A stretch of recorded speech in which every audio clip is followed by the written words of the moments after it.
Hello guys, in for service today is an old Dell OptiPlex 9020 MT. This needs a bit of maintenance done on it. It's still running Windows 7, so we're going to have to put Windows 10 with an ESU license on it. Customer mostly watches Netflix, YouTube, occasional gaming such as Fortnite and Beam NG. So I've already backed up all the information off this computer. So it's ready for some maintenance. We're going to crack the hood. It's already been dusted out. It was really, really dusty. But we're going to crack the hood. We're going to repaste the CPU and the GPU. Won't be doing any upgrades because basically this computer is going to be replaced in 3 years with a custom built. But they want it running for at least another 3 years, so we'll put Windows 10 on it and give it an ESU license to extend it out to October of 2028. And basically give this thing a new lease on life. So first thing I want to do, I did dust it out inside, but the outside of it, it's still pretty nasty, pretty dusty, so I'm going to wipe it off. Looks like there's some type of spill on the top, maybe. That's not good. Well, a drip of soda or something. So we're gonna go ahead and wipe this off, and then we'll crack the hood on it.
Still quite dirty.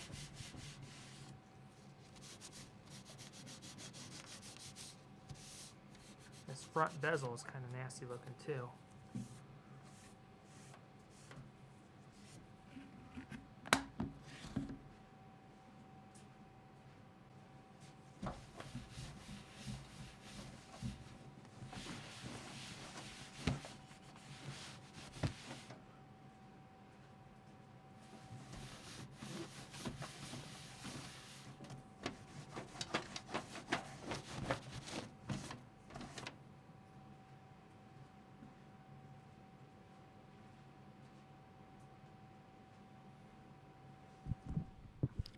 Okay, I just done a quick wipe on it, cleaned it up, so it's at least a little bit touchable now. I could probably take these gloves off if I wanted to. But just use some Lysol disinfecting wipes. So now we're going to go ahead and crack the hood and see what's on the inside of this bad boy. Oh, there's the inside of it. I'll get you guys a better angle and we'll take a look at what we're dealing with. This is a system I did ages ago. I did some upgrades in it ages ago to make it a decent little gaming rig. You know, not heavy gaming, but it can do some gaming. But yeah, it definitely needs some maintenance. This thing has been on 24/7 since roughly 2018 or 2019. So it was coated in dust. It's still on Windows 7. So it's not getting security updates anymore. And Windows Windows 10 is EOL, and you may be wondering, why are we bothering with this? Why are we putting Windows 10 on it? Why don't we put Windows 11 on it? Well, this machine, this is an old machine. It's a 4th gen Haswell machine. So technically, it can't officially run Windows 11. Doesn't have TPM. Yes, there's bypass and stuff like that, but I run a professional IT company. Microsoft, they can yank security updates for incompatible systems at any time, and I don't want to put my neck out on the line. So we do things proper here. They want to keep running this machine. Like I said, this machine has 3 more years of life, at least on a Windows side of things. So you can put Windows 10 on it. You can put an ESU license on it out to 2028, and it will still get security updates and function just fine. After that, then this machine, your options then on there out is pretty much Linux. You can put Linux on it, Ubuntu, Linux Mint, whatever you want to do. Or salvage parts out of it, especially RAM. RAM prices are through the roof now. It's not the most valuable RAM, but it does have 32 gig of RAM in here. It's probably due to its age. I'm guessing it's DDR3. So not insanely valuable, but nowadays RAM is insane. So the most expensive thing in here is probably the RAM now. But yeah, I'll get you guys in our angle. We'll take a look at the inside of this bad boy, and we'll start doing some maintenance on it. Okay, guys, so here is inside of this desktop. This is a Dell OptiPlex 9020 MT. The MT stands for Mini Tower. So physically, it's around the same size of your standard mid-tower PC case. Maybe slightly smaller. I'd say it's a little smaller. But it's definitely not a small form factor in SFF or a tiny. This you can do some upgrades in it, like a discrete GPU. There's plenty of space for that, to have a full height bracket in there for a GPU. So this doesn't look like your typical Dell OptiPlex 9020. This has quite a bit going on in it. So you can already tell right away it has a top-of-the-line Seasonic Prime Platinum power supply. So that's definitely a high-quality power supply. I'm not sure how many watts it is. I do not remember. I'm going to guess it's probably around the 300 to 400 watt. Probably a 450. Now, if you do put a custom power supply in here rather than the Dell OEM one, you do have to have an adapter. So we got this adapter in here. I believe it was from Mod DIY back in the day. People have questioned these adapters and said they're not high quality. I've put them in several of these Dell 9020 systems. Haven't had any issues since 2018. So these appeared to hold up. The CPU in it, I believe, is an i7 4790K. GPU is an MSI GeForce GTX 1660 Ti. We're looking at 32 gig of RAM. SSD is a 960 Pro. I believe it has a 1 terabyte one in it. We'll verify that when we start taking it apart. Has your typical Lighton iHas 124 DVD burner. We're actually going to be swapping that out for a Blu-ray drive. We're going to do a couple things on this system. So we'll take the GPU out. We'll clean that. We'll repaste it. We'll repaste the CPU. It's already been dusted out. We'll replace the BIOS battery. We will format and do a fresh install of Windows 10 onto the SSD. Customer's data has already been backed up. Swap out the DVD drive for a Blu-ray drive. Also, the front USB ports, the front I/O. There's a couple busted USB ports that are shorting out and causing the USB controller to shut down those ports. So we're going to be replacing that as well. So quite a bit of things to do on this system. So enough talking, and let's go ahead and start tearing this bad boy down. So we're going to have to, I'm going to lay it down outside. I prefer to work in computers that way. So we'll get you guys set up on a different angle. So there's a top-down view of the inside of this system. We got it laid down now. So the first order of business I would probably do on this system is probably take that GPU out just because it's big and in the way. So like I said, this is a MSI Ventus GeForce GTX 1660 Ti. So it does have PCIe power. You wouldn't be able to use this GPU without replacing the power supply. The Dell OEM power supply will not give you your PCI Express 6-pin power. So, or this is 8-pin.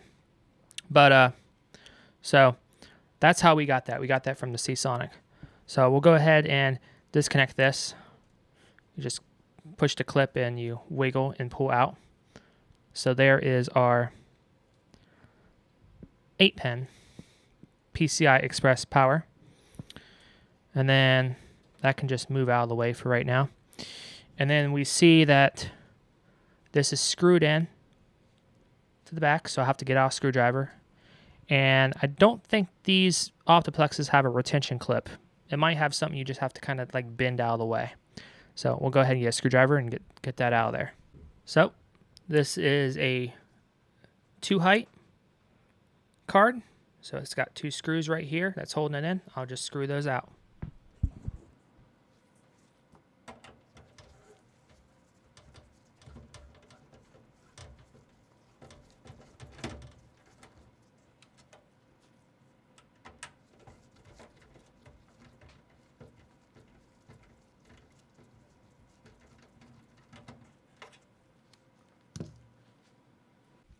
Okay, got those 2 back screws unscrewed. This should now lift out. Might be at the clip I have to hold. So let's see if we can get this out of here.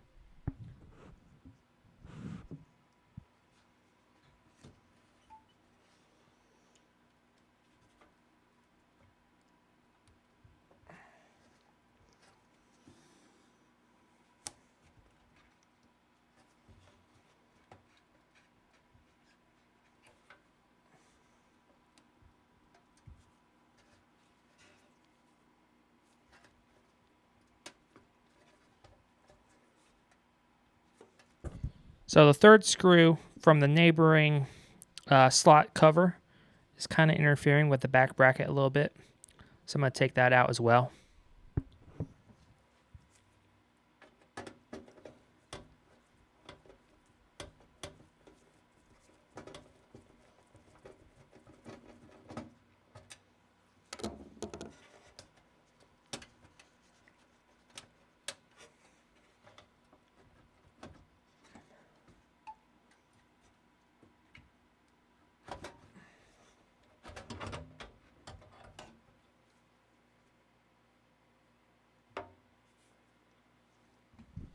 There's the card. Now there is a little retention clip. You kind of just have to push upwards on it. So it's kind of hard to see. Might be able to get a different angle to show you guys that. But yeah, it's just got a little retention clip in there. I just pushed up on it and I was able to slide that out. That neighboring slot cover was kind of interfering with it. Take that out. You gotta be careful because as soon as you lift that out, that slot cover could just fall in onto the motherboard. Of course, it's not powered, but still, you don't just want metal just falling on the motherboard. There's also a Mellanox NIC in here. 10 gig SAP Plus card. We're gonna take that out and repaste that as well while we're at it. Let's see if I can get you guys another angle that's a little bit better. So there we go. That's a little bit different angle. You can definitely see the 10 gig card a little bit better now. So this is a Mellanox Connect X2 that's sitting in here. Using the only other PCI Express slot this has, because this has a top PCI Express x16 that's in blue, which you can't see because it's kind of blocked. But there's a better angle of it, guys. It's nice. Now you guys can see it, right? If I just lift it up. Be nice to have an overhead camera. That might be something down the road, get a mount for overhead. But you guys can see right there, there is that blue 16 times PCI Express. And then you got a regular PCI slot, very antiquated. And then you have a PCI Express times 8. And these are PCI Express 3.0, given its age. But yeah, we'll go ahead and take this bracket off and get this last card out of here, this NIC. And this does have a little retention thing too that you push up on as well, just like the last one, kind of blocking the view. It's very hard to see this, I know. But same thing, I'll do that and lift the card out.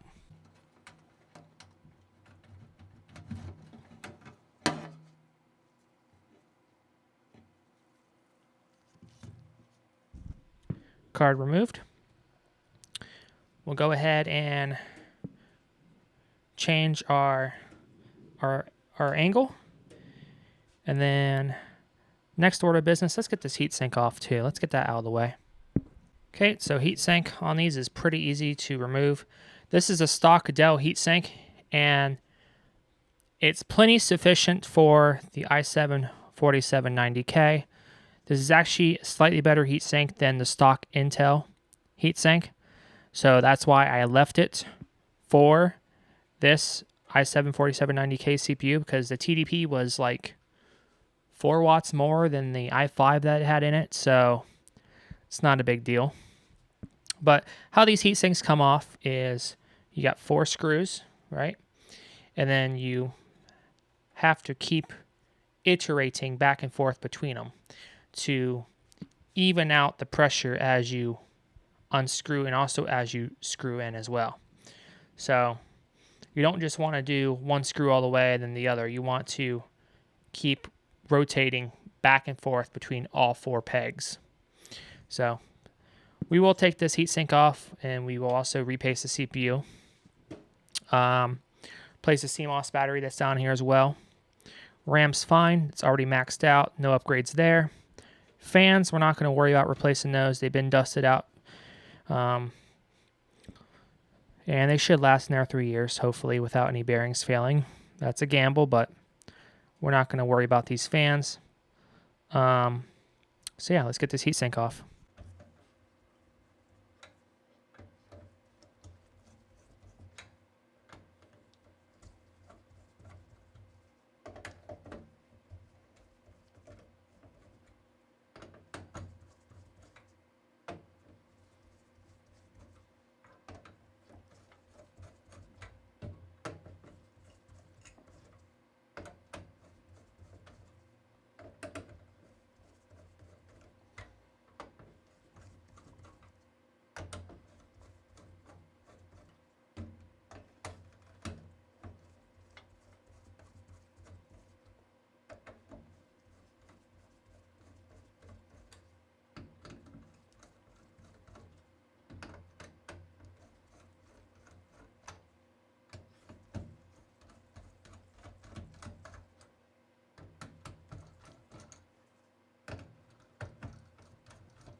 And it should just lift right out. Before I do that, you also got to unplug the CPU fan or the heatsink fan. So it's got a little connector usually right above the heatsink. So it's labeled fan CPU. So I'll go ahead and lift up on that gently and get a good grip on it. It's such a confined space. It's hard to get in there.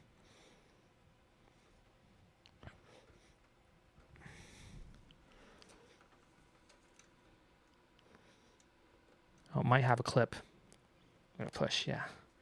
It's got a really, really tiny clip that you got to push. Push and hold and then pull out. Thank you, Dell. So you got a little 4-pin header there. And it should just lift out, revealing the thermal application. We'll see what kind of job I did back in 2018. So the whole CPU is pretty much covered. for the most part. It's not oozing out over the sides, so I did an alright job. So, heatsink's been removed.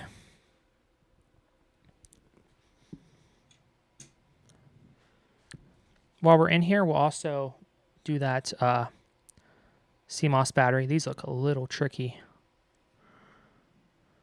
Oh, yeah. It's got that cover on it. But we'll go ahead and replace the CMOS battery too before I forget. It's a lot easier to access things when you don't have a big, heavy heatsink in your way. I don't think there's anything else on the board that needs done. Oh yeah, we will be putting a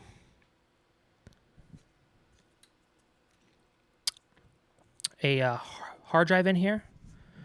He's got a 4 terabyte HGST spinning rust. So he's got a hard drive that he uses as his game drive. It's 7200 RPM.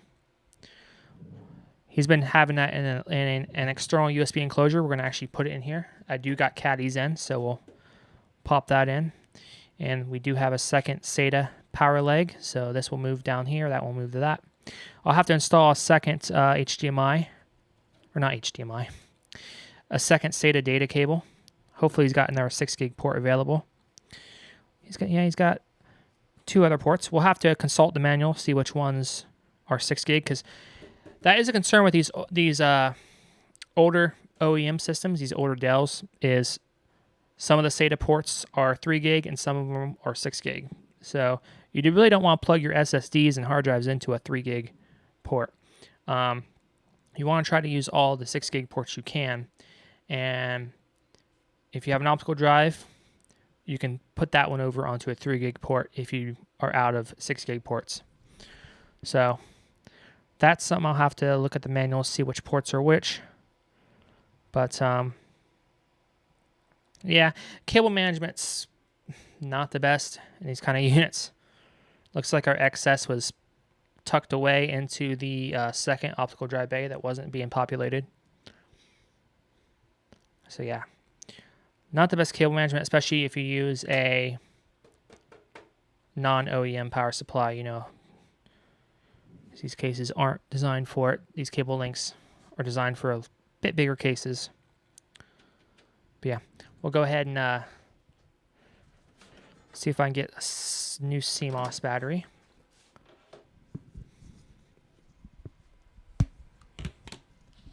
So we'll put a new CMOS battery in it too while we're at it. You're going to need a small flathead probably to get at that.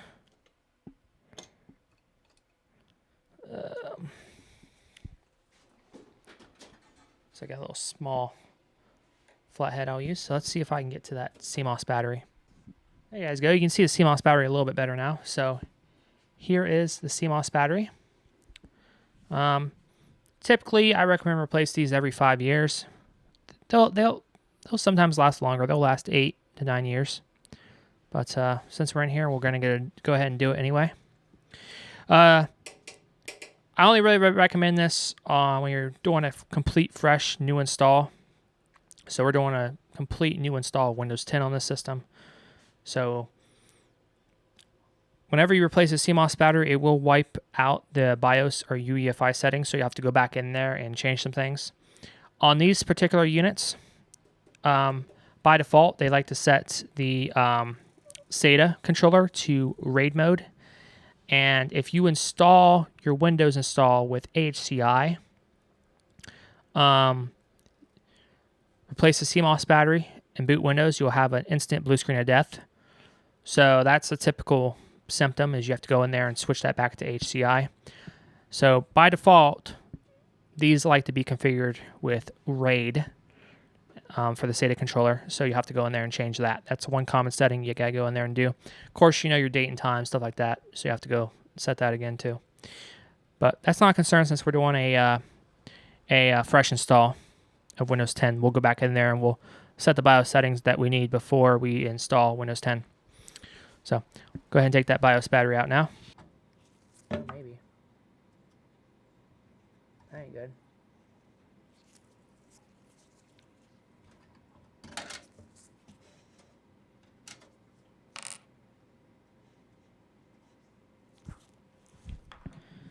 Very fucking brittle. Small piece broke off, but it's still got a retention leg on the other side, so should hold our new battery in there.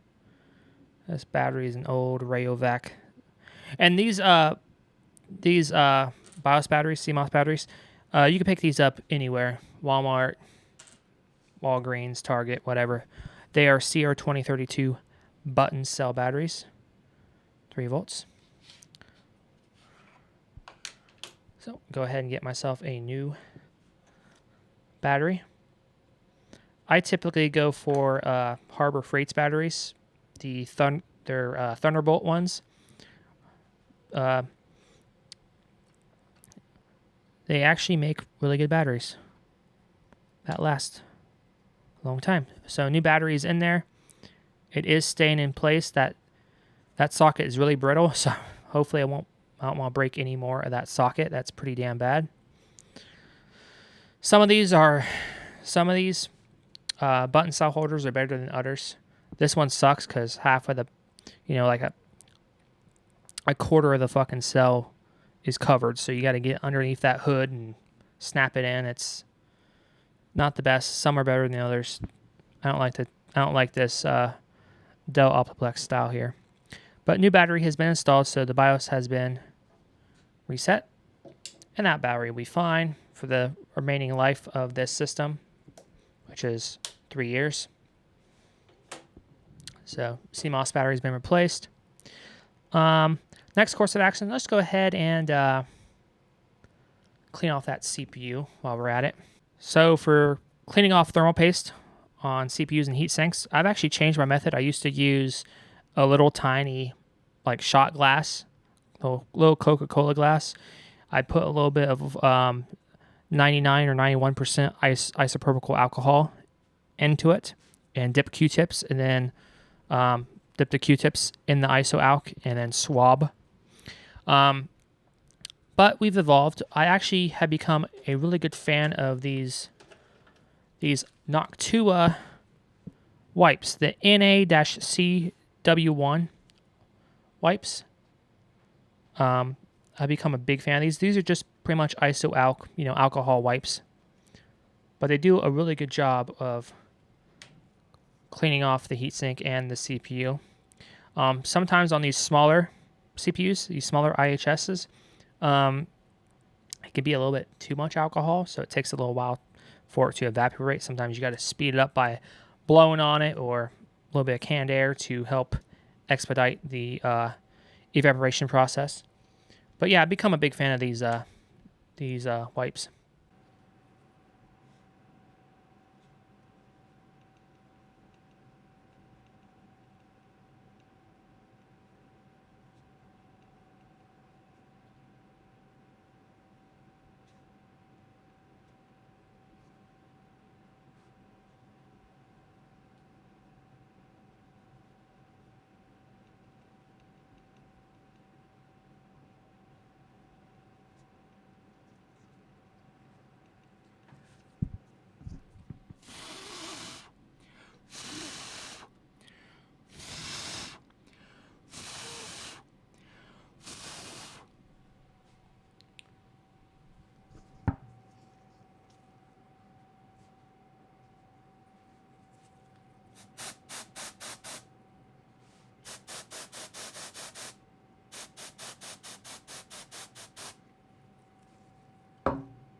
CPU's done. Now it's time to do the heatsink. Same process. As you can see, we got quite a bit of thermal compound off there. That's probably my old Arctic MX4 that I used. Just take it. Oh yeah, this is really thick.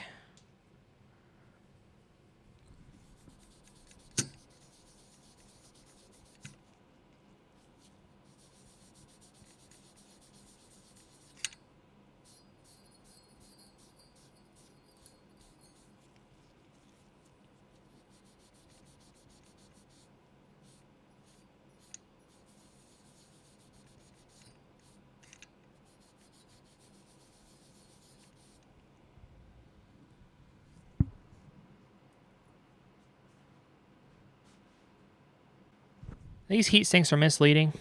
They always look dirty, even the more you scrub them. But I'd say that's not right. I'd say we're pretty good to go. So we'll go ahead and put thermal paste back on the CPU and put the heatsink back on and reconnect the fan connector. Now, when you put this in, you want to put it into where the fan connector is going to be able to reach the fan header. So it's going to go back in just like that. You know what I'm saying? Into the socket. I'll just check and see if there's any dust. Like I said, I did dust it out, dust the fan off. This section, you don't want to set this heatsink down.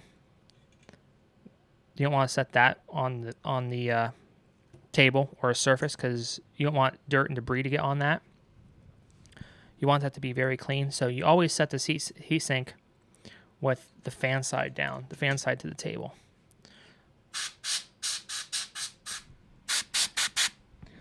Like I said, just give it a couple squirts of canned air as well, so there's no dust or debris on it. And we will go ahead and put thermal paste onto it. Got my thermal paste. Big old tube of Arctic Silver MX4. This is a really small CPU / IHS compared to modern ones, so it really only needs a small pea-sized solution. Sucks, I know you guys couldn't really see what I was doing, so I was just taking my thermal compound out of the bag. I got a big tube of MX4. How I get the tips off is I use no-nose pliers and I twist. Just because the tips of these, even the cap, doing it with your fingers, you just get this thermal compound all over your fingers, and that stuff is hard to get off. I always recommend also wearing gloves when you mess with thermal compound. You just don't want it on your hands and stuff. It's a pain in the ass to get off. So yep, we'll go ahead and get this prepped.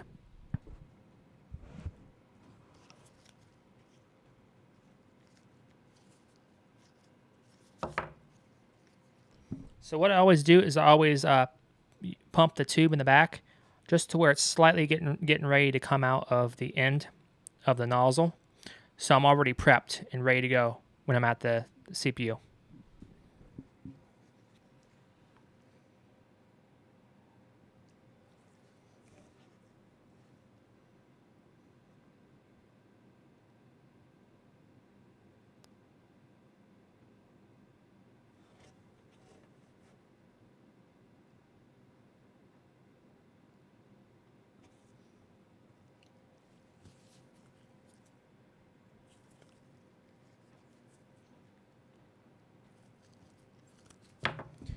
And like I said, just a small pea size.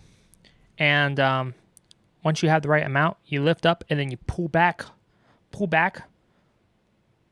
on the what do you call this? You pull back on this. I'm blanking what the term is, but you pull back on that, and that will suck it in because this will like to keep coming out and keep running. Then you aim it up and get it out of there. Because you really don't want this just, if it runs, it can drip all over the motherboard stuff, you know what I'm saying? And most thermal compound is non-conductive. Most. So it wouldn't be a major issue, but, you don't want to do that. There are some thermal compound that is conductive. Well, you got to be really careful with that, such as liquid metal. You got to be really careful when working with that type of heatsink compound.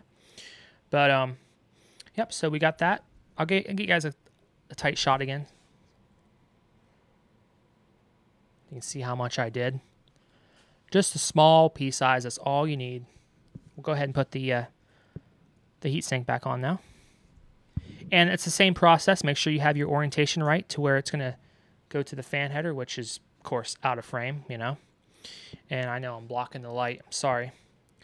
And then it's the same process with those screw tabs. You line up with the screw holes that are on the motherboard chassis. That's the back plane, built-in back plane. And then you just alternate back and forth.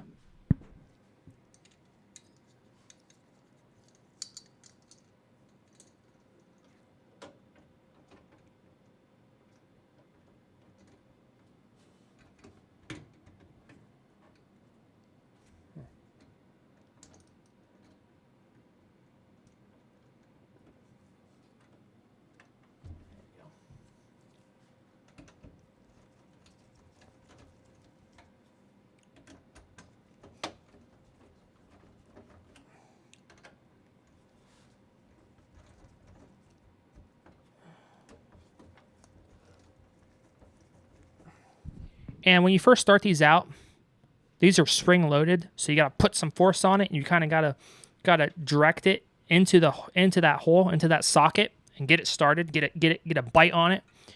So you saw how I started with this one and that one, and I'm going back and forth, and I'm pushing down, and I'm kind of wiggling, and I'm seeing where the screw is matching up with the socket, the thread. I'm lining it up, and I'm pushing it down in there, and I'm putting some force on it. That's what you gotta do to get these started. Okay, so I have all 4 screws started now. So now I'll just alternate back and forth between the different screws.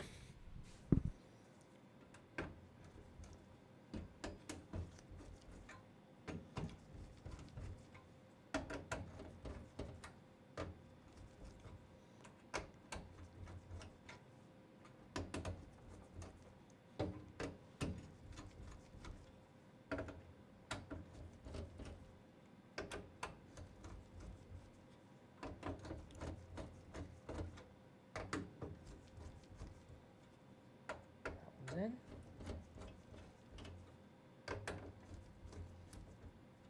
That one's in.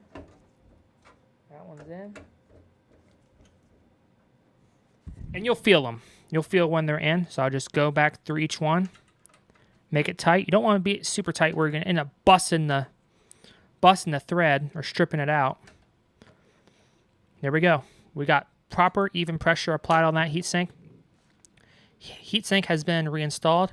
Make sure to plug your fan, your CPU fan, back into the proper fan_CPU header. It's right at the top, right above the heatsink, towards the power supply. You won't see it on camera, and I'm not going to readjust the camera angle just for that. Sometimes, if it's hard to see in there because it's so damn dark, just get out a flashlight. So I'm just going to get a flashlight out, and I'm going to do that right now.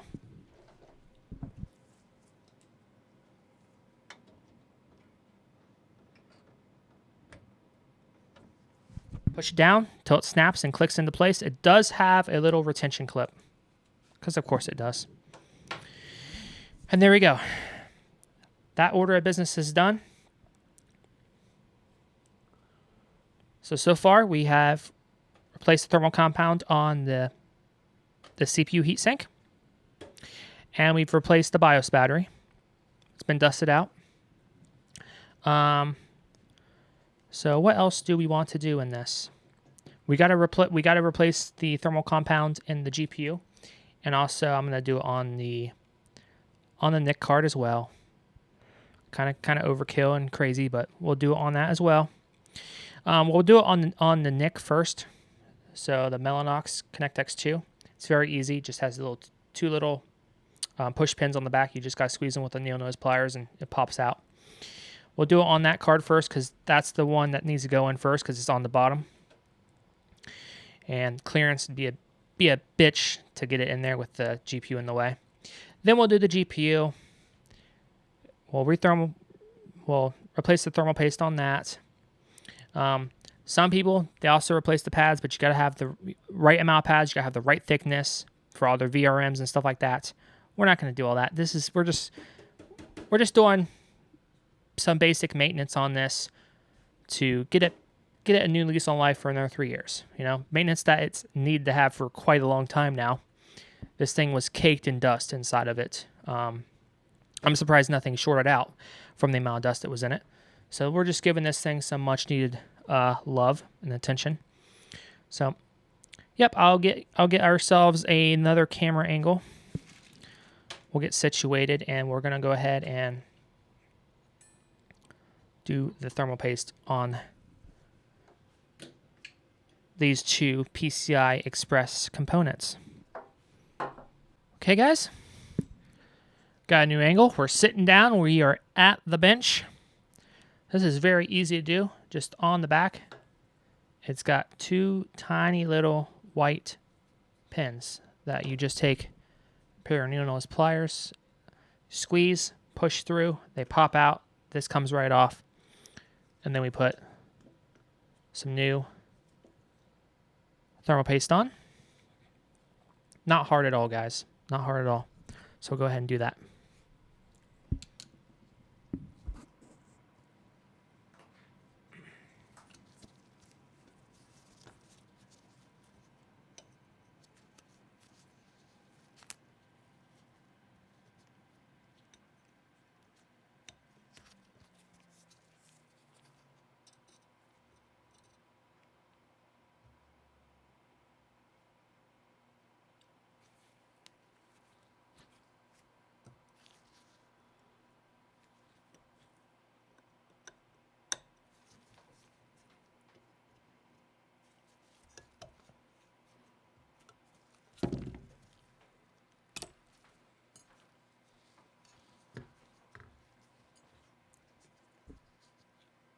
Like I said, you just have these little tiny pins. And there exposes the networking controller for the Mellanox Connect X2. This is a 10 gig SAP Plus card for 10 gig networking, 10 gig fiber. Very easy. This is a very, very small chip. Pretty much an ASIC. Yep, we'll go ahead and clean that.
A little bit too much iso-alk on the heatsink there. But iso-alk, it will evaporate. Whenever you work with iso-alk or these alcohol wipes, please note that it is flammable. Alcohol is flammable. The higher percentage of alcohol, the faster it will evaporate. So I'm not sure if this is 99 or 91 or how much of it is concentrated. I'm not sure. But you can see I used a little bit too much. You can always expedite that with a little bit of canned air. Blow in the direction to not interrupt anything else.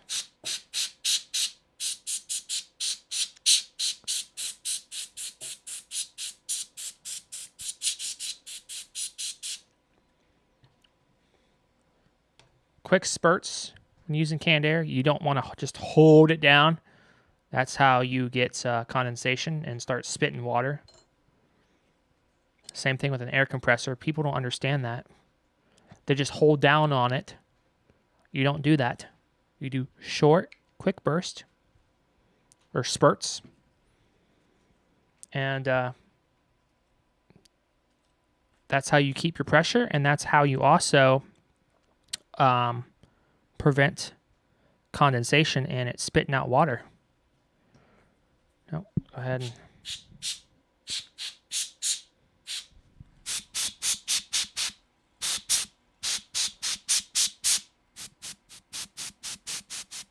I'm just spreading this excessive alcohol out, so it's not in one big puddle.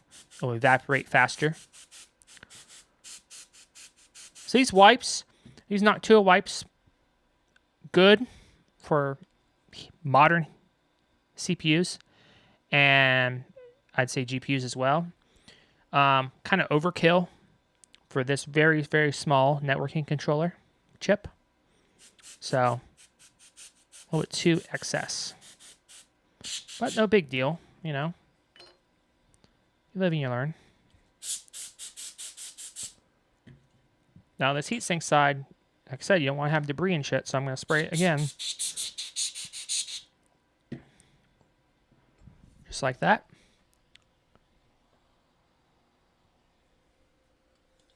I'm using it a bit where the aerosol can's making a little bit of noise. It's getting cold. It's a little bit activated now, so I'll set that aside. That's how you know when you need to let it recharge. Just take this wipe and just pad up any excess alk.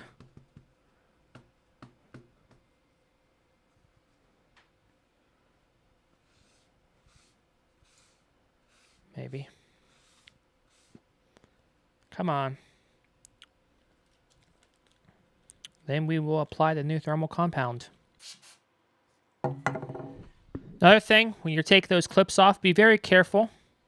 You don't slip and accidentally hit one of these really small surface mount capacitors and resistors that are on the back of this. You can easily bust one of those off, and that wouldn't be good. But yep, this is just a ConnectX, a Mellanox ConnectX 2. It's a part number MNPA 19-XTR, revision A1, made in Israel. So we'll go ahead and do our thermal compound.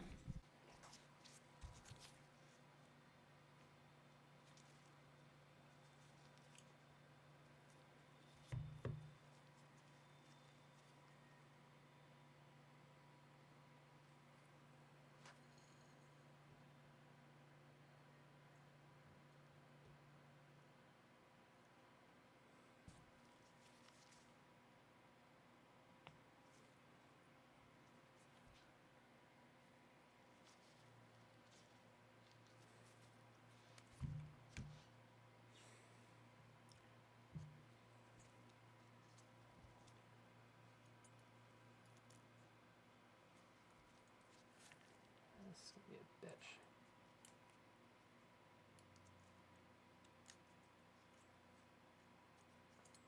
Get back down in there, you damn bitch.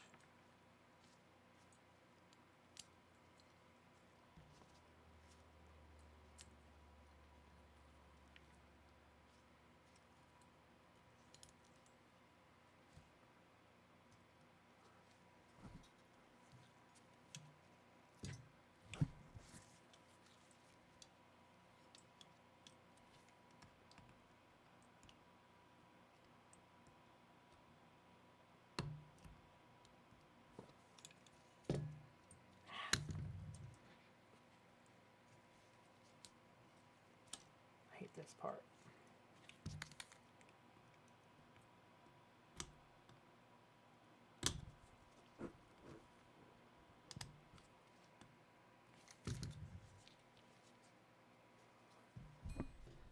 This part's a little tricky. So let me explain what I did.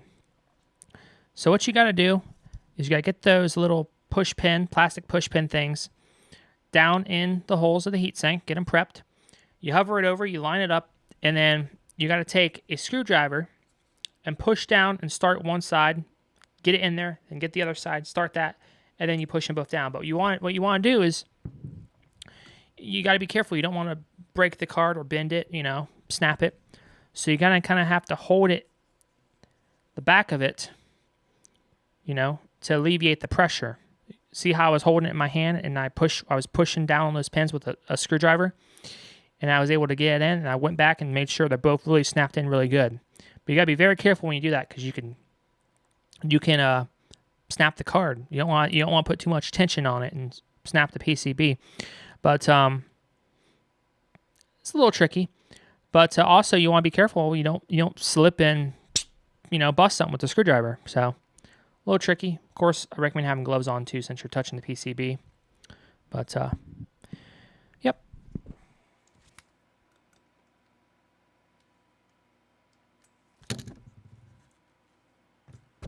So NIC has been rethermal compound. Pretty easy. We could do the GPU next.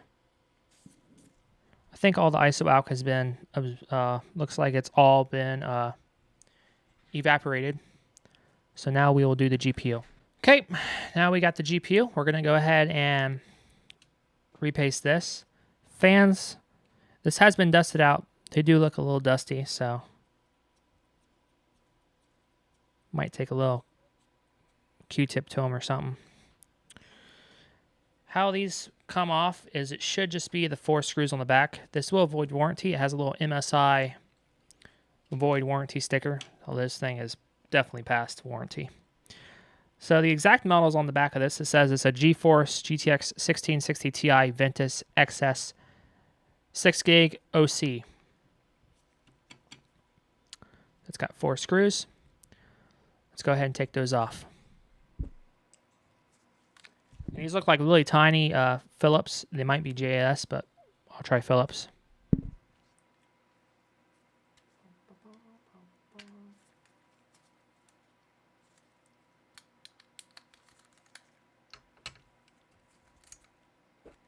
Yep, so I used a Philips P0.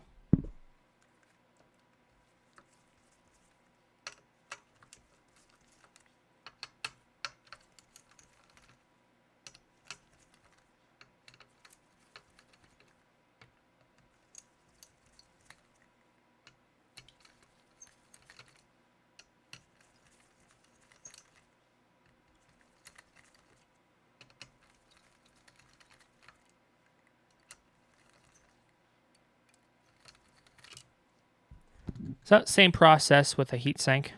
Just iterate back and forth. They are spring loaded. Do they come out all the way? They seem like they do. They do. They do come out all the way, and they have a tiny spring, which you don't want to lose. So we'll set these aside. Oops. Come on. Get out of there, Buster. Very, very small screws. You don't want to lose them. So set those aside.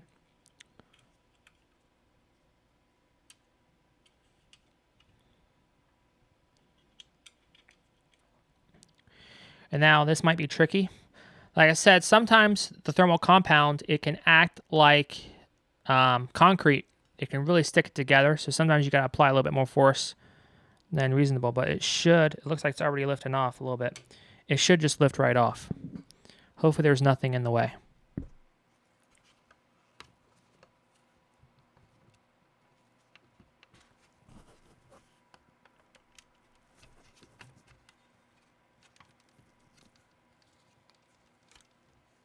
Yep. The only thing is there's a little connector for the fans that's in the way. You got your thermal pads for the VRMs, and of course also the VRAM. A little bit of dust in here. Oh yeah, there's definitely some dust on these. That would be the memory. Yeah, this is all Micron. That would be your VRAM. So I'm gonna see if I can disconnect that connector. Very, very small. Might need some no-nose pliers. Disconnect that fan header, and then we will repaste this. How's that sound, guys? This is kind of cool. This is some cool shit. Now, when I repasted my brother's 3070 GTX 3070. It's also an MSI Ventus card. I think we did start with taking those 4 off the back, but we didn't apply enough pressure. We couldn't get it off, so we figured, oh no, probably have to take a lot more apart. Ended up taking the entire GPU apart. Like, we're talking everything, the brackets, everything, the fans, each individual fan that's mounted to the actual GPU chassis. Took the whole thing apart. And we didn't have to do all that. You don't have to do all that. It's just the 4 in the back, 9 times out of 10. That's how it should be. But yeah, I digress. That was interesting. Didn't make that mistake on this one. Yeah, let's go ahead and I'll see if I can get you guys maybe a tighter or a different shot. And I'll get that fan header off too. Hopefully that's a little bit better shot there for you guys, so you can actually see a little bit what's going on. You see over here you got,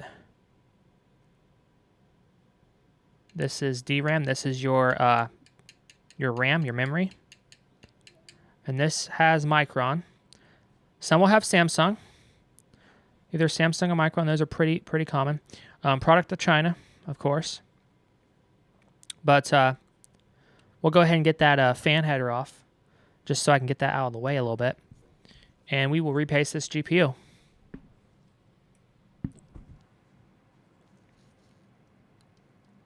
Maybe.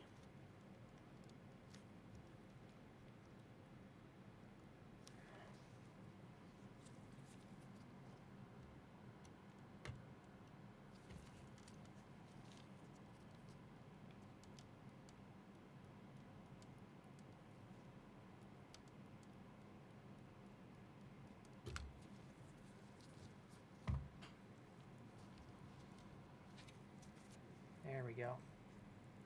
Beautiful. Beautiful. So now, I'll get out another one of those Noctua wipes. And yes, I bought a lot more. A lot more coming from Amazon. After it takes them 3 fucking weeks to ship anything out because you don't have Prime. Got another Noctua wipe. We'll go ahead and clean off the GPU.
So this is where you might need to go get a toothpick.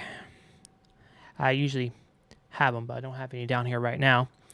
And go along this side, the edges of the IHS, to get off that excessive thermal compound that oozed over to the sides. Gotta be very careful because you got all these really tiny, really small capacitors and resistors. You don't want to actually bump into one of those, but I'll go ahead and get a toothpick and we'll go ahead and scrape off that excessive thermal compound. So I'm just going to very easily scrape off this paste. And like I said, it's okay if it lands on the board. We'll blow it off with a canned air. As you can see, it's just coming off. Just have a little, not paper towel, but like a little napkin on the side. See how I have this on the side? Well, it's kind of out of frame, but you can see it a little bit. You can put the paste on top of that and then throw it away. See all this paste along the sides? Look at all that paste. Just get all that excess off of there.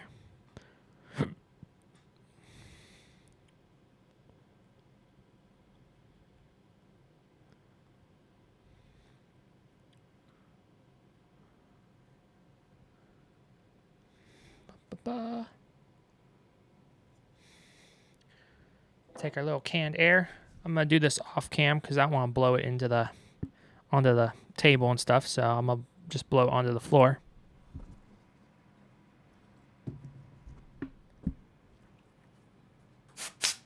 Oh,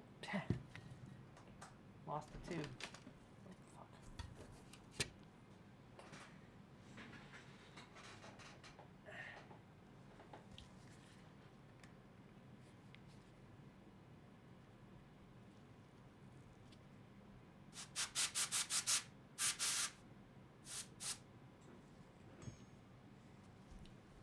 Okay, I just blew off some of that excess.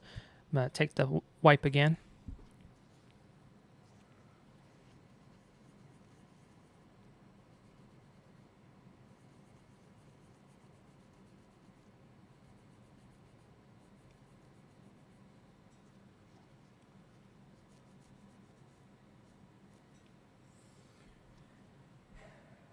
Okay, I'll go ahead and blow off the GPU again, and I'm also going to go ahead and also hit the RAM and the VRMs and stuff. It's got a little bit of dust on that as well. Actually, I can back the view out. Maybe you can see it. See me do it.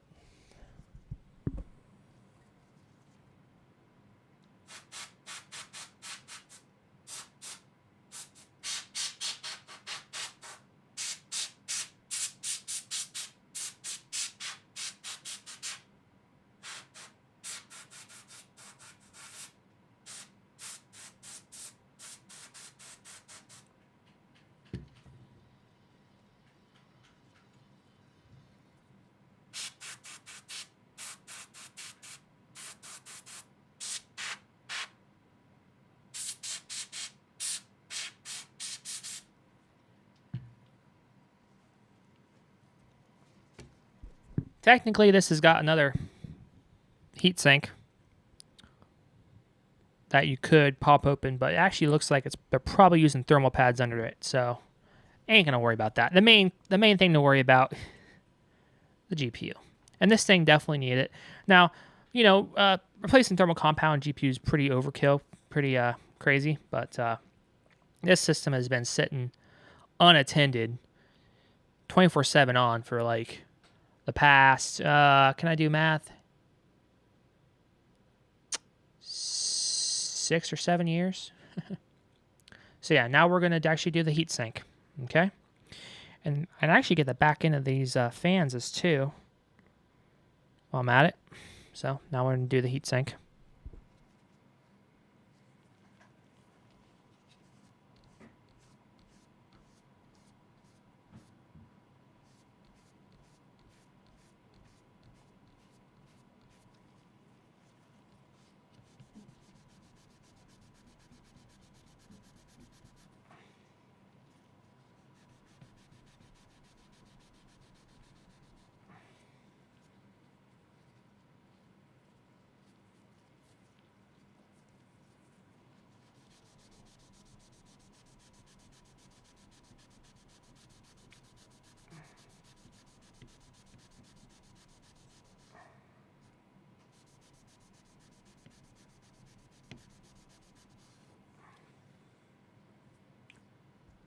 Now apply a lot of pressure on that.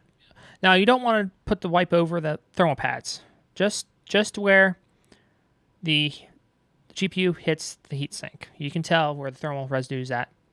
Get that really good. You want to go with the grain of the metal, the aluminum. So I went with the grain, so it got down in the grain and got it out.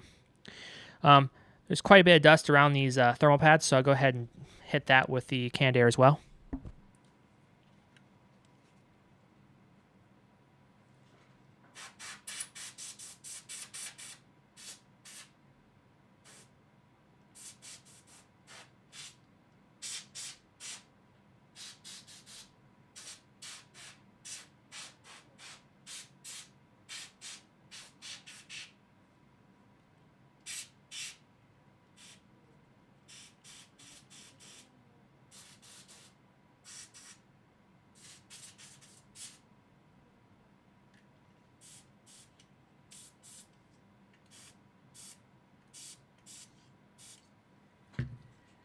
So there was quite a bit of dust inside these fans and inside the heatsink. They can't really get from to on the other side.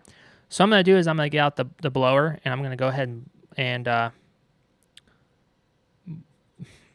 me rephrase that. I'm going to get out the air duster, and we're going to dust this out with that. And then I'm going to take a new ISO ALK pad to this, because like I said, any little speck of dust or debris on that heatsink where you're going to be hitting it at, when you're going to put thermal compound, you don't want that. You want that to be immaculate. So as soon as we're done dusting it out, and also hit the GPU again with a duster as well, you want to make sure that both the GPU and the heatsink surface are immaculate. Got out the air duster. This is the stuff right here, made in USA, 4 amps. It's called a blower cleaner, model ED500, DataVac. We'll go ahead and take care of this.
There we go, guys. Dusted it out. Quite a bit of dust came out from inside that heatsink and the back end of those fans. This GPU is going to be a lot happier now. It's going to be a lot happier. If that doesn't improve its thermals, I don't know what will. This GPU seems to be dated the 23rd week of 2019. Sounds about right. Okay, so like I said, I'll get a new ISO alk pad. We'll reheat both the GPU and the heatsink. I'll connect the fan header back on, and then we're going to put this GPU back together and get on with it.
So since this GPU is more in a rectangular shape, the IHS on it, instead of square, I did a little line. That should be more than enough. It might actually be a little bit more than I want, so just take...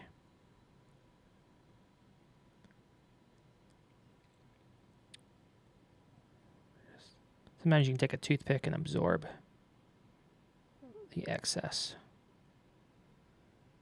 That looks a little better. Okay, we're going to go ahead and plug the fan. This is important. Make sure you plug that fan header back in.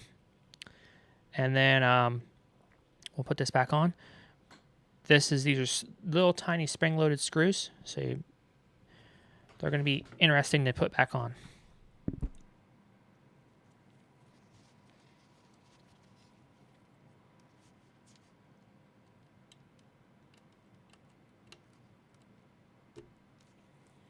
Back on.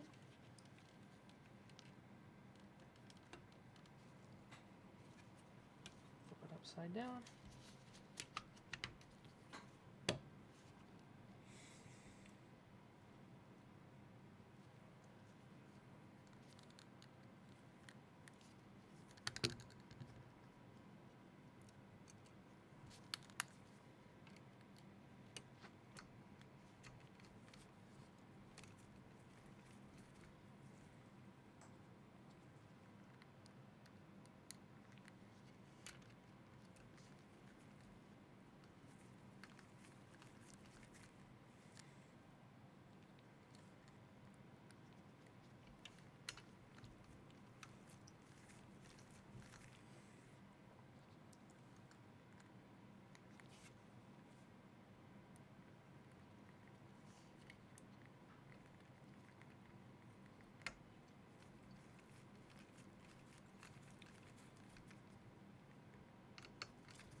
There we go. GPU is done. Better question is, will it work? I don't see why it wouldn't. There we go. Done.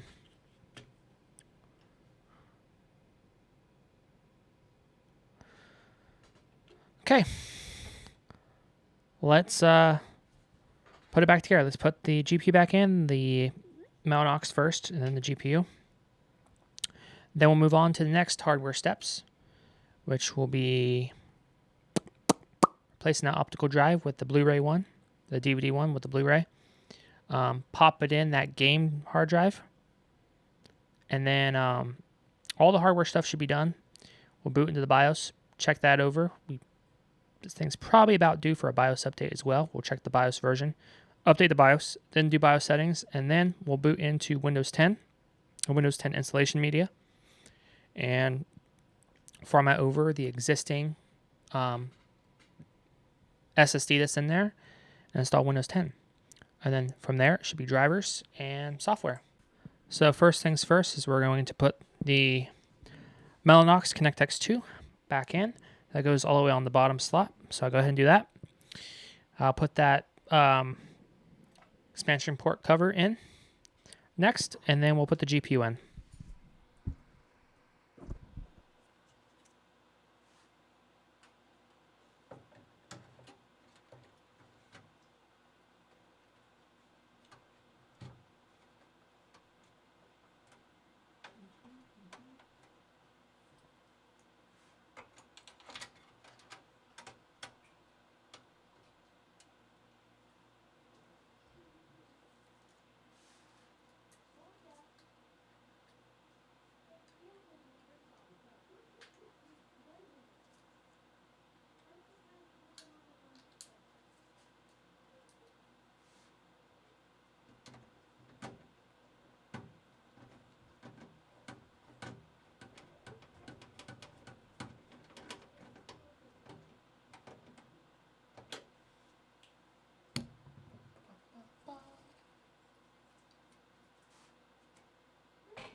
Got the GPU reinstalled. That expansion card slot cover, you want to get the screw started, but don't put it all the way because it'll actually interfere with the GPU bracket. So I kept that out a little bit. Put in the GPU bracket screws. You don't want to torque one all the way down first. You want to put it in there a little bit, then get the other one started, and then drive them both in so you get them aligned. But yep. And also you want to take a look at the back, make sure everything looks kosher. The ports look okay. There's not one being blocked. There's no I/O shield crap in the way or anything.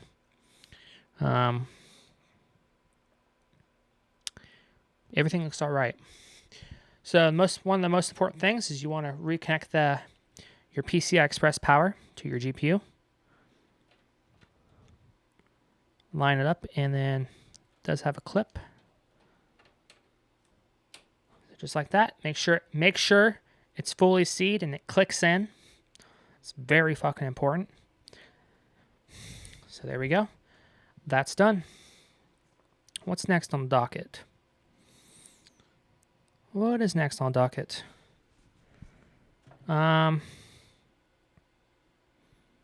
Yeah. Let's go ahead and do that optical drive while we're at it too. Okay. So right now this has a Lighton iHas, I believe 124 or 114 DVD burner. The reason that drive was put in is it's the best for digital audio extraction for ripping CDs. However, this is going to get an upgrade. We're going to put a Blu-ray drive in it. So let's go ahead and do that. First order of business, we disconnect the SATA power and data connectors on the back end. And you guys won't see that. Even if I had a camera angle on it, it's just so dark and there's too many cables in the way, you wouldn't even be able to see it. I might have to get out the flashlight to be able to see it myself. So I'll go ahead and get those disconnected. Next order of business is to unscrew these two screws. And then I don't believe, yeah, there's no screws on the other side because you can't access the other side. It's riveted in. There's no back panel access. It's just front panel only on these Dell OptiPlexes. So I'll go ahead and do that.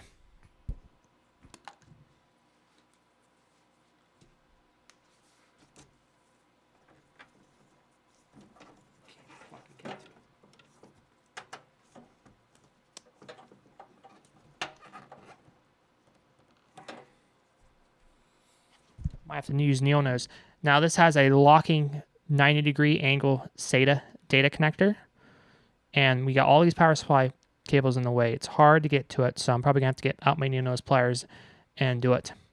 But yeah, I definitely need a flashlight because I can't see what I'm doing inside this chassis.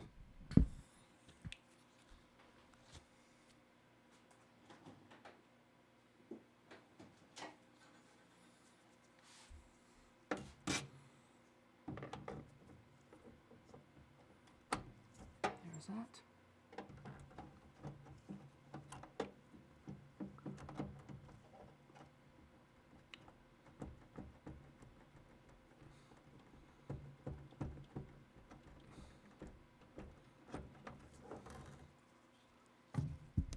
There we go. Pretty bad you have to use Neil nose pliers to unconnect cables in a case. But I don't want to have to pull all those power supply cables out and get into that rat's nest, because that's just you know how that is when you mess with those cables. Leave them alone. Leave them alone. Don't want to have to do all that work. So now unscrew these two screws here, and it should be able to slide out from the back.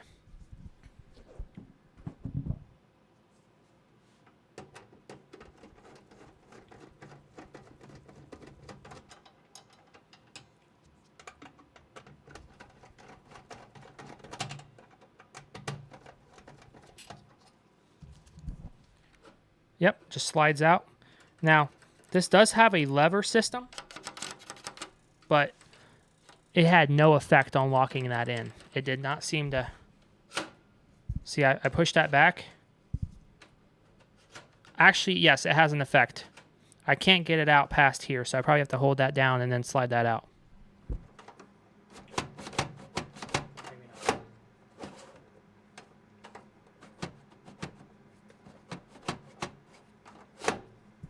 Something's blocking it. What is blocking it? You shouldn't have to take the front bezel out, but if we have to take the front bezel off, we'll have to take it off. Like I said, there's no back access to this on this case, so there's not a screw on the other side. So We're going to see what happens here.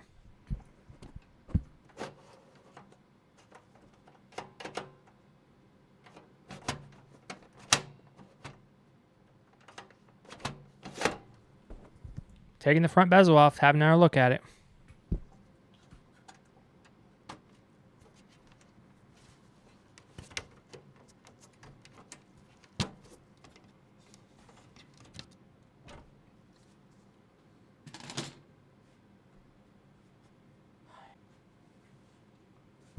Took the front bezel off. Let's see if we can get it out now. Yep, that must have been it. Front bezel may have been... Oh. But you looky there, guys. It does have a screw on the other side. Probably to help hold the rail in. So the front bezel has to come off. Good to know.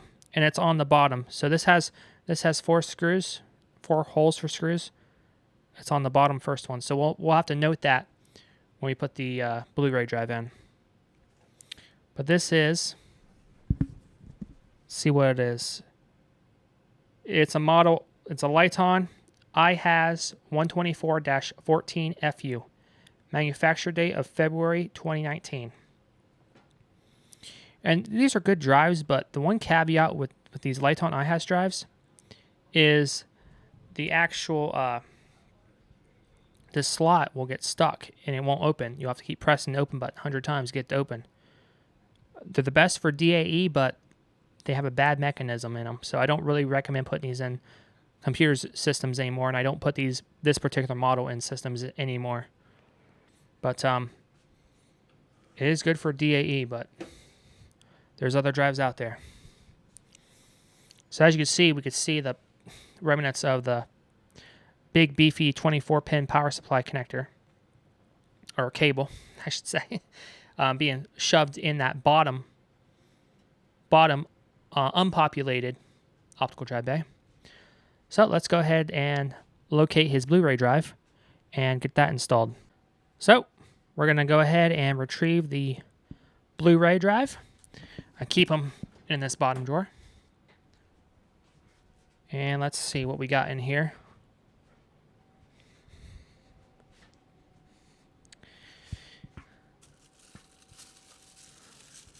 Yep, got some drives right here. This might be it.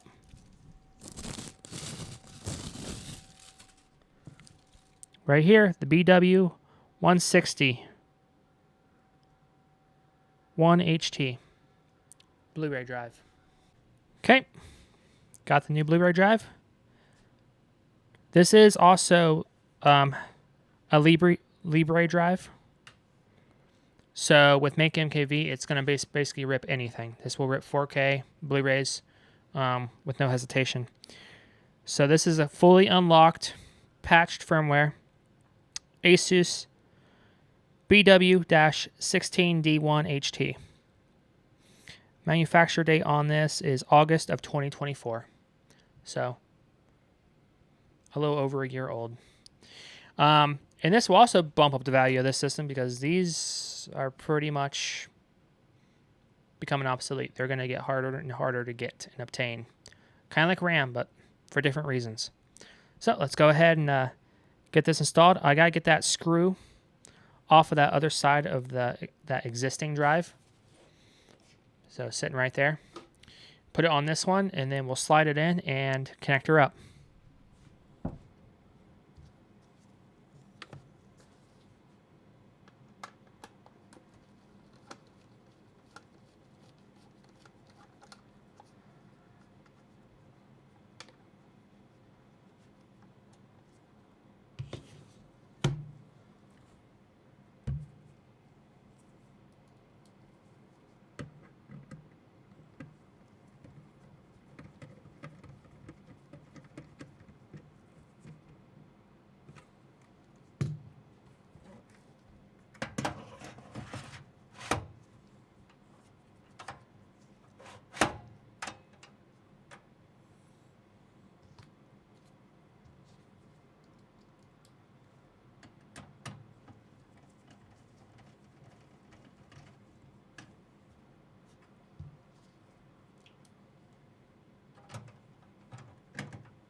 should magnetize my bit more. So I should magnetize this bit more. This is a new driver, so let me go ahead and do that.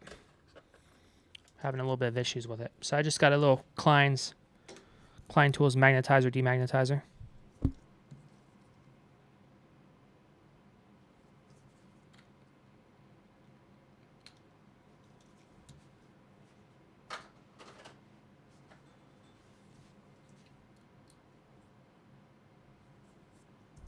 There we go. A little better.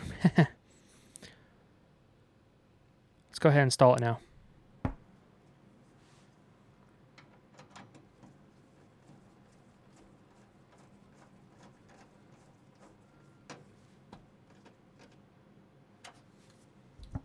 Now the tricky part. Let's see if I can get those cables reconnected. So I'll start with the SATA power, which is in the back, and then the SATA data. And then we'll put that, actually, we won't put that front bezel on, because guess what? We got to replace these, this front I/O. Some of these USB ports are bad. They're faulty, so we got to do that as well.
Wow, that's really, really fucking hard to get to the plug that in that case. I'm still struggling with it.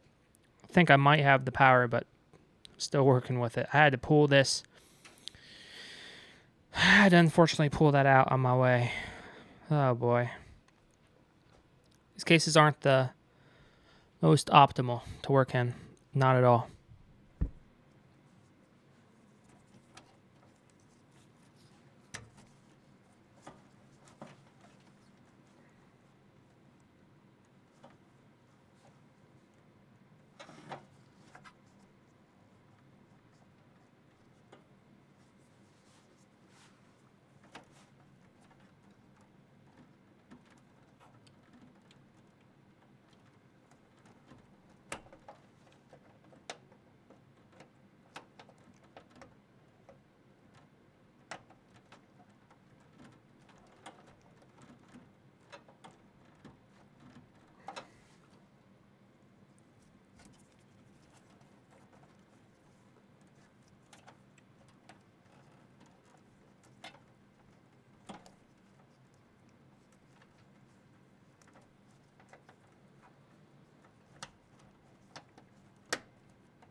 SATA data went in and clicked.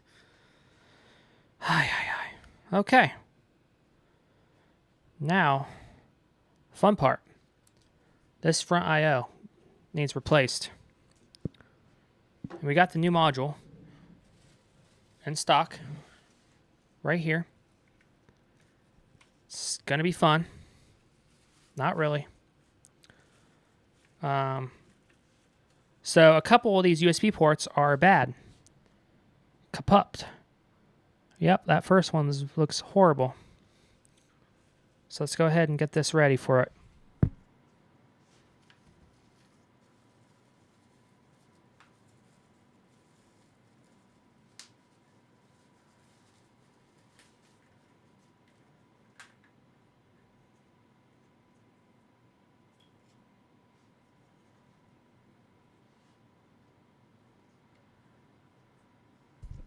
So this right here is Dell part number 05F85N. And it'll give you two USB 3.0 ports. There's your USB 3.0 header.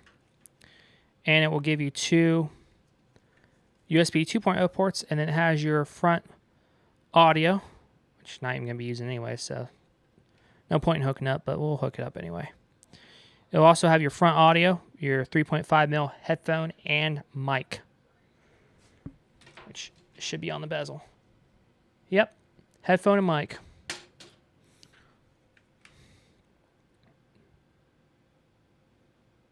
Man, I don't think that's a hard drive activity light.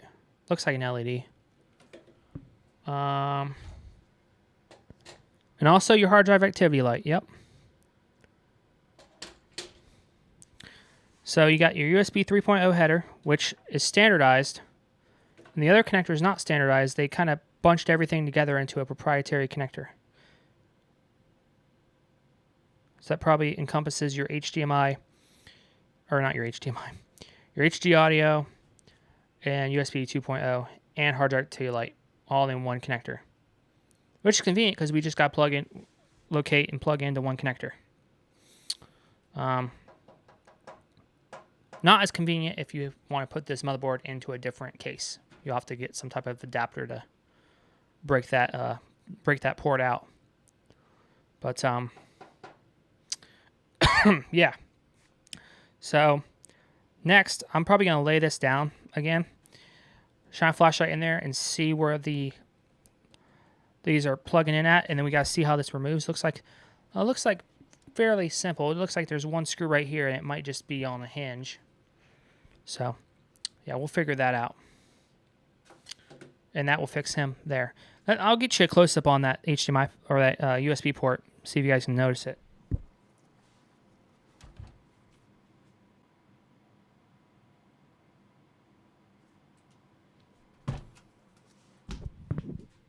So I don't know how well you guys saw that on camera, but I didn't want to have to redo the whole tripod to get you guys a better angle. But that first USB port is kapop, and I think that's a 2.0 port. But yeah, and it probably shuts down the entire USB 2.0 controller, so it probably shuts down both those ports. Like, why do you even care about 2.0 and blah, blah? Well, in the front, it's nice to have your little USB mouse dongle plugged into the front for best range. And a mouse only needs 2.0. Save your 3.0s for hooking up, external hard drives or SSDs, stuff that can use the additional speed. Okay, we got an overhead view. It's a mess in there. It's this power cable. Let's just push that out of our way. So now I gotta locate both those ports. We got our entire encompassing front I/O, and we got our separate USB 3.0. So I'm looking for two headers. Disconnect the existing, and then pull off that front I/O.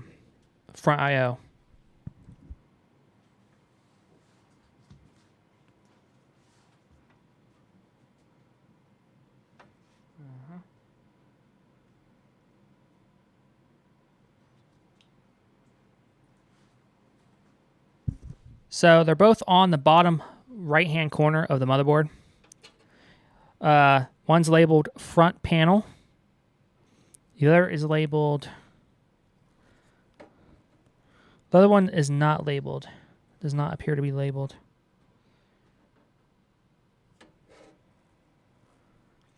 It would probably be a lot easier to get to these if you didn't have the GPU installed. But we'll see what we can do. Pain in the rear, but we'll get it done. So there's quite a few things in here that are going to be interfering with you and fighting you. You got a internal speaker that runs across there, and you got another really small, thin black wire that I'm pretty sure is for the chassis switch, or it's for something. No, it goes to the front. Thought it'd be the chassis switch. Oh no, the chassis switch is on the other side. This goes to the front. It clips on. Almost looks like an LED. Is it an LED?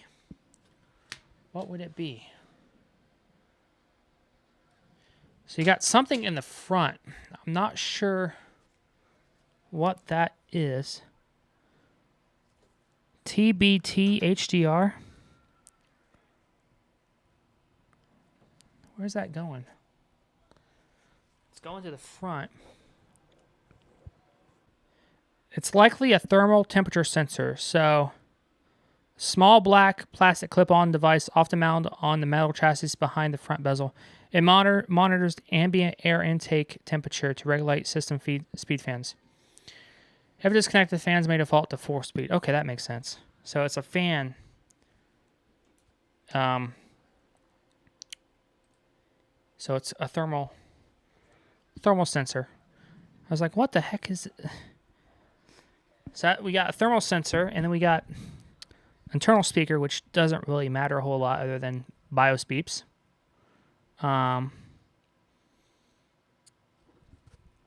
We got a lot of stuff in the way, and we got a couple of zip ties that need to be clipped as well.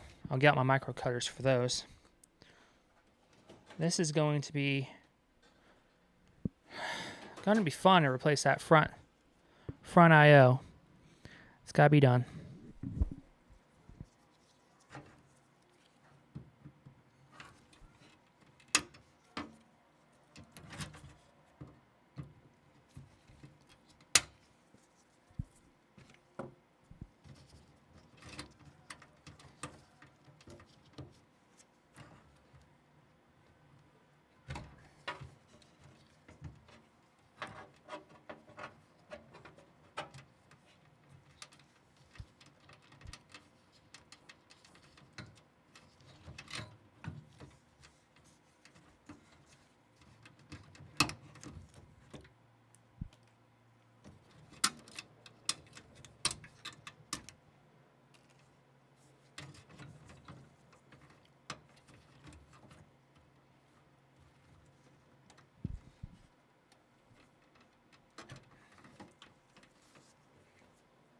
So I was able to get the HDMI out. It has a clip that you have to push in on, and you have to wiggle it and pull it straight up. Be very careful. Those pins, they like to bend. So you gotta be very careful. You gotta be very careful of using USB 3.0. But the pins look okay. So now I gotta do the front I/O one.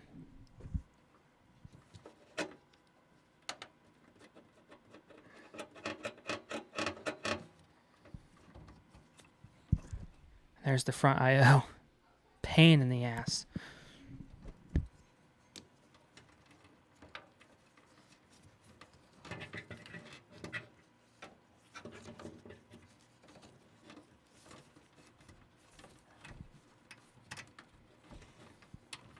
There we go, that's loose.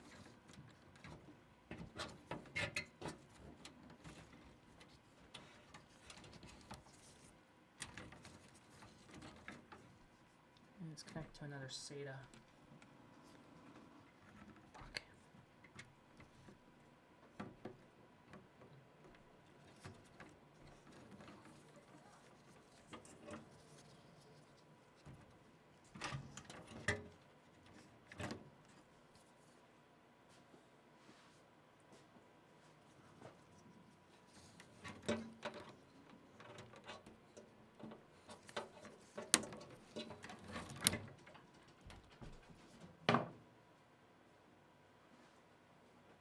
There we go. We got those cables free that need to be freed.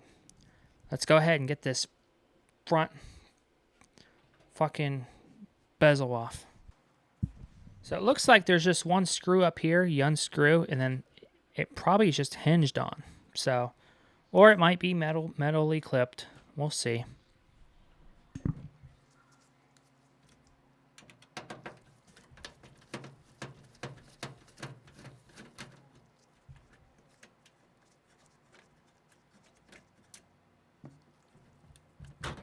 Yep.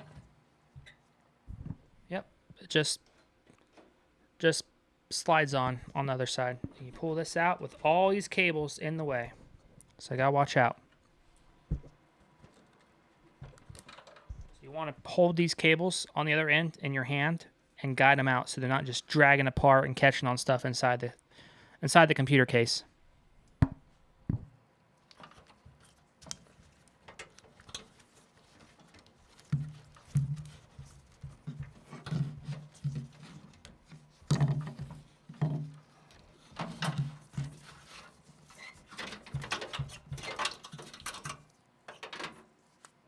And we got the old one out with the bad HDMI port. Or USB 2.0 port. Sorry. Nobody said I was perfect. Okay, let's get the other one on.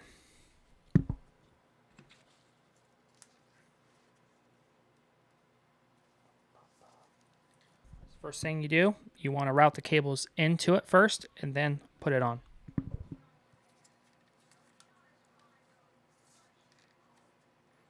I might want to do this. It's got a cable tie, but I might want to clip it because I don't like the way it's going. It's going in the opposite direction of where it needs to go. Kind of dumb.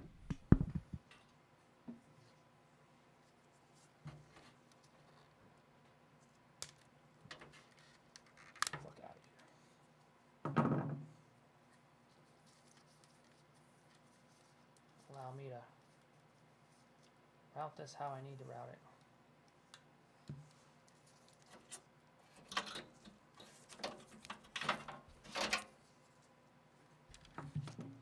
Let's get these fucking SATA cables out of here. Shall we?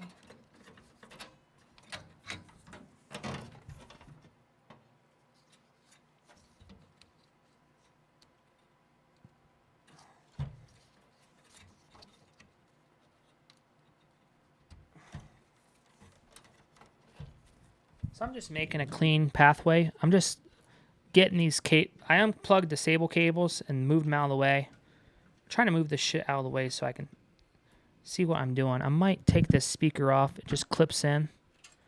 The little internal speaker right here. Move that out of the way. And now I have a clean path. I can actually see what I'm doing now in there. Can you believe it?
There we go.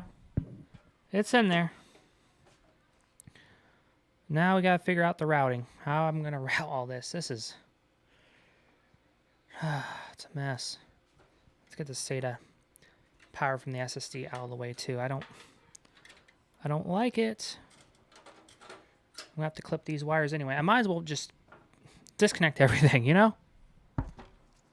Fuck it.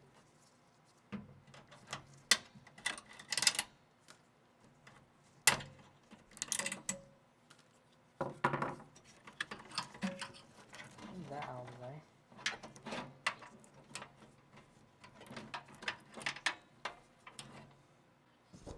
So now I don't know how well you guys can tell, but I cleaned out the cavity in here. Moved some of the stuff out of the way. I mean, shit, I can even take this SSD out if I really wanted to. You know? Get out of the way. I like to see what I'm doing. There's so much stuff in this small enclosure. It's ridiculous to work with. So our headers are on the bottom. They're in the bottom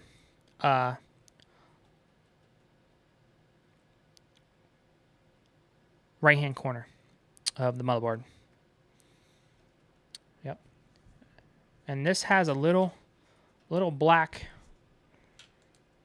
I don't know how well you guys can see that on camera. Oh, you can't. It's kind of being washed out. But it's got a little black sensor in there for the front intake. Thermal monitoring. But yeah, it's interesting. So I see where we have to go with the cables now. There's a different angle for you guys. Maybe you guys can see now. Barely, because you know it's always so dark inside of a case, right? I got something to point with. So I'm going to try to stay out of the light so you guys can see. But you got your USB 3.0 header, and you got your front panel all the way on the bottom. So with a flashlight, got your... Ooh, that overexposes it. Got your USB 3, and you got your black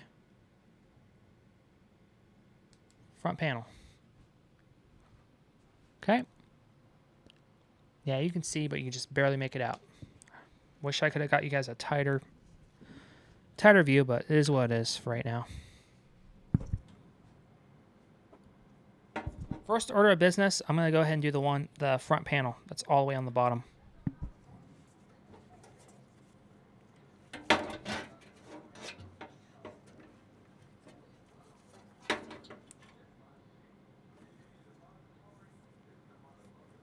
And it does have a notch to line it up, so you want to make sure you're matching the little tiny notch, the little tiny tip, with the little cutout on the header. That will tell you your polarity, okay? So you want to make sure you're getting that correct. So you might have to spin the cable around. In this case, I have to a little bit.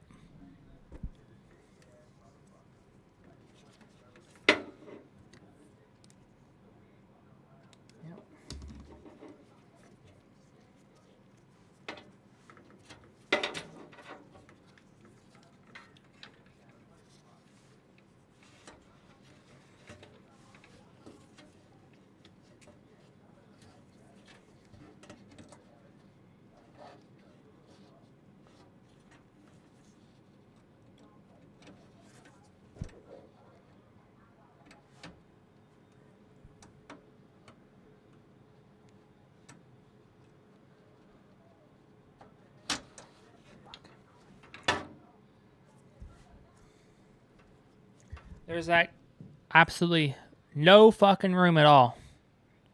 You're right up against the bottom of that case, so it's very, very hard to do. It's not easy. I'll reiterate, this is not easy.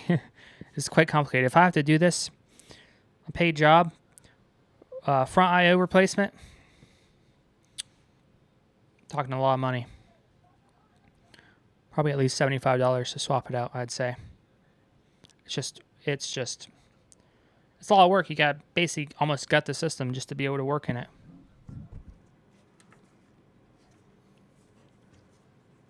A lot of work. It's not fun.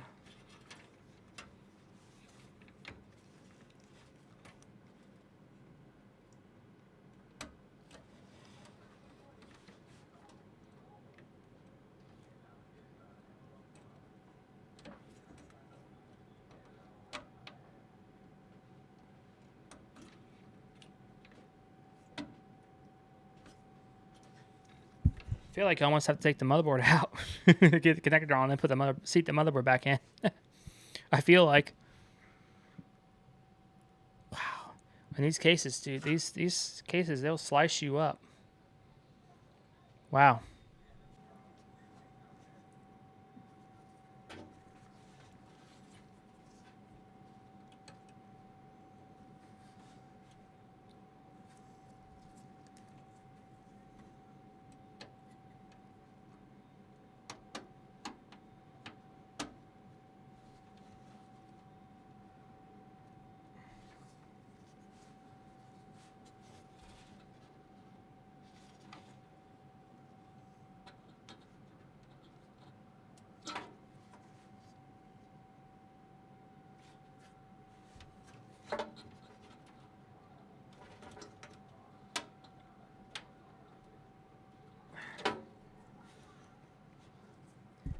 There we go.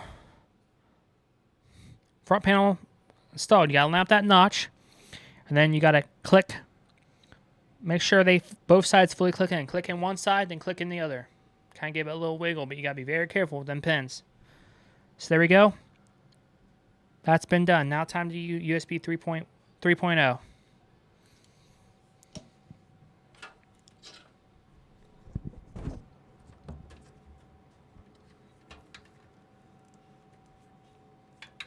This will also have a notch and retention clip. You want to make sure that you line it up with the connector. You want to go straight on too. Straight on. These pins, they like to easily break on 3.0.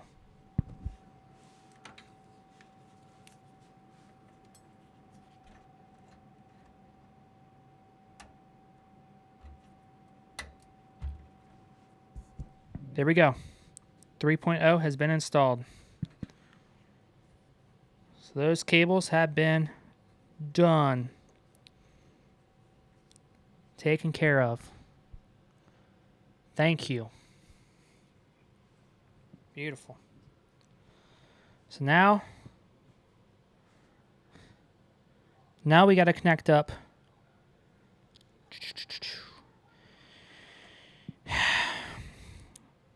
So I got to put the SSD back in, get that hooked back up. I like to use a shorter SATA cable that's not a mile long as well, preferably. It's just going out to here. Got to get in there a SATA cable and a caddy for that game drive that needs to be installed. And then I also have to put we got to put the GPU back in and reconnect it. Oh, let me go ahead and put that speaker back where it goes. Internal speaker that's just laying here. Not entirely necessary to have this. It's just for post beeps, but you know, it can help you confirm if something's bad or not.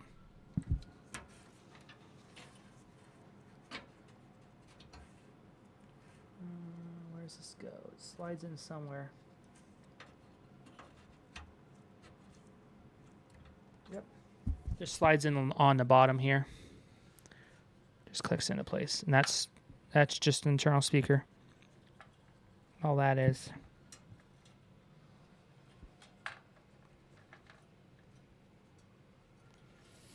Okay. Speaker's been done.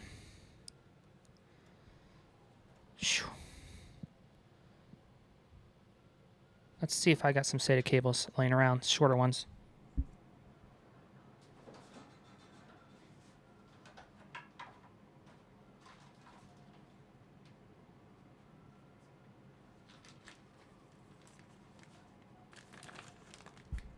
Six-inch. That ain't gonna do it. Does in some situations, but not all. Got a little bit longer one. Not sure how long this one is. Looks longer than 6 inches. So we'll use this one. It doesn't look any shorter than our current cable. It actually looks pretty much similar length. So that's something I need to get. I need to get SATA cables. I need to get more of those. Short ones. Various size ones. Because you never know until you build it in the case what size you need. So we'll just reuse what we had before. But also I need to consult this manual to figure out. You got a little jumper down there too. I got to consult the manual, figure out which ones are 6 gig and which ones are 3 gig. So go ahead and consult the manual. Let's see if I can find the manual for this. Okay, so I'll head on over to Dell. We'll go to support. And we're going to go ahead and enter in our service tag of this unit. Service tag is going to be on the top. So I'll go ahead and type that in.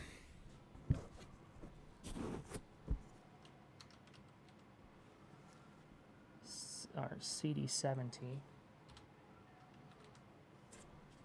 CD70W52.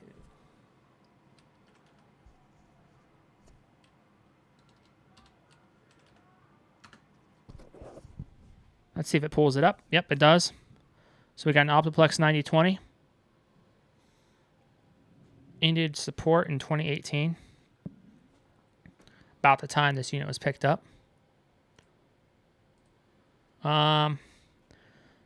So what we want is here's also we'll be able to get the drivers and stuff later for it, but we want the manuals. So Dell's kind of done with this, but service tag, it should tell you the exact model. This is an MT, so the mini tower. So Dell OptiPlex 920 mini tower owner's manual. Pop that up. And this doesn't give me a PDF. I like to have PDFs. Let's see if this gives me what I want.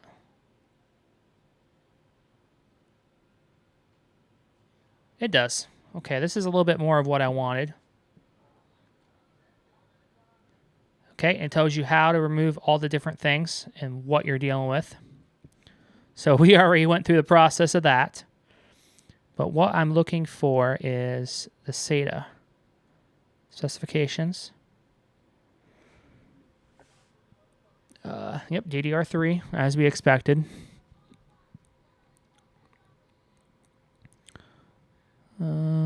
SATA.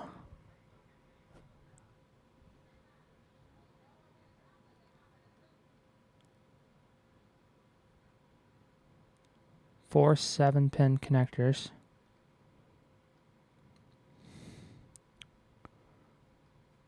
Not telling me a whole lot of what I wanted to know.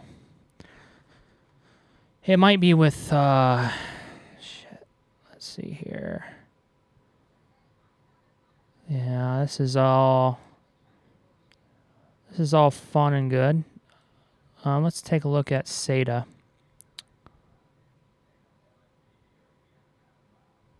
So optical drive, they probably want to be on a 3 gig port.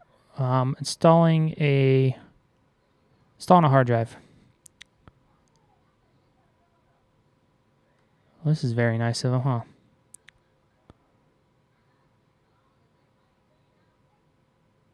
Oh, look. Apparently there's a little tab, but actually on this model there is not a tab. It's there. They don't have a tab for the CMOS battery, that is. See that little tab they want you to push in on? That doesn't exist on this. So, yeah. But normally there is. Remove the cover, disconnect the cable.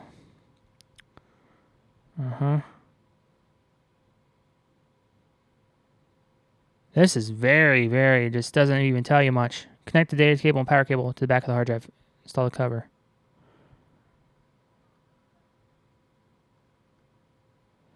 Yep, there's a speaker.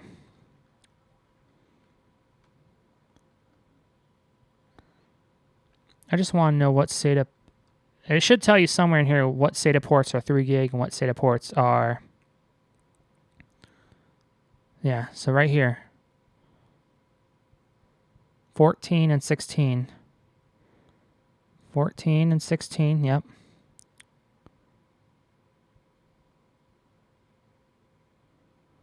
Doesn't tell me what speed they are. Come on now. Should tell me the speed somewhere. Let's see.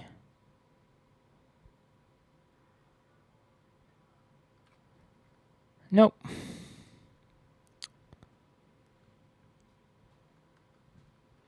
There's got to be an overview diagram.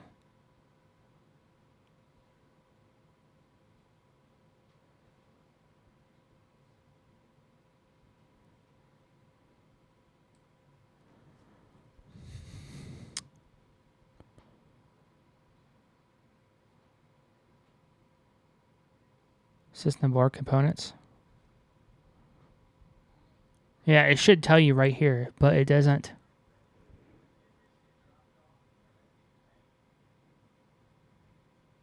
Oh, this is actually wired as ×4. That would explain why the Mellanox doesn't behave as nicely in these.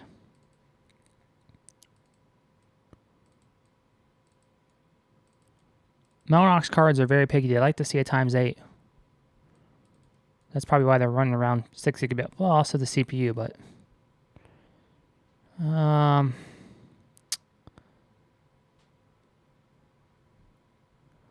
yeah, this just says SATA connectors. Wow.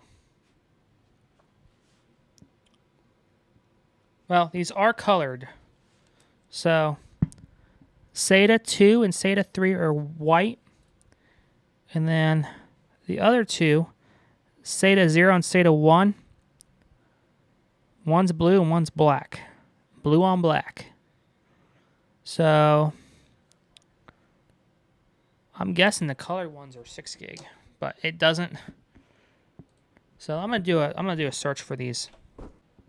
Choose the Intel Q87 Express chipset. All internal SATA ports are capable of SATA 3.0 6 gigabit speeds.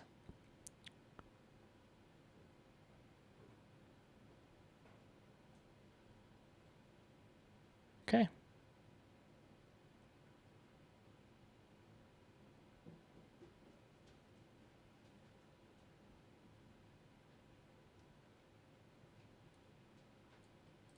Okay, good.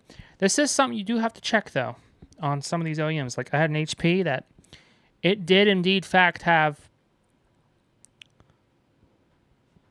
some that were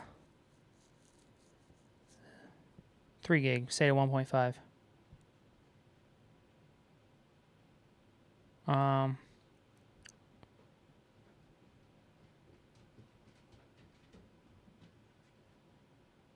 It's always something you want to check and verify, especially when you have an SSD. You don't want to be bottlenecking your SSD.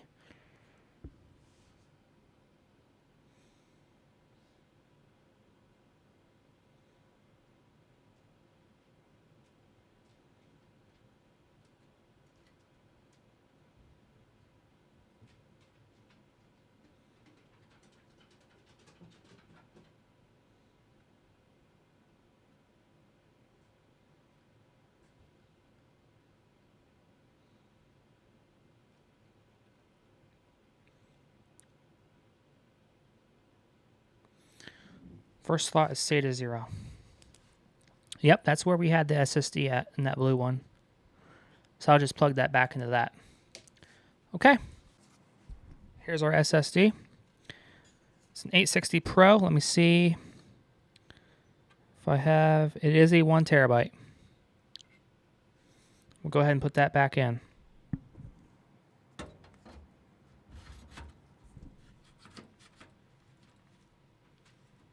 Maybe it goes the other way. Yep. Just like so. Okay, so we'll need SATA data and SATA power.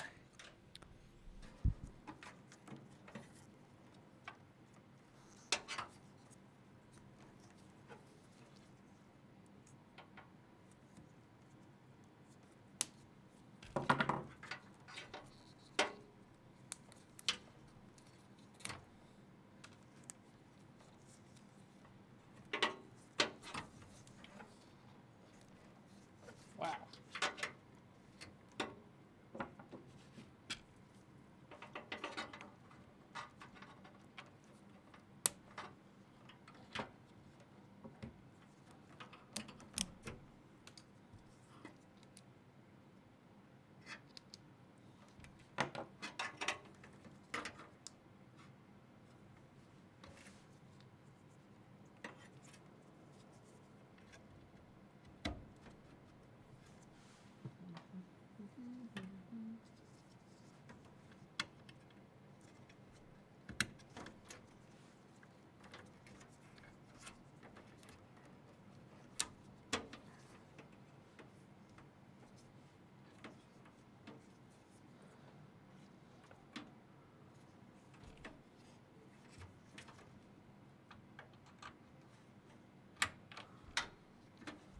SSD has been installed. Let's go ahead and do that game drive customer has as well. Now, actually, we'll have to use that new SATA cable. Got your typical Dell Caddy. You're going to need one of these. These don't use screws. They just use these little rivet pin things. It's just a pressure fit. You just expand the enclosure over it. snaps in place. So we're going to be putting in this customer's game drive that they used on external enclosure, USB enclosure for the longest time. This is a 4 terabyte HGST, 7200 RPM, spinning rust. We'll go ahead and install that. Now you want to note the polarity of the cable direction so you get this right. This is gonna, oh, this is not nice. That's gonna be sticking up. So that gonna have to bend that down. It's not ideal, but what can you do? I mean, we could ditch this and use Dell's cable and feed power from the motherboard. I mean, it was designed for that. SSDs don't use a whole lot of power. I would have to find that cable though if I still have it. It would get rid of this has 4 SATA power cables. It's taking up a lot of space in this case. And I don't know if we need it for the optical drive, this particular one, because it might be off 2 different lanes. But that might be a cleaner for this case, because this is I'm sorry guys, this is ridiculous. We might have to pull this cable out and just say, nah, not gonna use it. Might be cleaner just to use the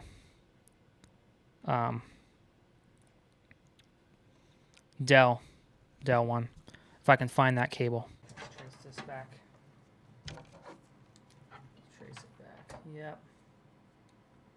Let's get it out of here. I don't like it. I don't fucking like it. It's just too much fucking clutter.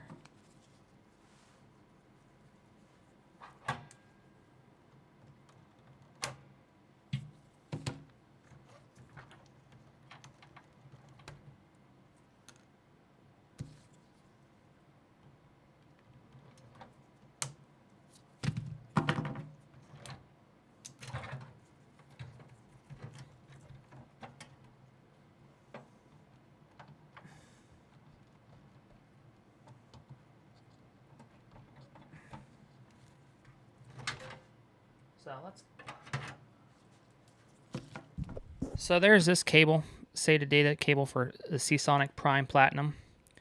It's got 4 SATA power connectors, and this wasn't used for the optical drive. So we're gonna take this one out. It's just too big and bulky. It just makes it a nightmare inside of here. I'm gonna try to do this a little bit cleaner than I did when I was younger. So how Dell does it is they have a power leg off of the motherboard that feeds it. They have their own little proprietary cable, and hopefully I still have that in stock. If I do, we'll plug these in. I mean, one of these is a SSD, so not a whole lot of power draw, and one is an actual hard drive. But it was designed, that cable Dell made, designed to power, obviously, 2 hard drives. SSDs weren't as popular when this was around, so it should be a non-issue. It should work just fine. We'll power these off of the motherboard's output power, and then the optical drive will be fed off of the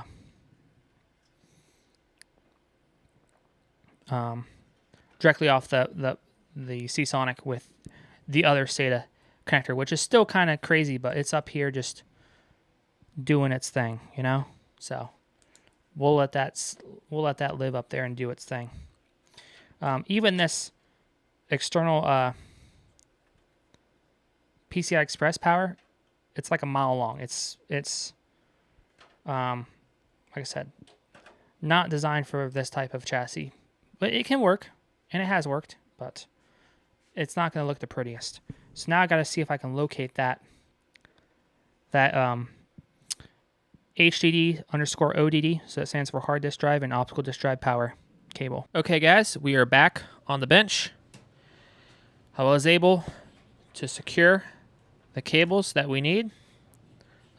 Cable. So I didn't have them in stock. I thought I kept them, but I guess I threw them away because I figured, oh yeah, I'll never use the power cables that came supplied from Dell. Well, Lo and behold, a few years later, I'm going to use them because it's going to be a lot more optimal in this case. So I had to overnight these cables. It was ridiculous. I tried multiple sellers on eBay, and only one person budged, and they were based out of Oregon, so it cost $106 to get these cables. And I overnighted them because I did not want the customer to wait. And they were already chewing my ass about it. So we got them. This is what they look like. It's kind of a little off camera, but we got the cable that we need. It's a 5-pin, and they are labeled too. Which ones? They'll say HDD and then ODD. So you got hard drive and optical disk drive. You don't necessarily have to, they're all the same, but they're optimized. The length of the cables are optimized for the case. So I'm going to go in here. I've already pulled out this long batch of SATA power cables for the Seasonic Prime Platinum power supply.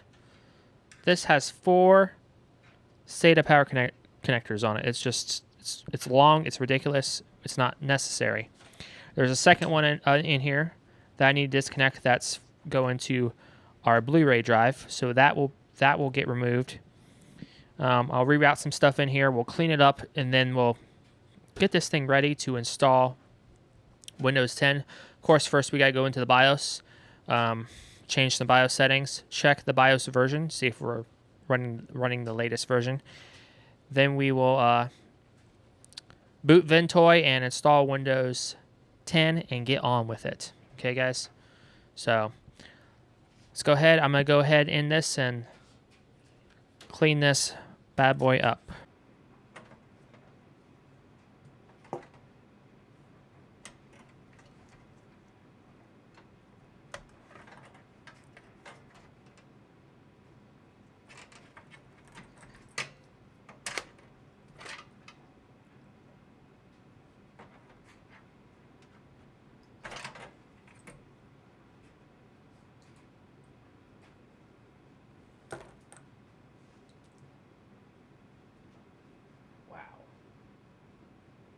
Wow, does that look nasty?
This hard drive, this is a 4 terabyte HGST.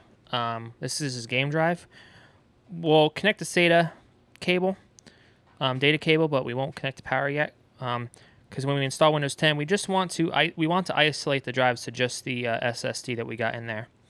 But these caddies, you gotta get one of these blue Dell caddies. It just pressure fits on. You just kind of expand it over the holes. You want to make sure you got your polarity right first, so the cables are going in the right direction. Other than that, just slides in and clicks into place. Just like that. So we got our game drive in there, and then we got our 1 terabyte Samsung 860 Pro SSD. And I kind of tucked the CPU power connector up in that second optical drive bay, along with also the main 24 pin motherboard power. Just to get it out of my way right now, I'll try to clean it up a little bit better later. It needs a lot. This whole thing needs a lot of work. Not a whole lot of cable management happening in this case. It's so tiny, it's hard to work in, so sometimes you're stuck with what you have.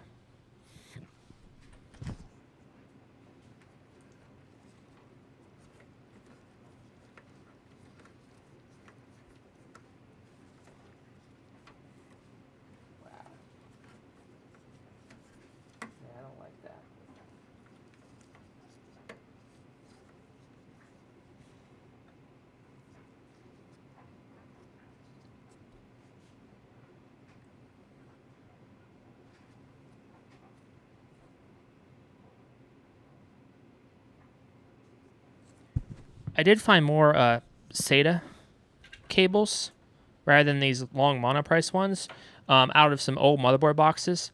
I'm not sure if they're any shorter though, so that remains to be seen. So I'm going to look through them.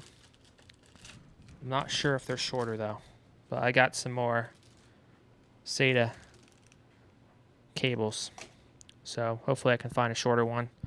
Otherwise we have to do these long runs, which isn't ideal, but is what is. So there's this one. Doesn't look much shorter. It looks honestly just as long. So I don't know if I have any shorter SATA cables. That's something I need to put on my list and get, is some shorter SATA cables, because these are ridiculous. But yeah.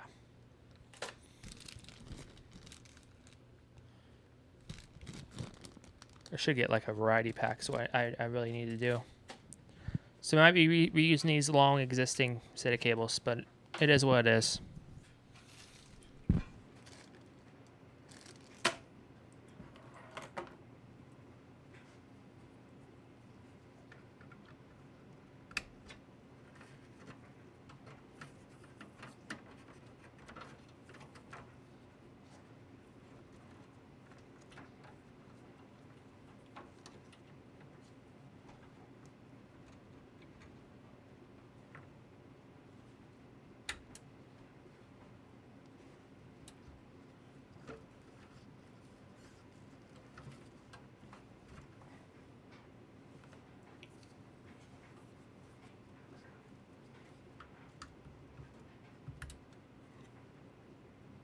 Oh, that's kind of interesting.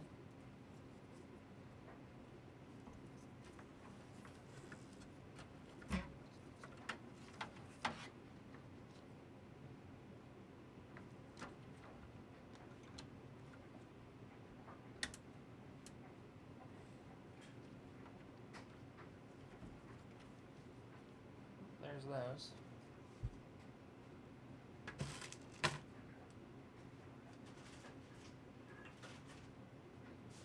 Gonna need one for the optical drive, the Blu-ray drive.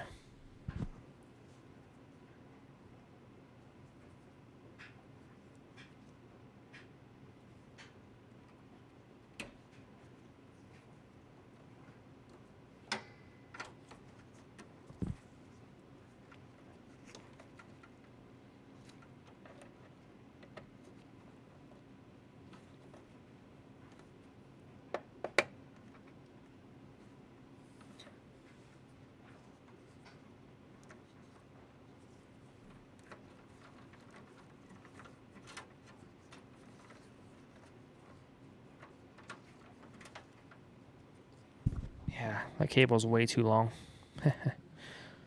This is gonna get nasty real quick. I can see it now. But at least we got those two long cables out of there from the SATA power. But still, it's still gonna look pretty sloppy in here.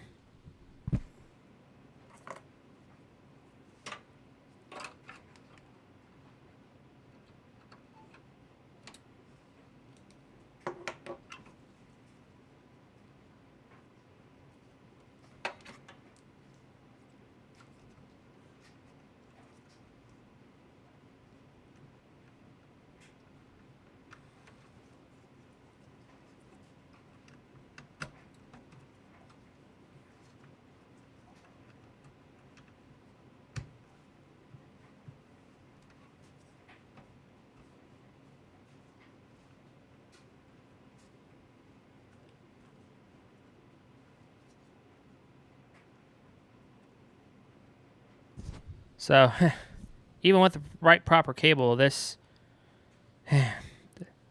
cable, it's the clearance on that looks nasty, but it is what it is. It's mostly a cosmetic thing. Ain't pretty.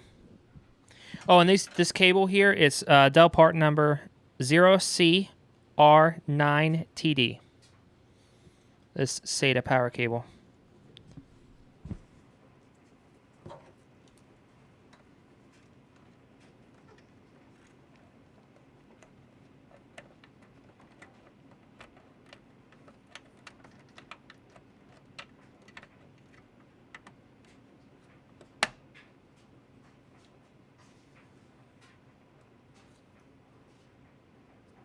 Okay, there we go.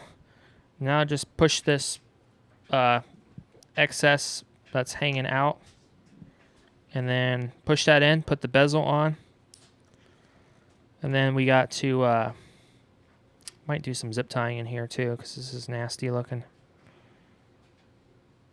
It doesn't look very appetizing. Is what it is. Some zip tying might clean this up a bit. Yeah, I just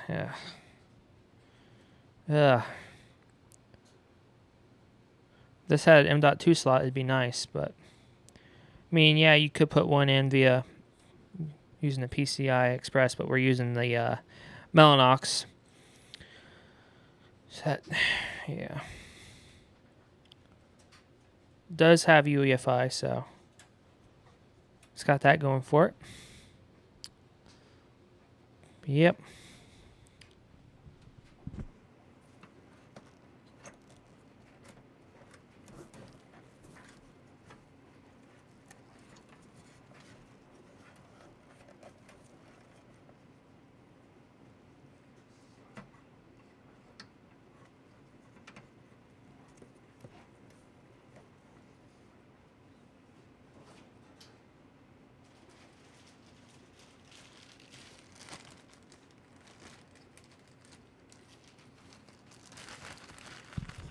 Time to go to town.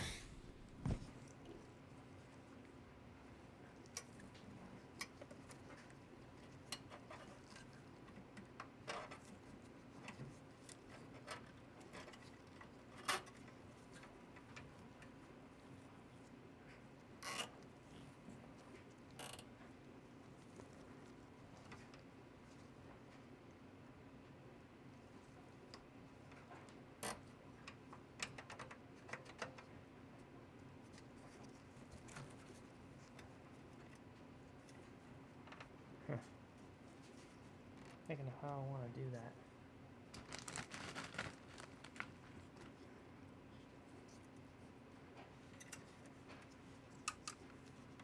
Need another hole. Wish I could get rid of this latch. I don't see any reason to have this latch for the optical drives. There's like zero reason to have that latch. So I'm wondering if I should just bust this latch off of here for the optical drives, because we screwed them in anyway. I don't know.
Now we have the CPU power, 4-pin power for the CPU. Probably not need for certain CPUs, but we do have the best CPU in here, the 4790K, so probably definitely need that additional power. So not like we can just remove this. So my main concern is to get this off of the heatsink, off that fan. We don't want that to get caught in the fan and cause some issues. So I need to find a way to get that off the fan.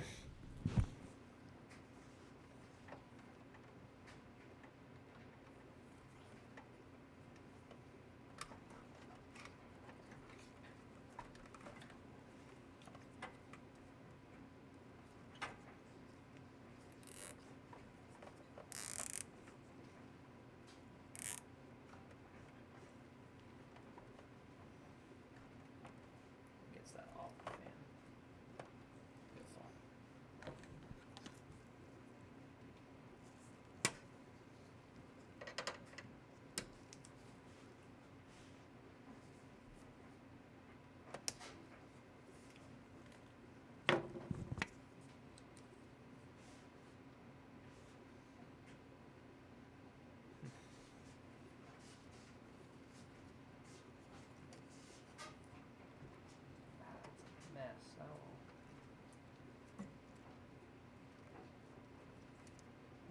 Do with that.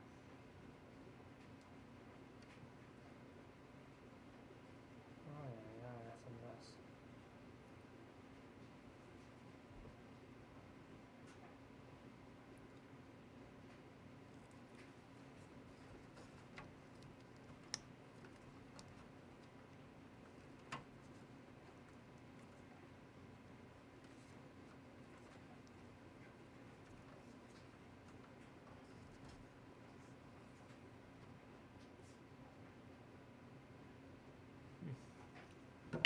Could do that. That's gonna be a bitch to get into it.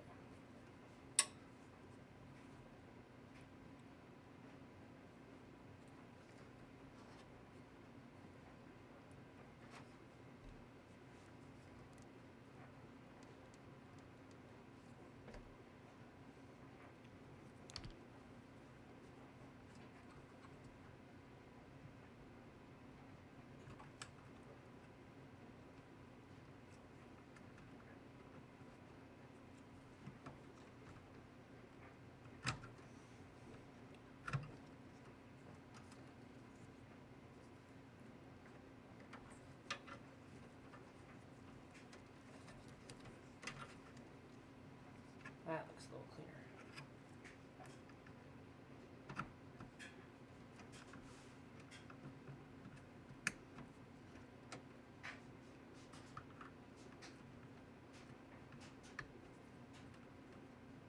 Wow.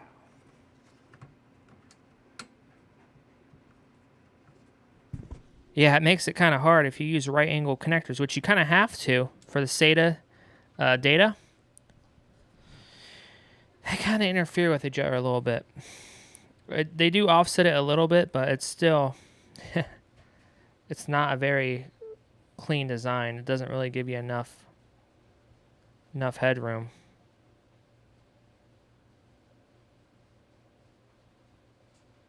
Yeah, yeah, not very nice, but hopefully it's making a full connection. I don't like it.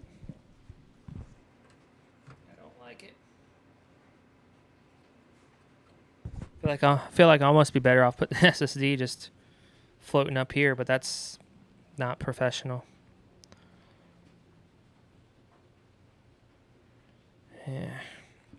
Yeah, working in these cases is a nightmare. It's a nightmare. It's not the easiest to work in these.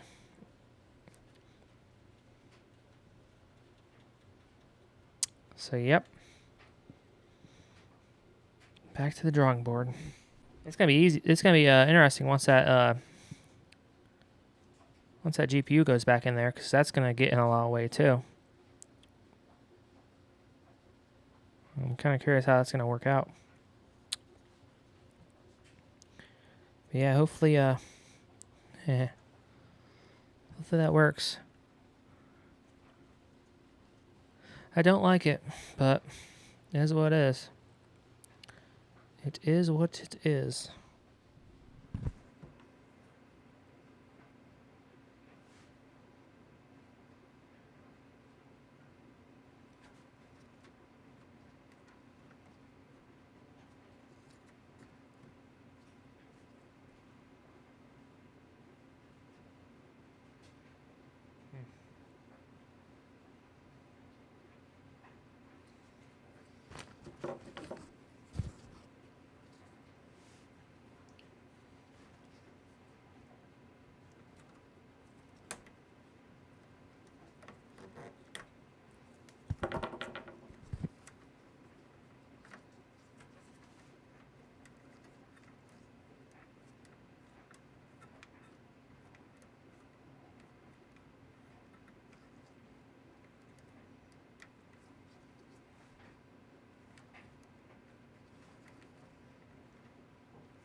So I'm going to go ahead and put this GPU back in here.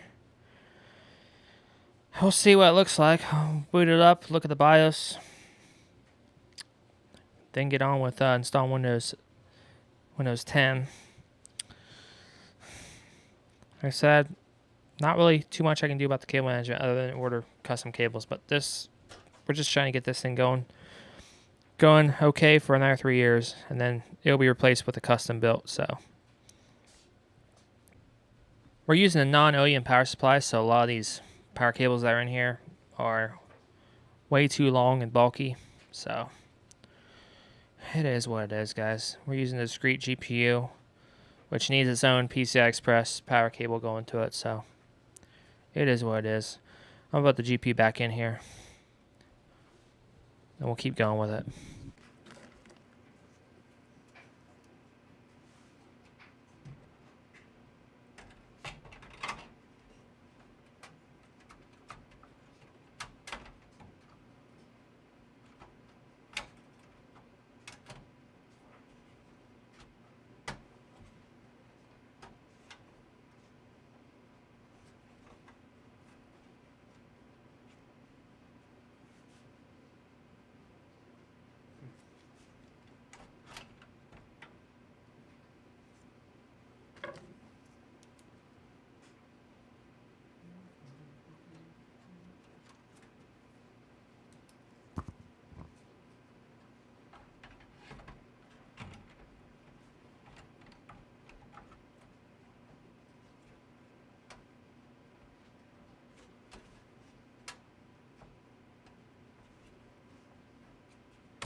GPU's back in.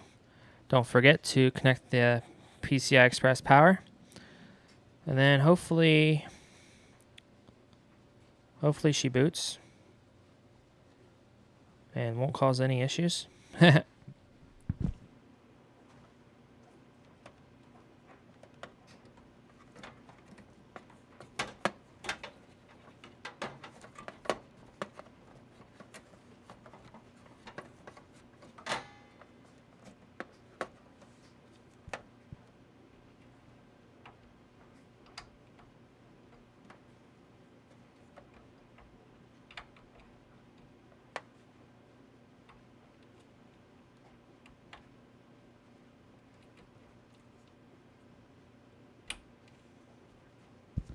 It's important to make sure that fucker clicks. So shove an excess back in that extra optical drive caddy. Try to lay this down. It's going to be nasty, but it is what it is. It is what it is, guys. Most important thing is we don't want this to interfere with the fans, which this thing only has one rear exhaust fan, heatsink fan, and obviously the fan that's in the power supply there. So this GPU is pretty much being starved for air intake. There's not anything pushing air in, so it's got to draw it in from the bottom here, and you got the hard drive caddies right here kind of interfering with that, but it is what it is, guys. So it's not going to get the best thermals at all, being in this case, but it is what it is.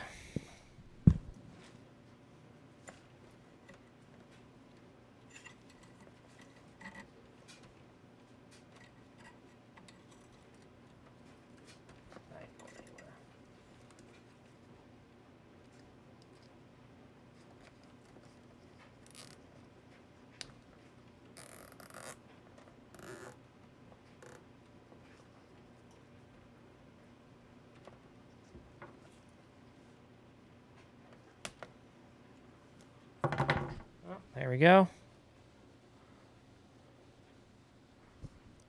Put the front bezel. I'll set this up. We'll put the front bezel back on it.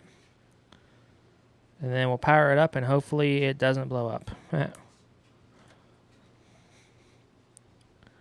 It shouldn't. It should work.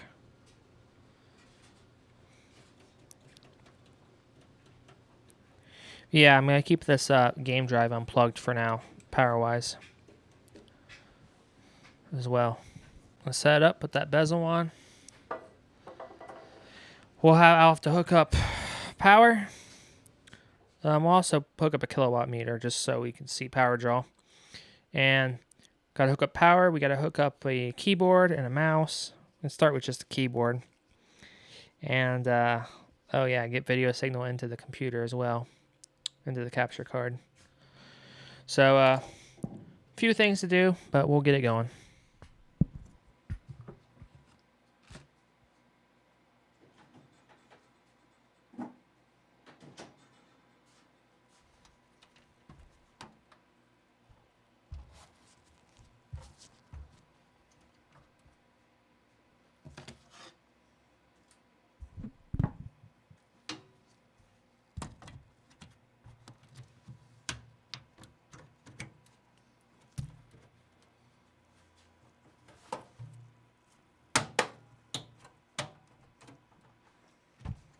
It's always important to check the alignment in the front there of your ports. Make sure it all lines up right. Another way is just take a flash drive or something with USB. Make sure they plug in.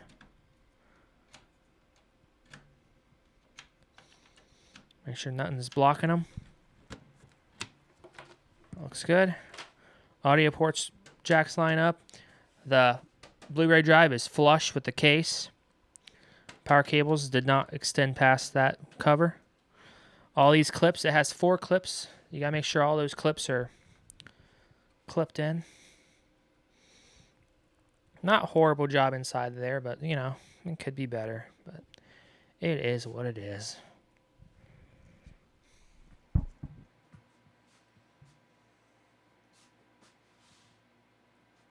So I'm gonna set this back a little bit. as well. And yeah, we'll get it set up. So I'll plug in power. I gotta locate the right power cable. I'll hook up a kilowatt meter as well down there. Then we'll hook in our keyboard and a mouse. We'll just do keyboard starting out, but mouse later.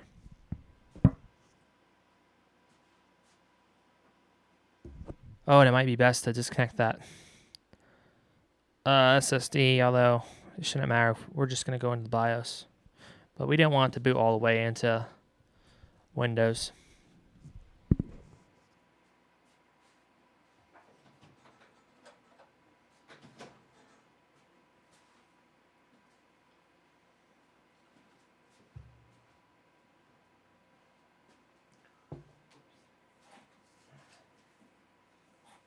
Not long enough. Yeah, that's what we'll have to do.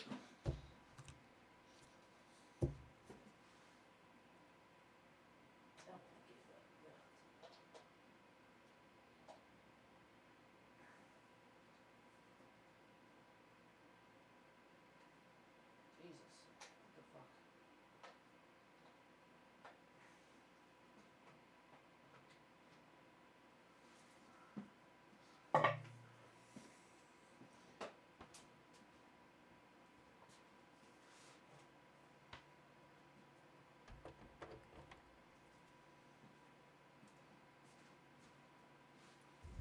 Another thing to note, before you plug the power cable into the back of a power supply, always make sure it is switched in the off position.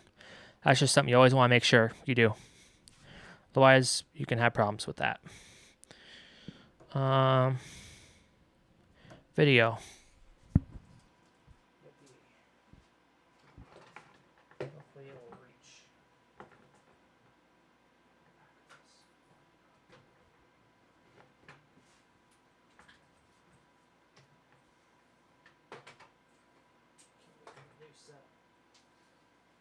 That's fucking hassle.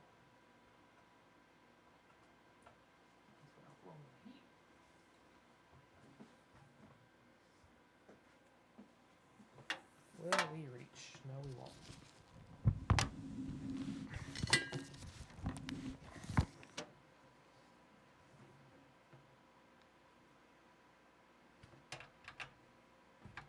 No, we will.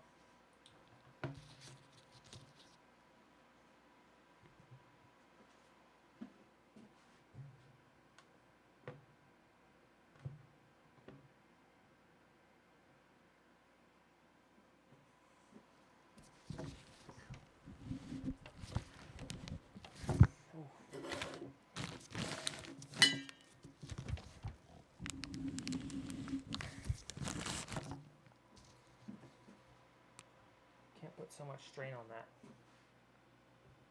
That needs to be on a fucking extender.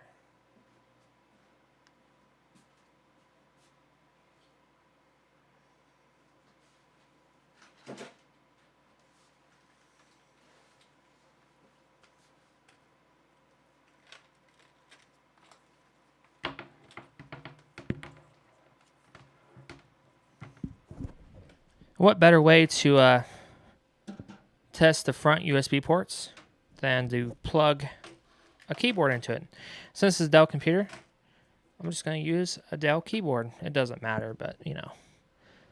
So plug this into USB 2.0. That was the bad. That was the one that was bad. Was that first one? So I plug the keyboard in, and we'll see what we get here in a second, guys.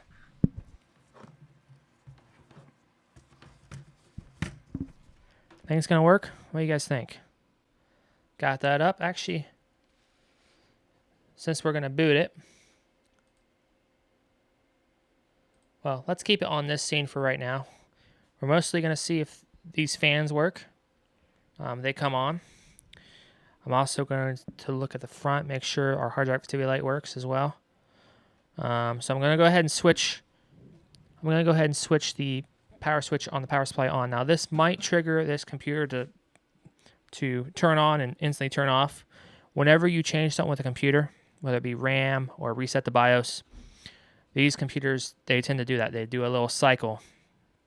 So we'll let that run through. It probably will attempt to boot because we did reset the BIOS. So we changed out the CMOS battery.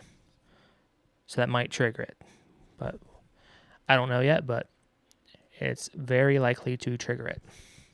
So we'll go ahead and turn this on. And it does kick it on. Heatsink fan's working. Back rear exhaust fan's working. The optical drive is lighting up. The power light's lighting up. I'm going to make sure I hit delete here on the keyboard. Keyboard's not lighting up yet. Okay, it just turned back off. That is normal. It just turned back on again. That is completely normal whenever you mess with hardware or mess with the BIOS on these systems. I'm keeping an eye on the capture card and also the keyboard. As soon as I see that Dell logo, I'm hitting the delete key.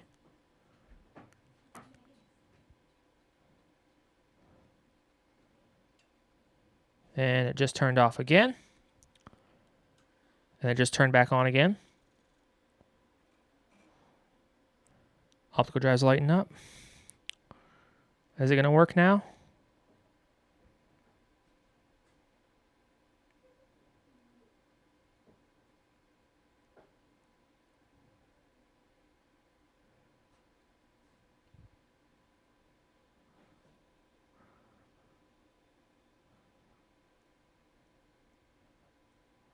There we go. It says Dell. It's booting up. I kept hitting the delete key. Okay, here we go.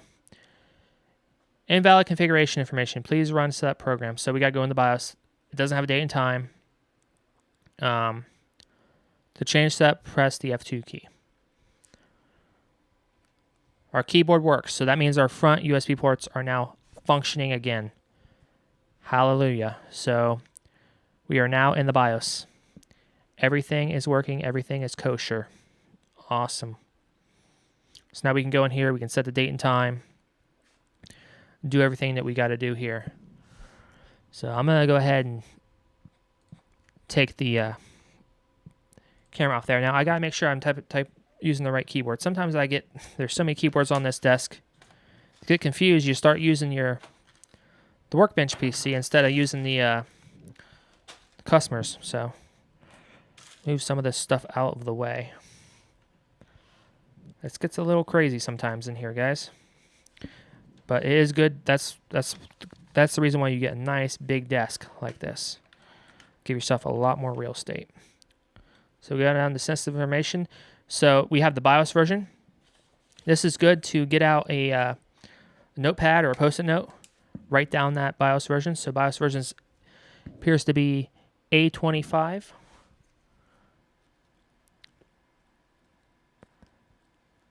Okay. You also got your service tag in there as well. Here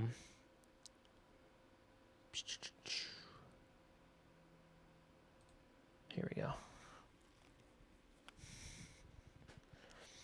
So we got our BIOS version.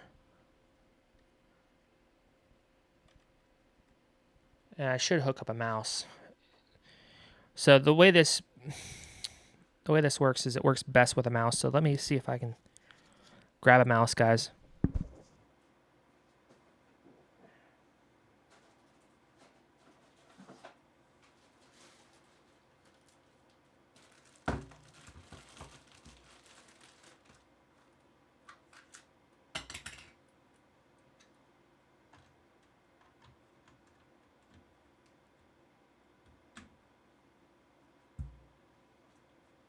And I got to put batteries in this spare mouse I got laying around here.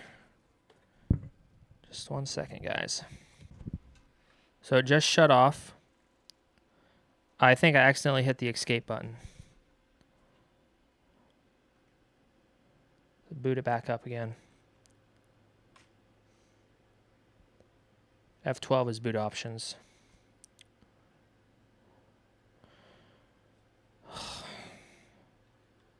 Oh, BIOS flash update. That's nice. We'll go up to BIOS setup.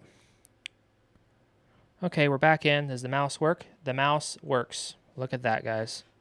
And that is through the front header as well. So now I can spin around.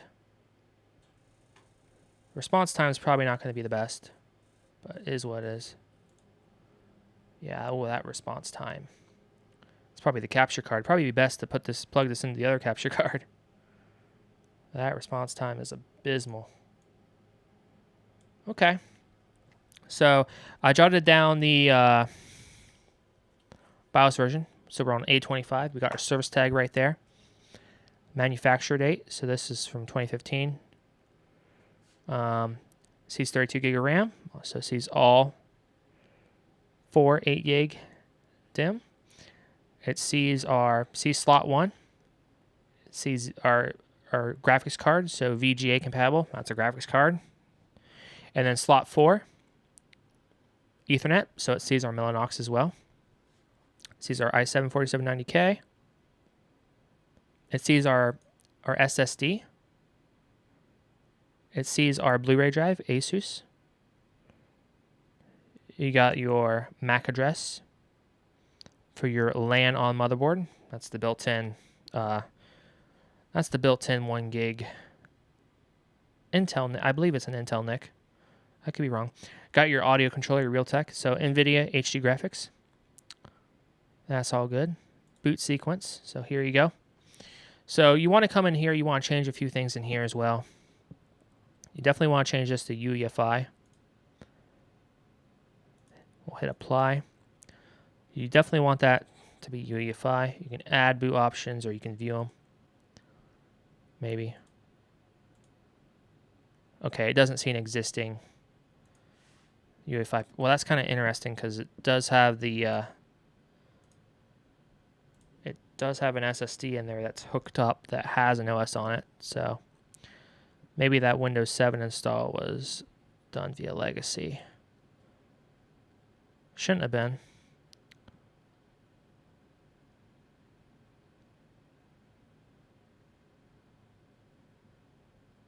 We're not worried about legacy.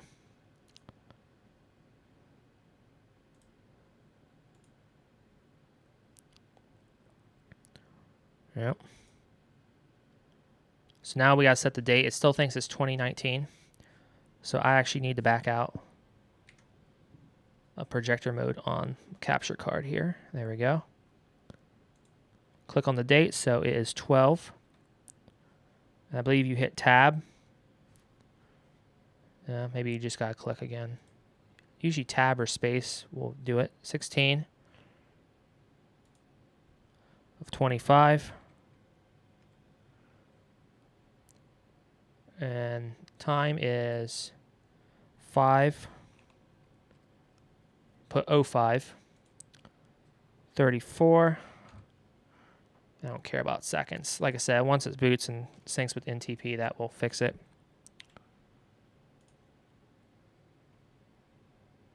There we go. The time should be set. System configuration. I could use the keyboard for this. There we go. Integrated NIC. Now we can turn this on or off. PXC is if you plan to do any network booting. You could turn it off to actually speed it up. If you never plan on doing network booting, most residential installs and stuff, they're not going to be doing that. So enable UEFI networking stack. We'll go ahead and keep that applied for now. Serial port, built-in one, might as well keep it on. SATA operation. Now here's the important thing. Whenever you mess with the BIOS, whether you change out the CMOS battery or you go in here and set factory defaults, if you don't want a new install, you want to set this to HCI. If you have an existing install and your Windows just completely blue screens right when it boots, you got to set this to what you had it at install time. So AHCI. See right here? Yes. We want that to stay in AHCI mode. Drives. There, it sees all of them. You can turn SATA ports on and off. Smart reporting. Yeah, why wouldn't you have this enabled, you know? So go ahead and enable that. USB configuration. All the defaults, have them all on. Audio. This will turn off the built-in Realtek NIC. Now, if you use a dedicated DAC or you're just using HDMI out to like a TV or whatever, that will use NVIDIA's audio driver if it's going out via an HDMI. Or if you have a DAC, you don't need to have this enabled. But if you plan on using the built-in audio jacks on the front or on the rear on the motherboard, then you'll have to enable this and install the Realtek driver. Enable PCI slot, sure. I don't see a reason why not to, even though we don't use it. So primary display.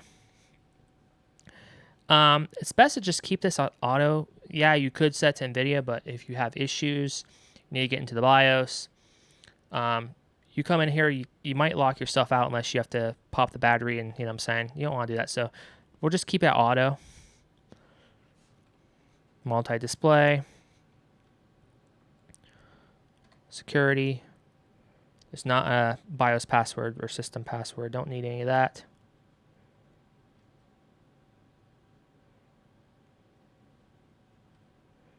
TPM. Oh.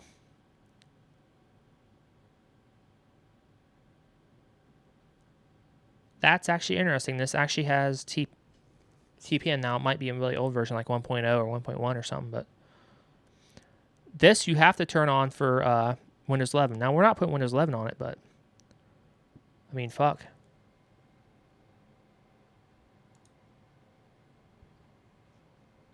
Maybe I just got into a whole can of worms turning TPM on. That's interesting.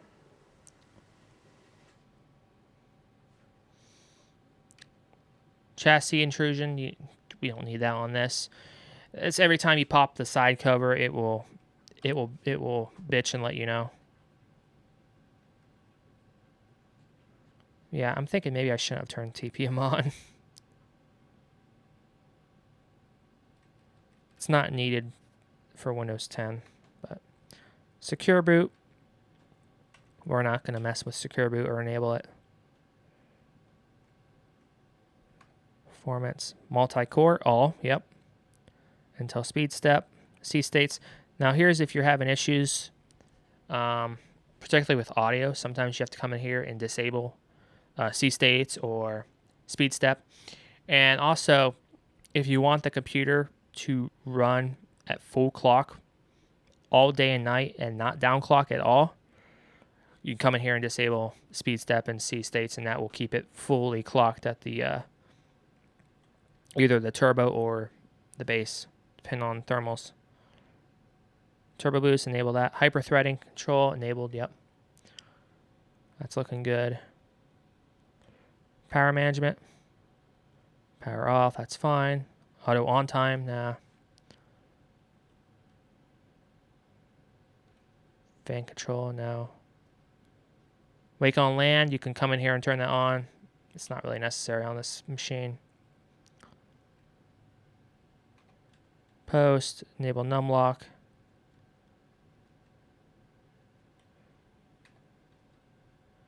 Intel virtualization, Intel VT, that's good. Good to have that stuff on if you ever run a VM on this. Asset tags.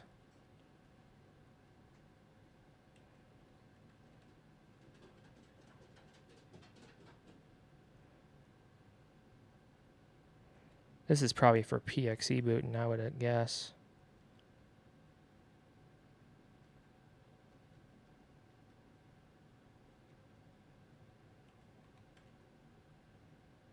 BIOS events.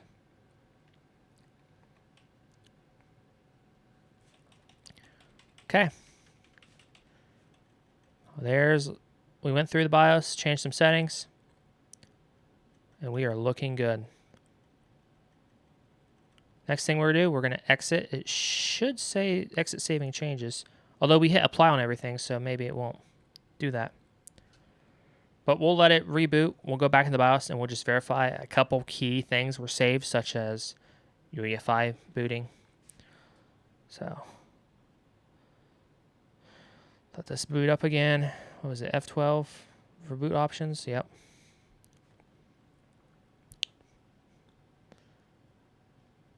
Yep, now we can go into BIOS setup. Check the date and time and some other things. So date and time, looks like date and time stuck. And it's an AHCI. Those are the two major things that you should worry about on this system. So that's fine.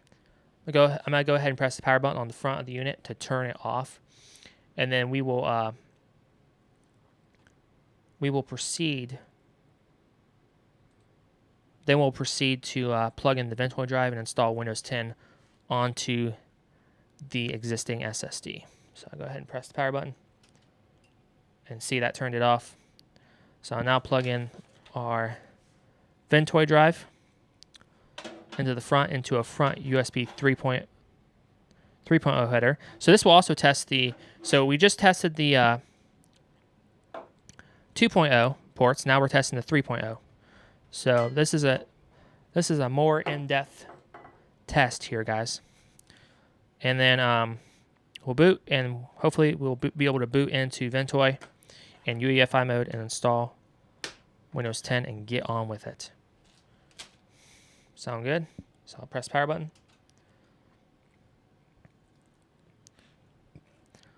Get us back into networking options, or boot options. F12 gets us into boot options.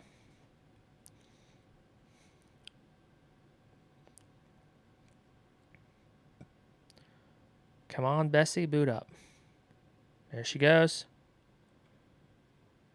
Just tapping F12 ever so often. There we go. It registered it. And now hopefully it gives us an option for our Sabrent drive. And it should show it with UEFI in front. So see right here where it says UEFI boot, UEFI Sabrent 1.0. So that's going to boot our Sabrent drive, which that's the SSD that's inside this USB enclosure. That is our Ventoy drive. We're going to boot into UEFI mode, which is what we want. So we'll hit enter, and that should boot us right into Ventoy. And if I take the camera off there, you guys should now see in the bottom left-hand corner, it says UEFI. So you want to make sure when you install Windows 10, you're installing it in UEFI mode. So now we will key down to Windows 10. Right there's Windows 10. We'll tap on it. Verify. Windows 10 22H2. Yep, that's the last version. 64-bit. Boot into normal. And now, here in a second, it should boot us in to Windows 10.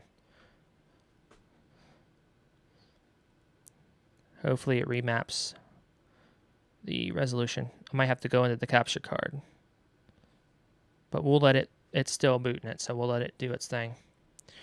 Now, take a look on the Sabrent drive. I do see the blue light flashing on the Sabrent drive, so it is currently communicating to the computer. We'll let it do its thing. Hopefully it doesn't stay on this for too long. Otherwise, that might be a little concerning.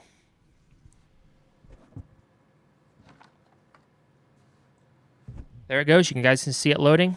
Beautiful. Look at that. Okay, so I'm going to select English, United States. United States. We were in the US. We'll hit next. We'll hit install now.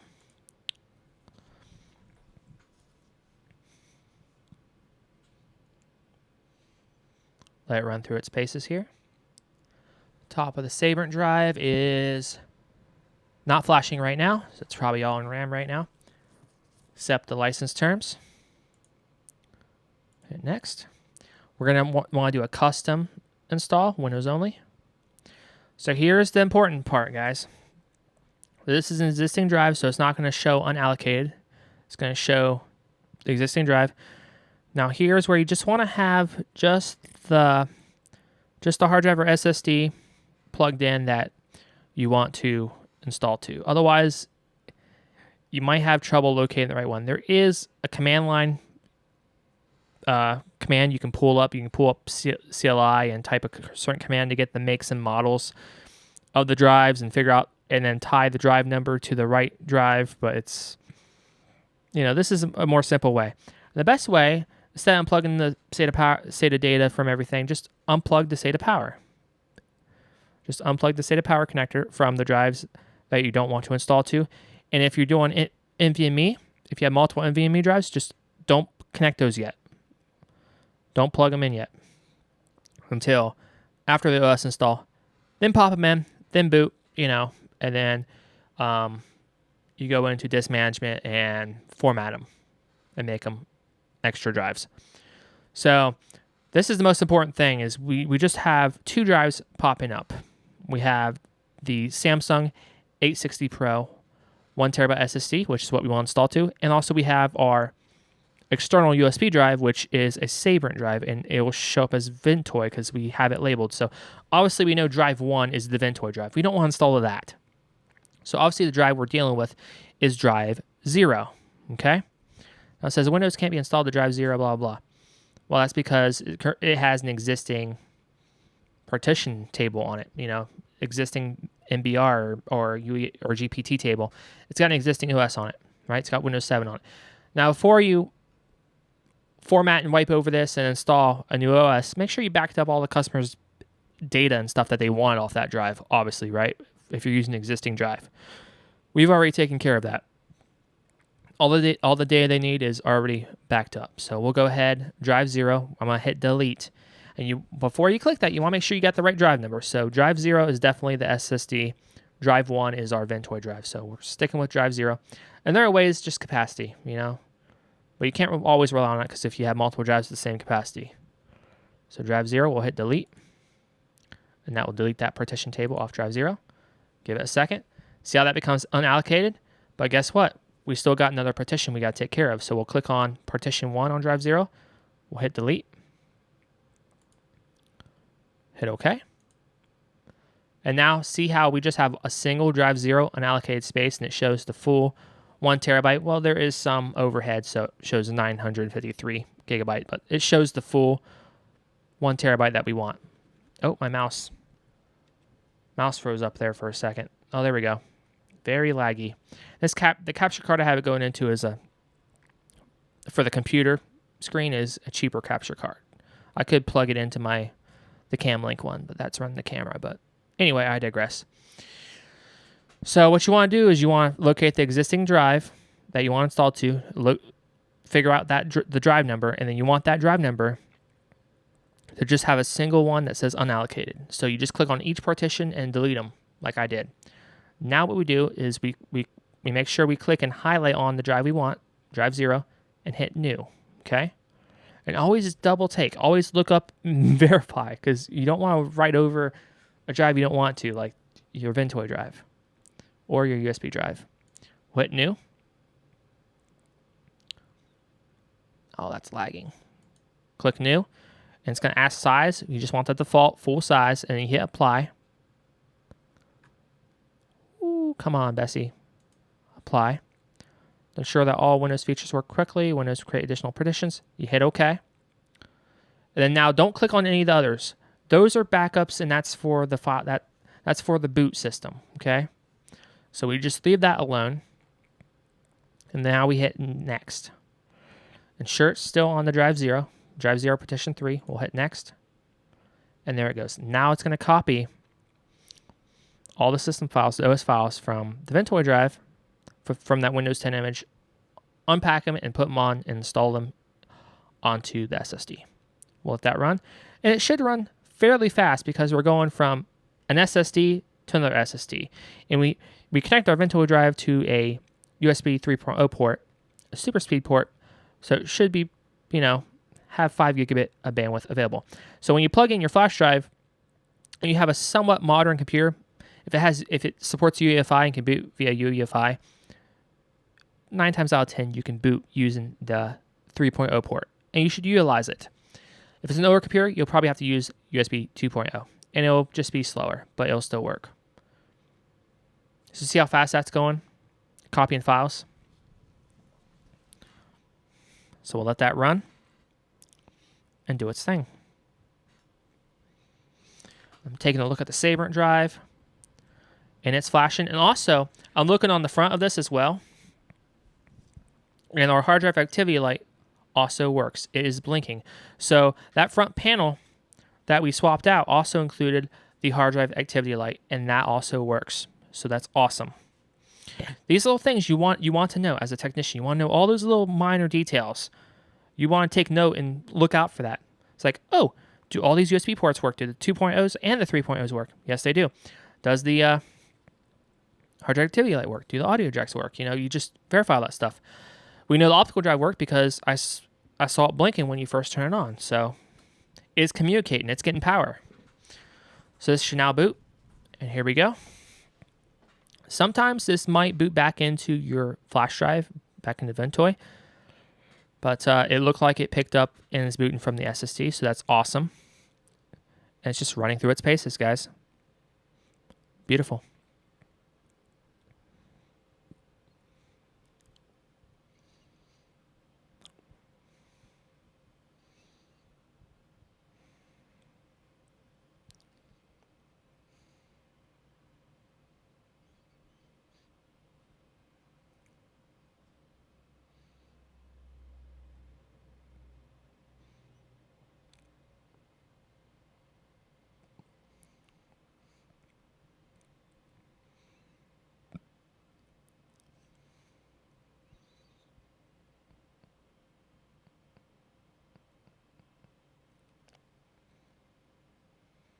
So this also verifies our GPU is working because we are plugged into that into the GPU. Now I haven't hooked up that game drive yet. We'll do that after the OS installation. That's last on our list. We're not worried about that yet.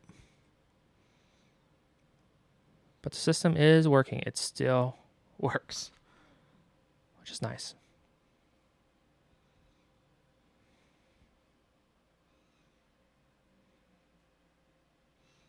There we go. Just a moment. Run it through its paces, guys.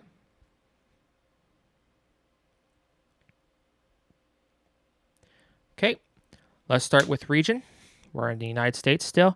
You think it would have known that from our keyboard layout being United States, right? But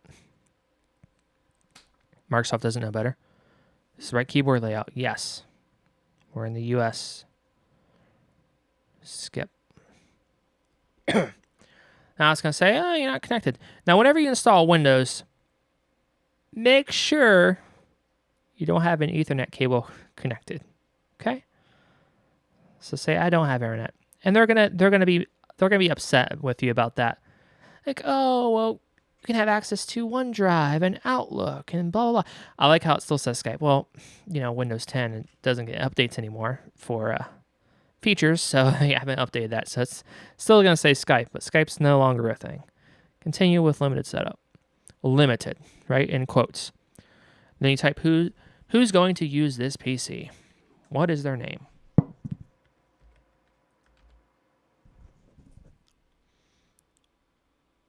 We'll hit next. Mouse lagged again. I don't know if that's the capture card or the receiver or what. Create a memorable password. We'll skip that. Not ideal, but on certain installs we do that. So for this, you want to uncheck everything but location. Now the reason I keep location on is mostly for the little weather widget in the bottom, so it gets the right temperature. But all this other stuff, you will turn off.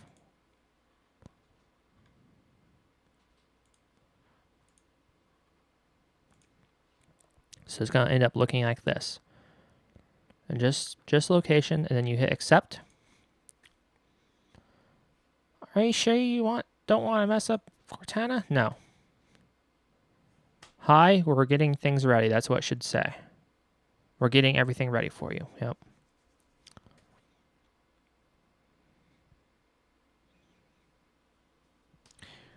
I'm looking over the PC. Hard drive taillight's still going away. It shouldn't really be talking too much to our Ventoy drive. Most of the stuff that it needs should be on the SSD now. But we'll just let it run through its paces.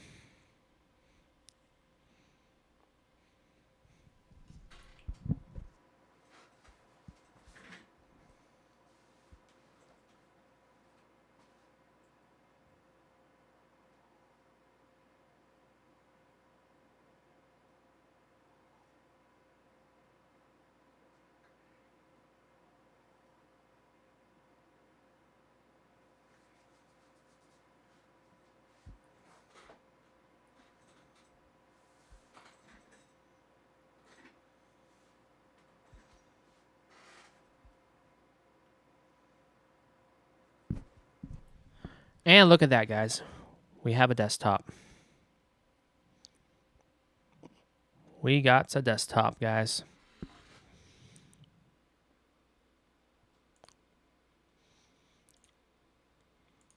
Just like that.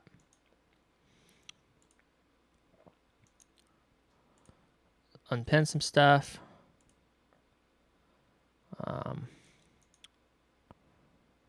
Toolbars. Search. Don't want that.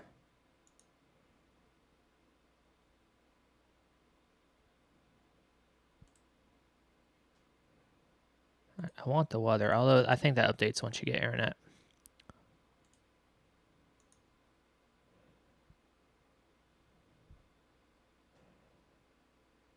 Okay, that's looking a little bit better. A little bit healthier. Got OneDrive. It's best not to uninstall OneDrive because it will come right back on your computer. The best thing to do is go into Settings and uncheck Start OneDrive automatically when Windows boots. Hit OK, and then close it out. That's the best thing to do, guys. Don't try to uninstall it because it will put itself right back on there. So you see we got our safe to remove hard drive, our eject media. That's for our Ventoy drive. It's still kicking around. We're going to go ahead and eject that safely so I can disconnect it now. And we're done with the Ventoy drive for now. Although I will be having to put some drivers and stuff on it. So we're going to have to do that. We got to do our drivers. We got to do Windows updates. We got to put software on here. There's still a lot of things that need to be done. Uninstall Office is just an advertisement. Doesn't need to be on there. Like I said, OneDrive, don't even try to uninstall it. Comes right back. Skype, that's obsolete. Doesn't really exist anymore. OneNote, I like to keep OneNote around. Unpin it. Mail. Unpin this. Unpin this. Oh, that's the actual app. Kind of look like a shortcut. That's the app. Unpin that. Actually, uninstall it. We're going to use Thunderbird anyway.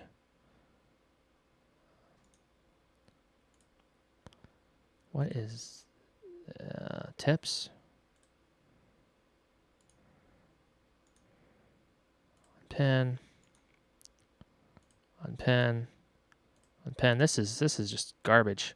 Now it probably pulls this stuff. This is probably stuff that needs to pull icons and stuff down from the internet. It doesn't have an internet connection, so.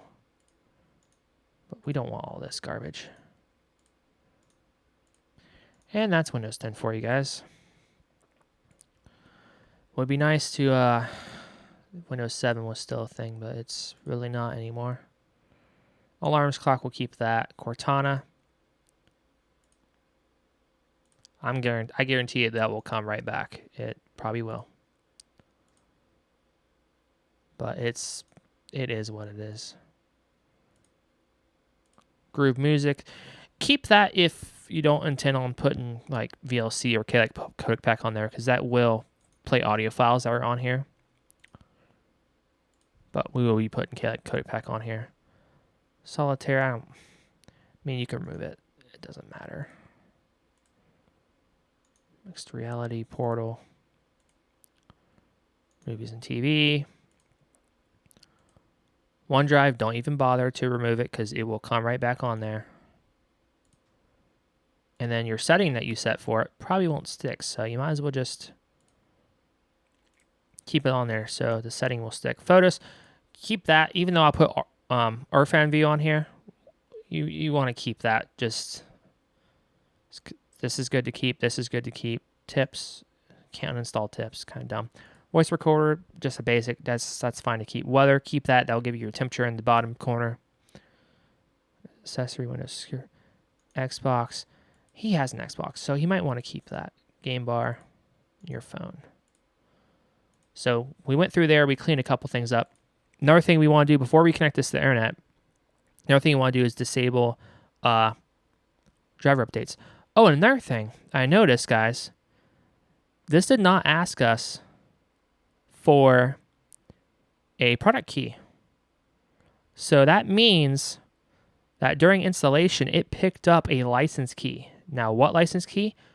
Hopefully Pro, because this is an OptiPlex that was, in a corporate environment, in a business. So, and on the back of this unit, let's see if I can get you guys in our camera angle and show you guys this. On the back of this unit, you can see right here, Pro Windows, right?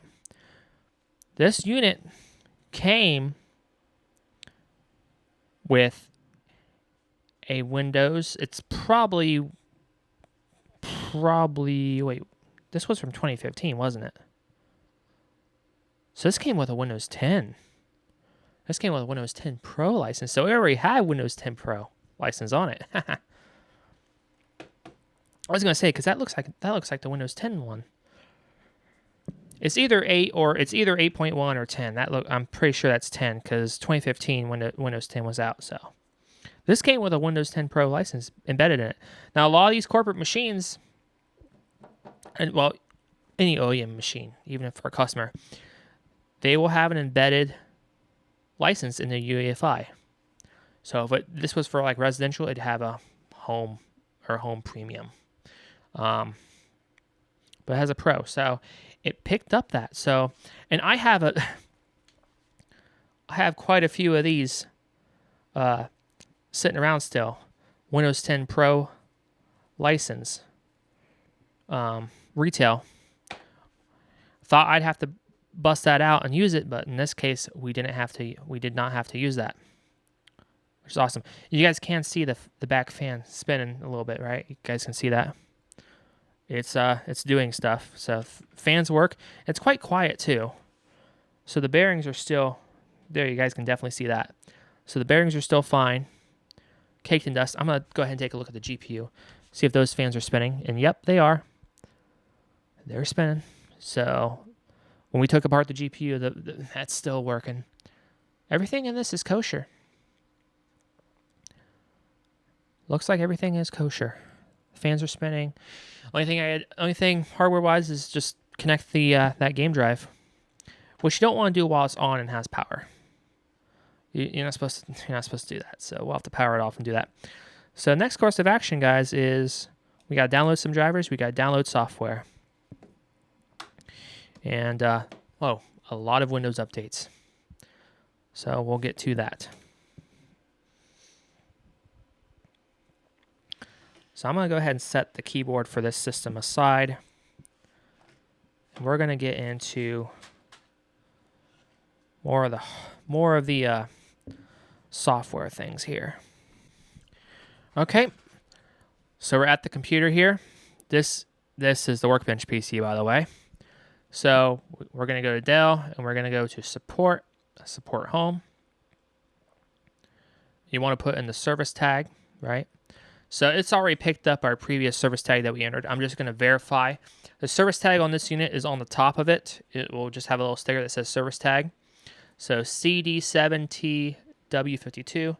CD7TW52. Yep, that's the same unit. So we'll just click on that link. So as you see, we're on the support page of this same unit here. And if you look, it says support ended October 3rd of 2018 for this unit.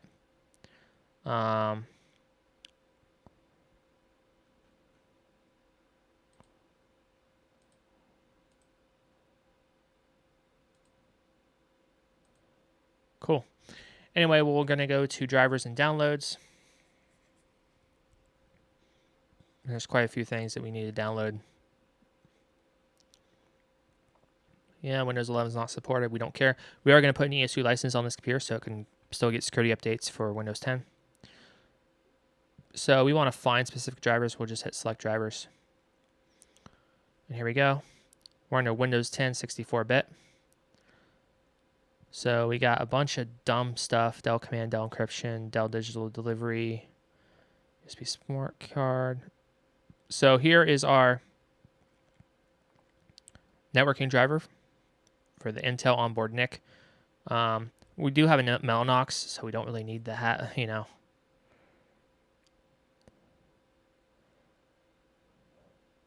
Don't really need to have this, but we'll go ahead and put that on there. Hit download on that, so that should start downloading. The BIOS,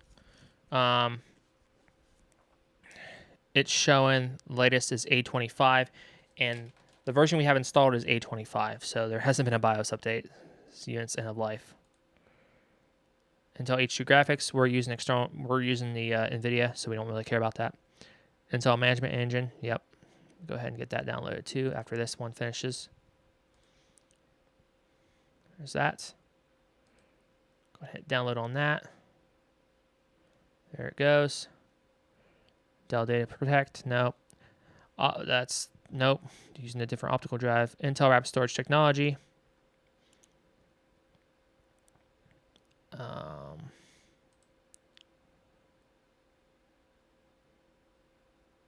This is good to have.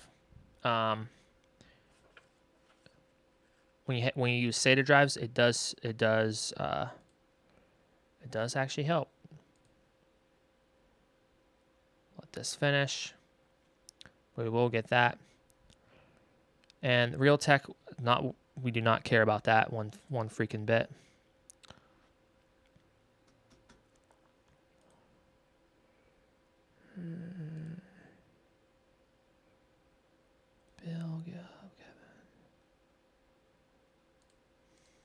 So that downloads, I'm going to go ahead and plug in the Ventoy drive into this system.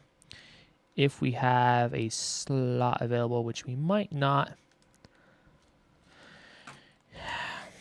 Do we have a USB port available on the...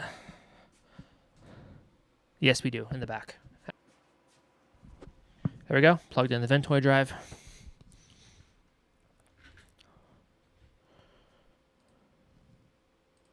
Just like that. So we'll end up putting the stuff on here for this system. Intel Management Engine, now we got to download the rapid storage. There it goes. What else do we need? Realtek, no, we do need a chipset.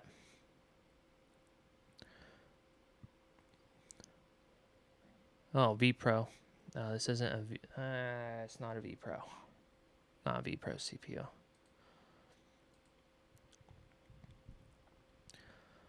Yep, and then we'll do the chipset. And we will need a couple more things. We'll need to get the graphics driver from NVIDIA. Now I'll need to get the Mellanox driver, which I do have on our system. I'll have to copy that over. And that should cover drivers. Then the rest here on out should just be software programs. Chipset, yep, got the chipset. Now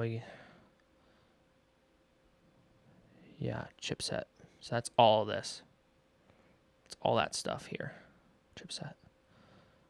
vPro. Nope, I don't see anything else. All.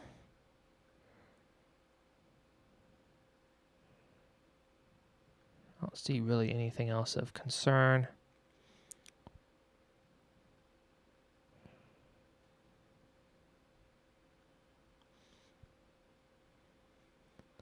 So I'm going to come up here. We're going to select the drop down, hit BIOS. Now also should offer like a flashed image that you can put on a flash drive or whatever. We'll verify what this is. It's also A25. So there's no BIOS update that we need to do. And we already went into BIOS and changed the settings we need to change. So we are done with the BIOS. So now what we got to do is go out and fetch the NVIDIA graphics driver.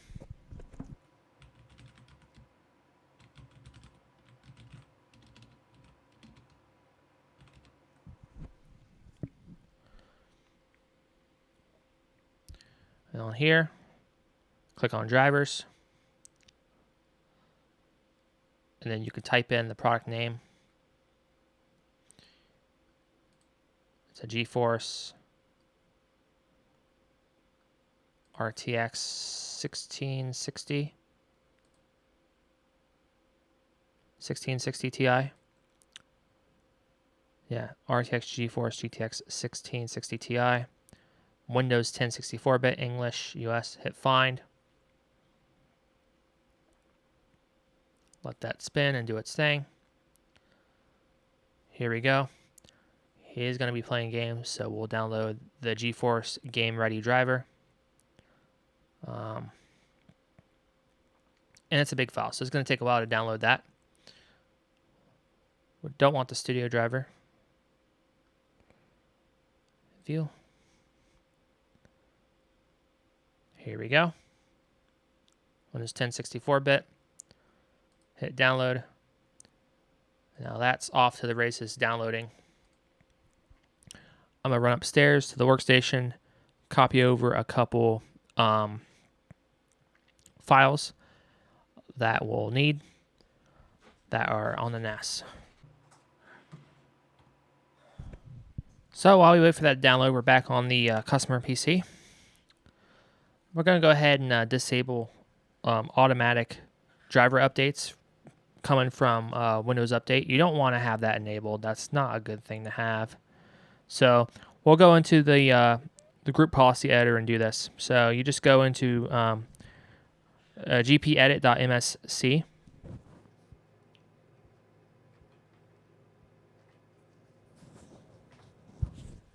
We'll boot that up.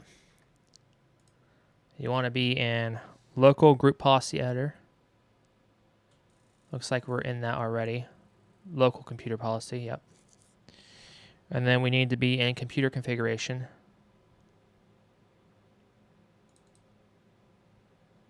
Then we need to be in administrative templates, Windows components, Windows Update.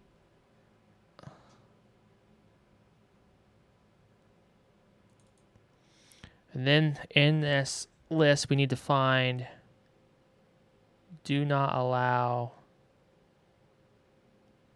include drivers with Windows Update. Double click on this, hit enabled. There should be an apply button. Hit apply. And this, in theory, should stop Windows Update from messing with your drivers. Sometimes it still does. It's shenanigans, but this is a good setting to turn on because it's just BS.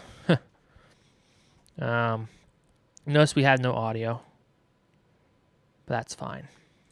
That's because we don't have the Realtek driver installed. We disabled that anyway, so it shouldn't show up in Device Manager. And the NVIDIA driver hasn't been installed yet, so it can't really send digital audio out over HDMI yet because we don't have the driver installed. Oh, freak. Resume. There we go. Fiber's coming soon, guys. It's all a work in progress. So I'll go back onto here. I got some stuff we need to copy over.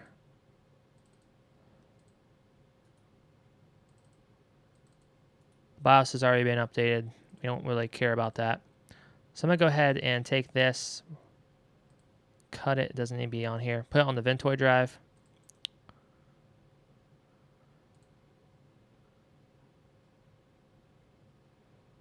Copy it over.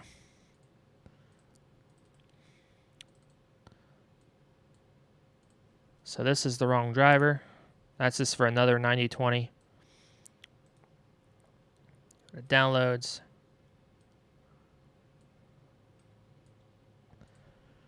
We got chipset C1X blah blah 132.10.117. That's probably the same exact file. 11.132 it is, so we can delete that. Intel Rapid Storage F6 1932. Oh, I installed the F6 version.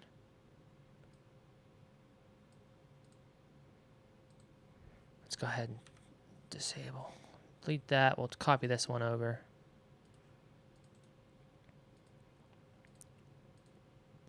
Intel Management Engine 117904, 117904, pretty much the exact same. Go ahead and delete that. Got the network driver. I don't think I installed that on the other system. Bring that over. Got our Mellanox driver. BIOS, we don't really care about that. Our BIOS is up to date. So we got chipset, management engine, Mellanox, Realtek. We don't care about Realtek on this system. Samsung Magician, probably should go fetch the latest version of that. Rapid storage. And that is it. That is everything we need here. Our NVIDIA driver is still downloading. So I'll head over and find the Samsung Magician download. Now we don't need NVMe drivers. This is a SATA SSD, an 860 Pro. So we just we'll put. I like to put Samsung Magician on all systems that have a Samsung SSD in there. Just a nice thing to have.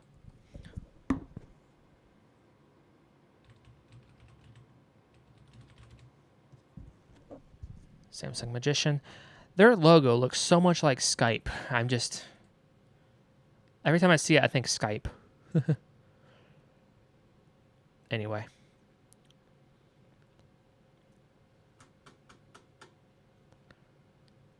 I'm on, Bessie.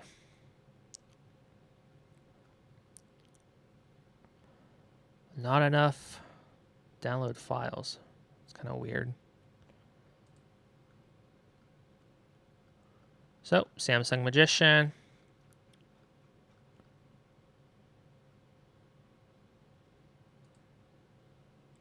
There we go.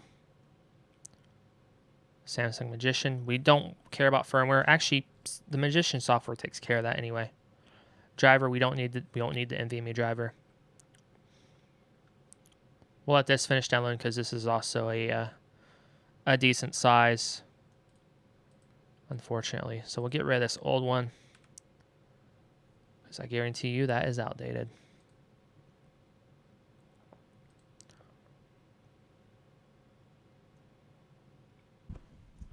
Okay, that's download. We'll go ahead and download the Magician software.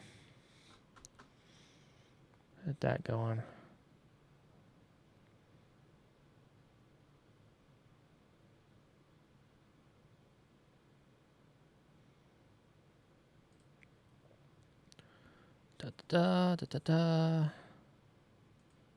There's our graphics card driver for our 1660 Ti.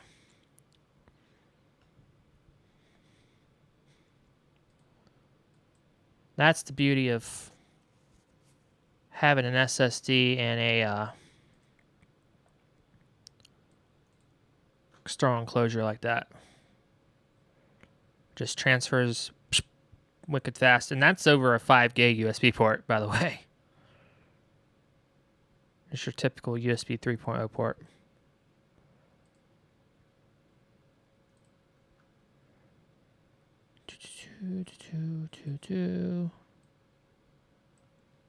Yep. Oh, and I didn't show you guys what we're pulling wattage-wise on the kilowatt meter for the OptiPlex. I'll have to get you guys an angle of that later and show you guys that. Well, we are plugged into the kilowatt for the customer PC. There we go. We're done. That should be all the drivers and shit we need. Well, technically Samsung Magician's not a driver, but I always include it like it's one, you know? Just something you just... One of those essential things you just do, you know? That's just me, though. Come on. There it goes. Just thinking about it. We got all the drivers we need. Awesome. We'll go ahead and eject our inventory drive. And then we'll pop it into the customer PC and we will get back to it. So, plugged it into the customer PC. And go down to File Explorer. Move that mouse out of the way. Go down to our inventory drive.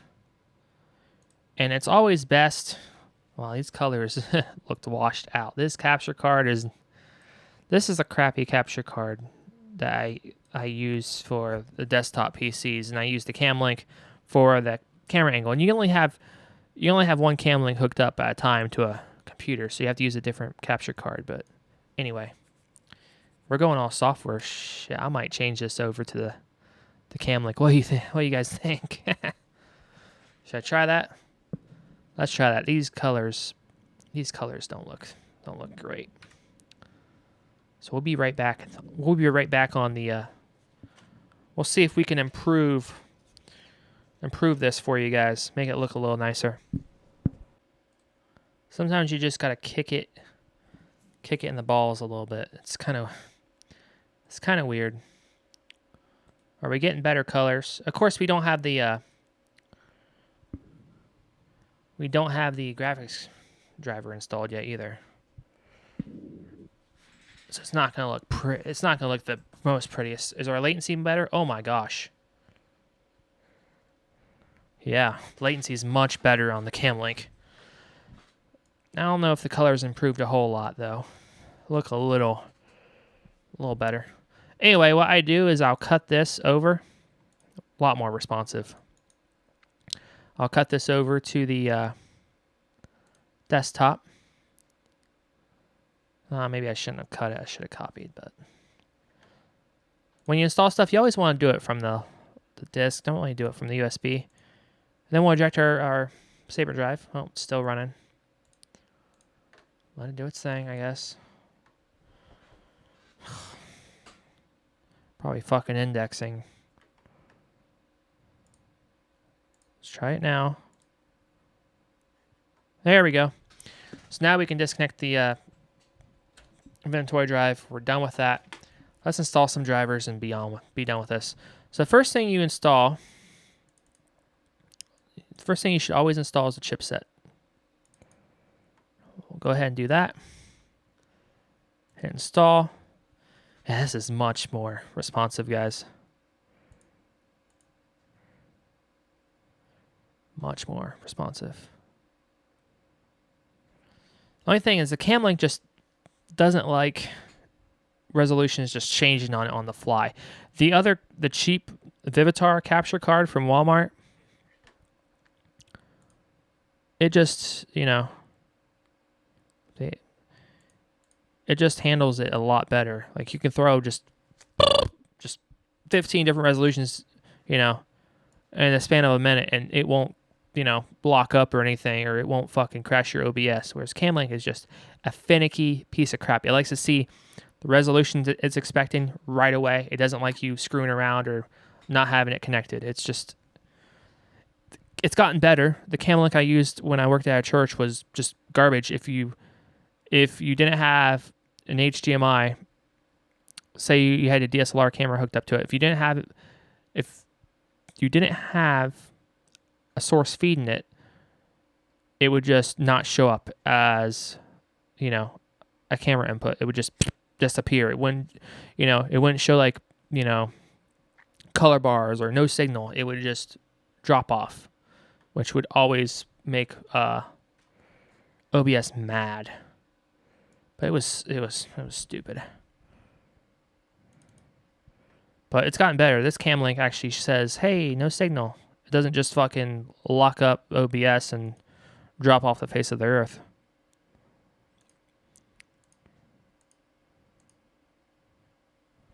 But you see, I had to go in. I had to tinker with it. I had to go into configuration for the device and tinker with it just to get to show the output. So it's still a piece of crap. But it's improved. Install our network drivers. These install it's fast. It's right here on the SSD. Current version. Current version is it's saying it's already got an Intel driver installed. It probably picked it up from the Windows install, bundled it in.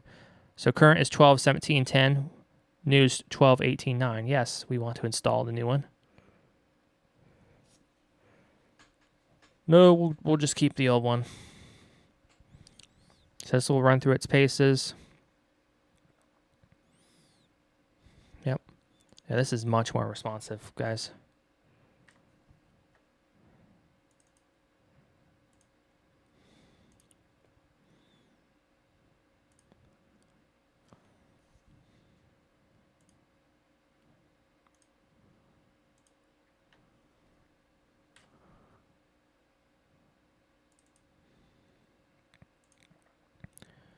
We got our Mellanox card installed.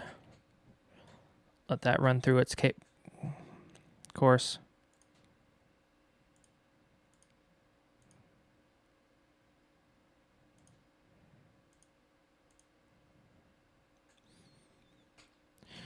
This card is picky. They like to see a ×8, and that slot is wired as a ×4. It'll still work, but it's kind of all over the place with performance. I tend to see it on these 9020s. I tend to see it run around 6 gigabit per second. Still much faster than the onboard 1 gig port. So I still think it's worth the hassle. And last but not least, we'll do the graphics driver. Now this might make the cam link mad. Hopefully it doesn't. But this might make the cam link mad. Because the cam link, it doesn't like it when it, Oh. Nope, still got our mouse.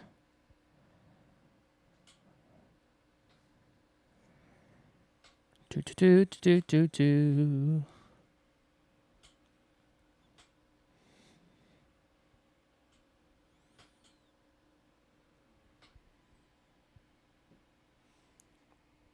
Here we go.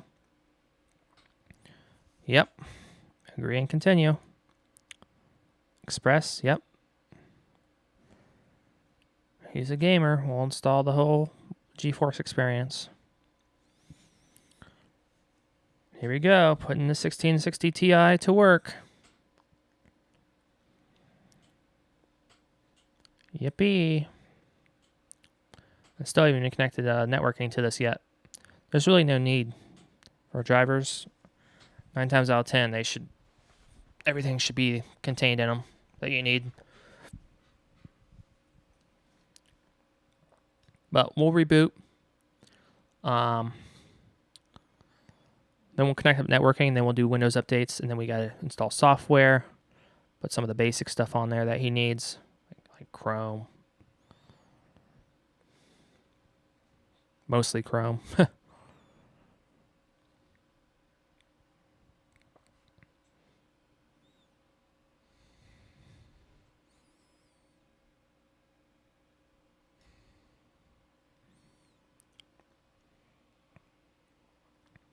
Let it go through its paces. Hopefully we don't get locked out.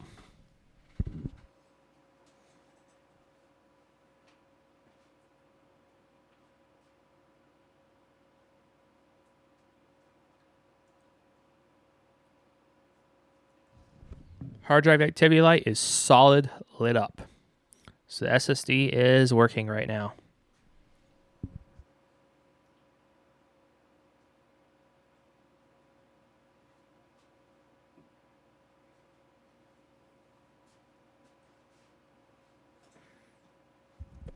While that installs, I'm going to go grab another Coca-Cola.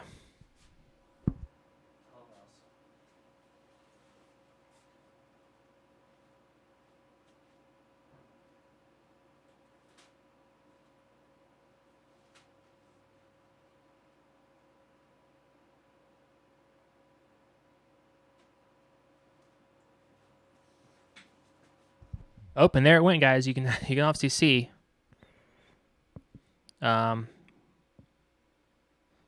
everything got a lot smaller because it changed resolution and actually locked it up.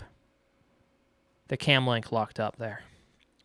Will we get it back? I'll probably have to go in and tinker with it.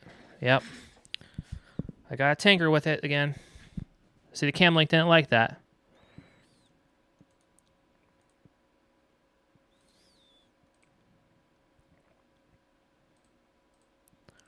There we go. I figured it out. You gotta right click on the source, the cam link, go to properties, change device resolution to custom, and then switch it back to device default. It kind of gets hung up when resolutions change around, which is dumb. It's like just spit out a 1080, just spit out 1080, 1920 by 1080 to OBS, and you know, scale it however you gotta scale it. But that is see, the other capture card handles that just fine. But the cam link, no. It's like, what am I doing here? Like, it doesn't know what the fuck is going on. But a resolution change, guys. Look at that. This should be 1920 by 1080. The colors still look very weird. That could just be preview mode.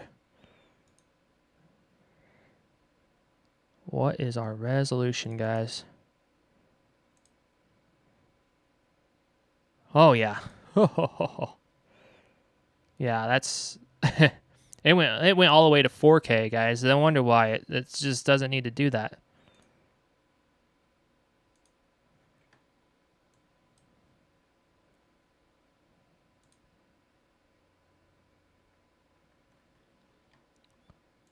There we go. Back to reality.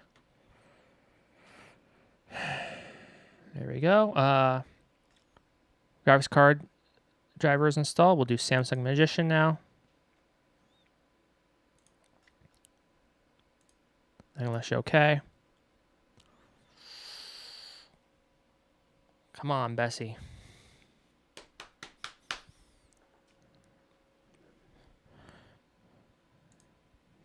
No.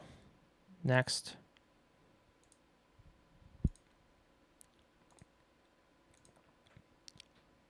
Create desktop icon. Nope, nope, nope. Install. Good old Samsung Magician. This will also show us the health of this SSD as well. Of course, you could always use Crystal Disk Info and get smart info, but, you know. If you got a Samsung SSD, you should put Samsung Magician on there. It's not required. You don't have to. If you do have a Samsung NVMe-based SSD, you do need to install the Samsung NVMe driver for best performance. Don't just use the default Microsoft one. But this is a SATA drive, and actually we installed Intel Rapid Storage Technology, which actually improves the SATA SSD, makes it a little bit more snappier response time. Well, it's thinking about deleting it. Cool. There it goes. Look at that. Oh, this changed. This looks way different. I don't know if I like the new Samsung Magician. This kind of looks weird. So only 9.3 terabyte written. So network problem, yeah. So it's, you know, it's in good health. 26 degrees Celsius. Of course, we have the side panel off. Yeah, this drive's fine. Only just initial view. Okay, so we'll delete this. We got all that empty recycle bin.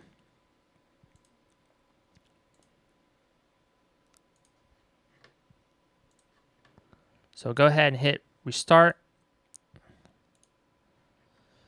We'll let the computer restart. It will actually shut down and restart it, the fans kick off.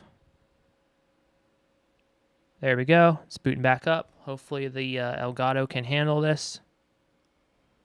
So far it's doing okay. Yep, there we go. We're restarting, guys. Look at that. It's kind of cool.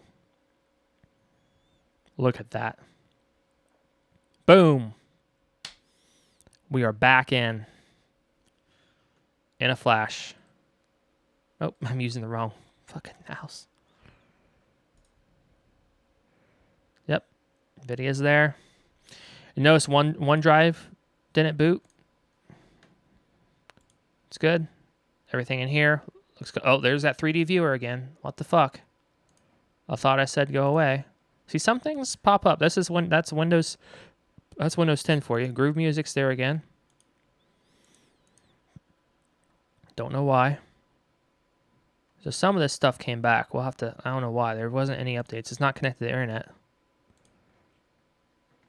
So now, next thing to do is verify Device Manager. Make sure we don't have anything crazy remaining.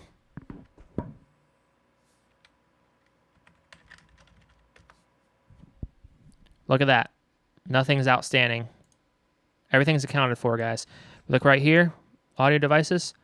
It shows the cam link, but that's because it's talking over HDMI, so it'll send digital audio out over HDMI. We don't have a DAC connected. That's fine for now.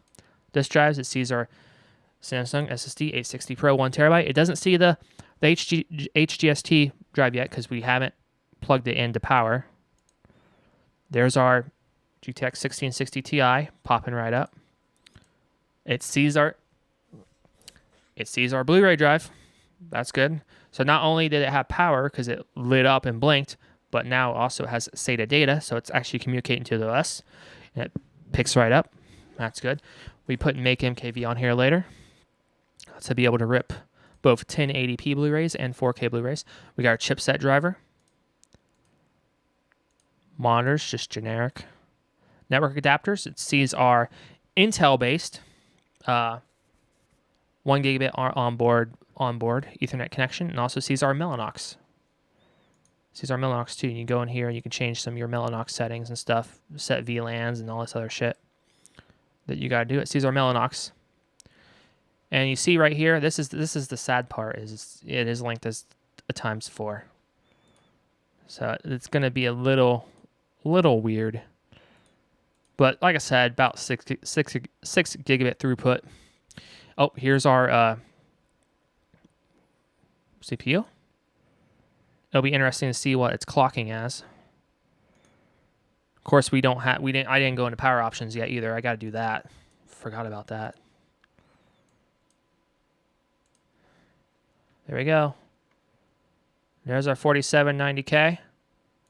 And right now, you see, you're like, oh, why is it clocked so low? Why is it all the way down to, about 800 megahertz? Well, when your computer's not doing anything, it will clock the CPU down to alleviate power consumption and thermals. Like if your computer's just sitting idle, there's no reason for it to be clocked all the way at 4 gigahertz or whatever, So it'll downclock. And you can go to power options and you can change that to where it's always at full throttle, or it downclocks. You have full control over that. Of course, thermal permitting. It's good to change this to that. Yep. So our CPU, 32 gig of RAM. That right there is a gold mine. Well, it's DDR3, but still, gold mine. Got our Samsung 860 Pro 1 terabyte. 1660 Ti, beautiful. So the only thing now is to hook this up to the internet, get it download Windows updates, and then we got to also tune some more settings such as power options and stuff like that, and then put software on it. Also got to change the computer name and the work group. There we go, we're connected to the network.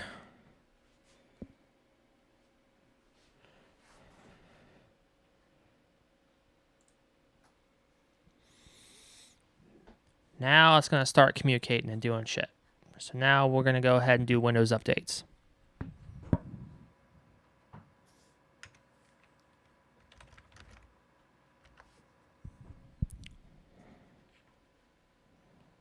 Check for updates.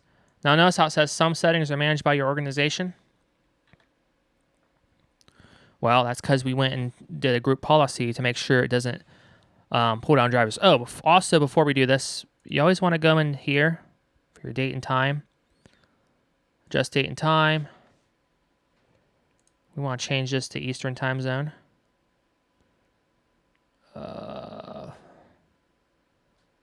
Eastern time. It's not 10 o'clock.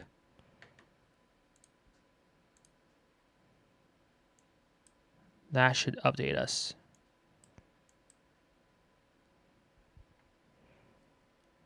Sync now. There we go. We should have the correct time now. And that will help. When you do updates and stuff, you know, talking to SSL, you want that to be right. Adjust for daylight savings time automatically. Yeah. So our time should now be correct. Now we'll do Windows updates again.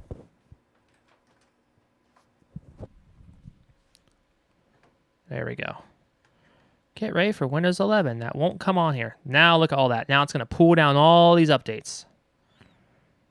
Now we're back in business, guys. So now it's going to go ahead and go through that. And now I'll go get myself another Coca-Cola. I also forgot, we got to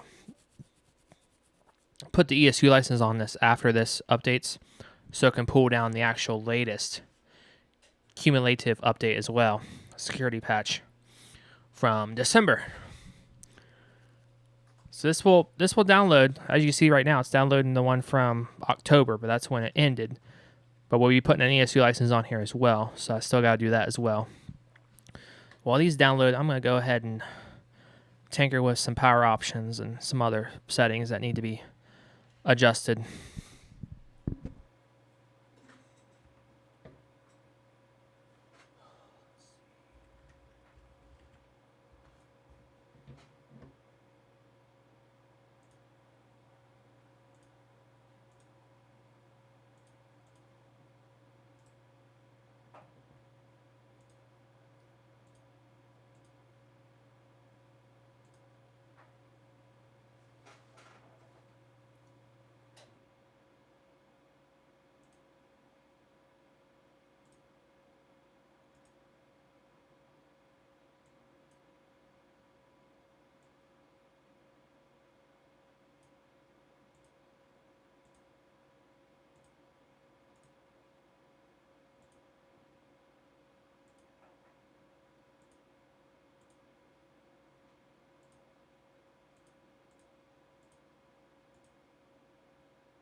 I'm just changing the work group and the computer name.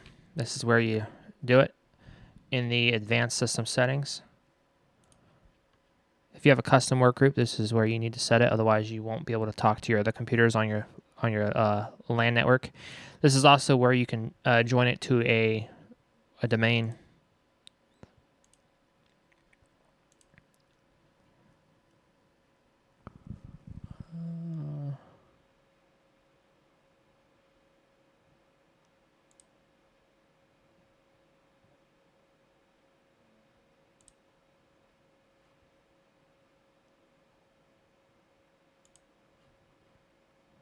Advanced.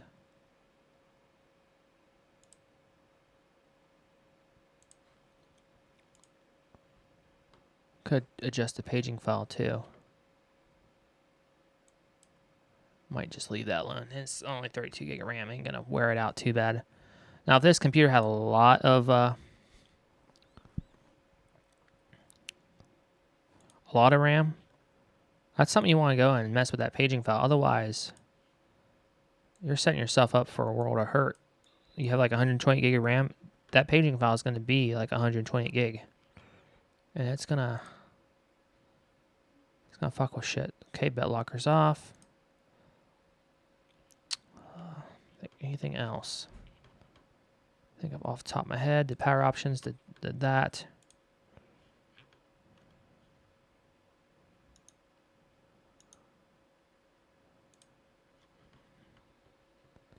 Need to activate Windows. So it's acting like it's not activated, but it didn't ask us for a key. Funny enough, right? So local account, that's what you want. I did not see activation though.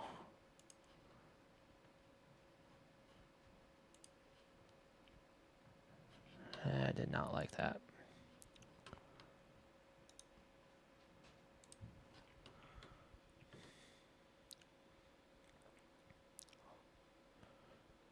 Lock screen, taskbar.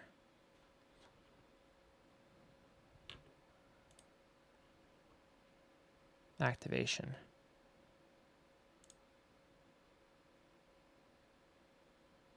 Huh. It did pick up as Windows 10 Pro. It's interesting. Probably after a restart, it'll hopefully pick it up. Like I said, I do have a new retail OEM or retail license key.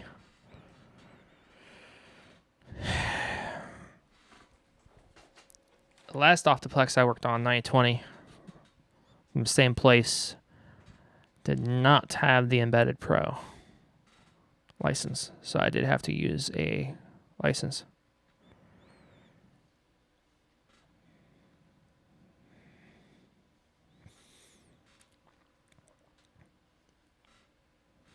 But we'll see. Well, that does that. I could also go and fetch Chrome. Gotta have that.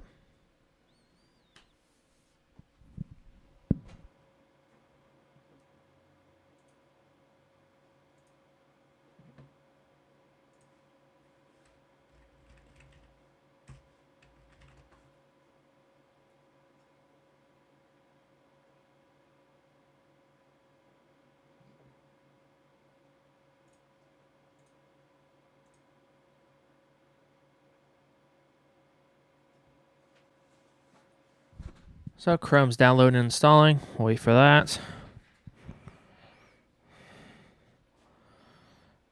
Fiber can't come soon enough, guys. We got a lot of stuff going on here. Lots of stuff going on.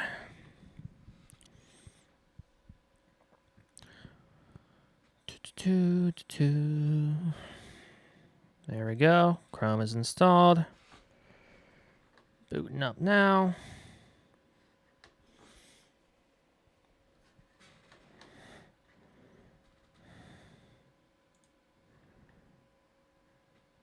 We won't sign in right now. We do want this to be our default browser.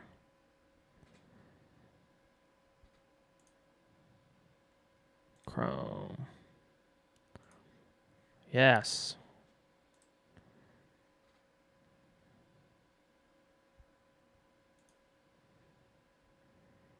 There we go. Chrome's installed. Worry about the nitty-gritty stuff later. Yeah, we got any downloads on this? Yeah, the Chrome setup. Okay, what other stuff do we need to get? Let's see if we can see the network yet. Yes, we can. Look at that. Let's talk to the workbench.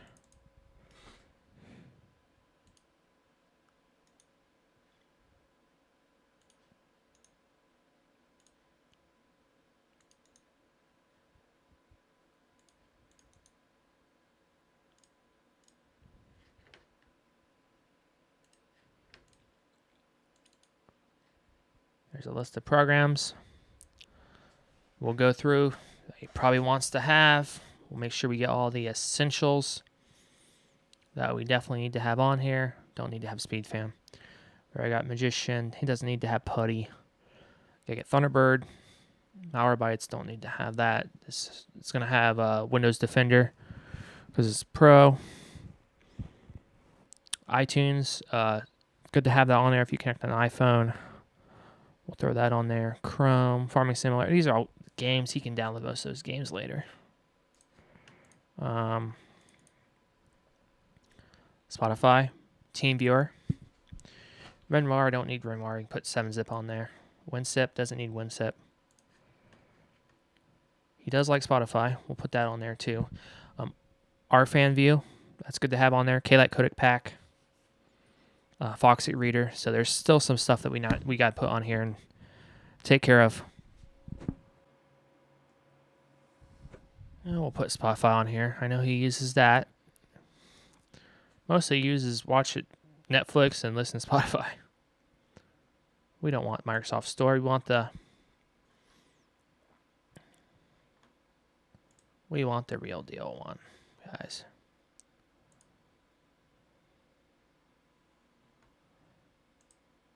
Download Spotify to download it again. Just like everything else in the world, right? That's usually how it goes.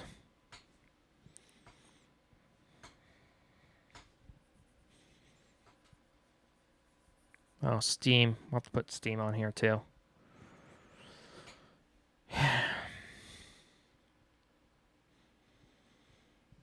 Fun. There's quite a few things that need to still be put on here. We'll get it done. Oh, and remap his, there's a network drive we got to remap as well.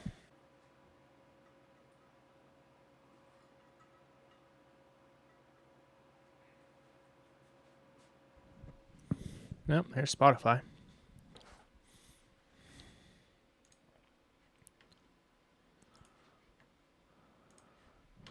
Configure it later.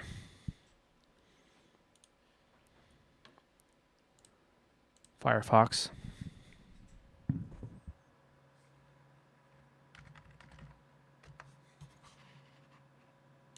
That was instant.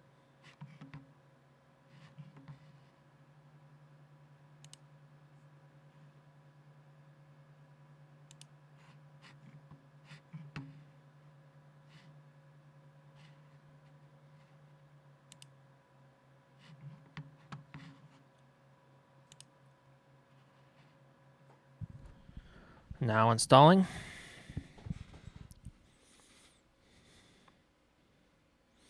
Make MKV. That's another thing we need to put on here. He's got a Blu-ray drive. Better be able to use it, right?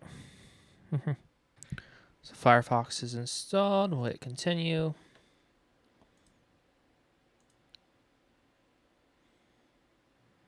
Skip.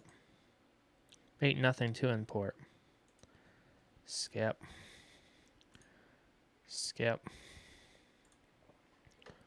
Start browsing. Oh, not what I wanted to click. A little bit of lag. This capture card probably getting hot. Let's check where our Windows updates are at.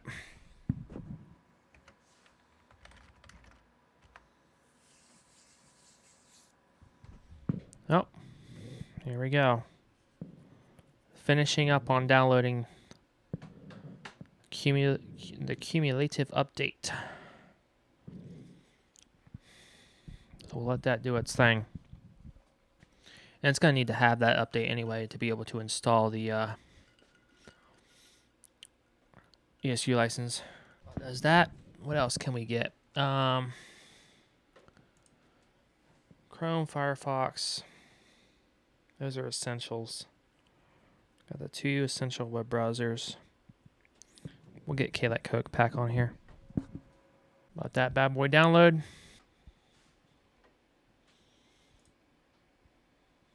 Oh, and I also gotta put the cyber power chute for the UPS. He's gonna have it connected to. I get that installed too. Can't forget about that.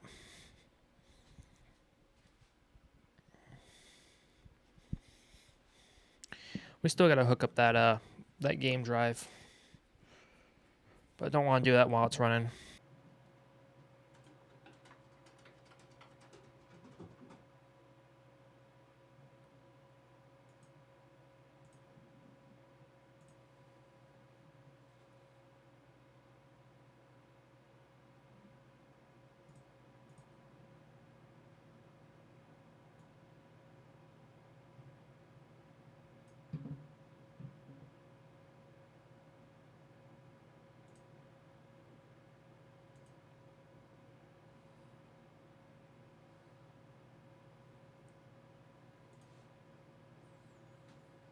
So it's picking up our DirectX 11.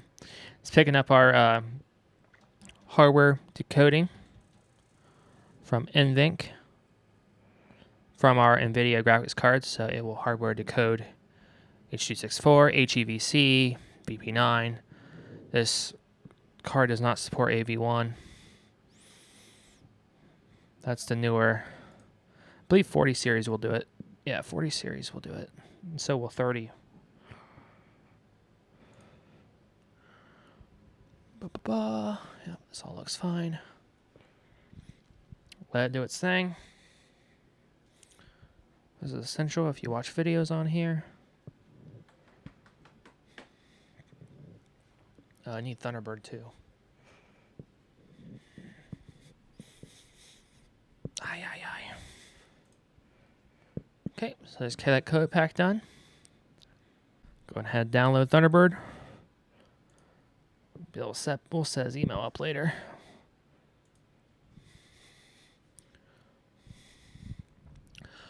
Lots of stuff to install, guys. I'm probably going to wrap it up soon because we got the drivers installed. We're just wasting time for the updates. I still got to install the ESU license. I really would like to show you guys how that works. I can't show you the license, but I'd like to show you that. I like to prove it that we do have an ESU license on this computer. So I will show you after we do the Windows updates and reboot it. I'll show you that we can't get any more updates, and then after I put the license on, it'll pull down December of 2025's security updates. So I want to show you that I stand by what I'm doing here. So you'll see that I do set this stuff up right for the customer.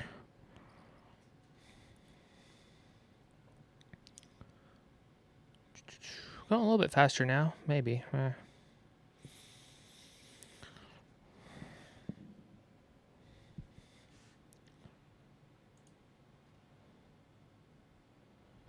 we go, extracting.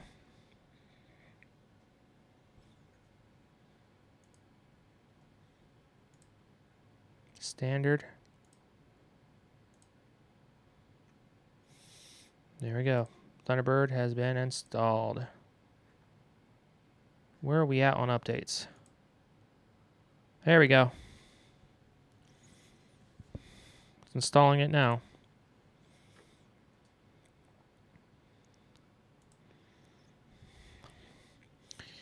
I can't think of anything else to install right now. There's a lot more to install, but I'm probably not going to include it all in this video. We're probably going to wrap it up after we do the Windows updates. I already verified all the drivers are kosher. So now it's really just a matter of getting the OS patched, which is what we're working on right now. Oh, TeamViewer. Do want to put TeamViewer on here so we can I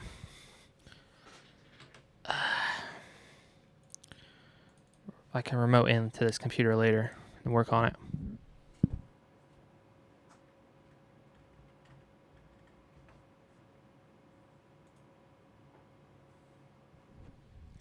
Definitely want to get that. Oh, this is annoying, the cookie shit. Download TeamViewer.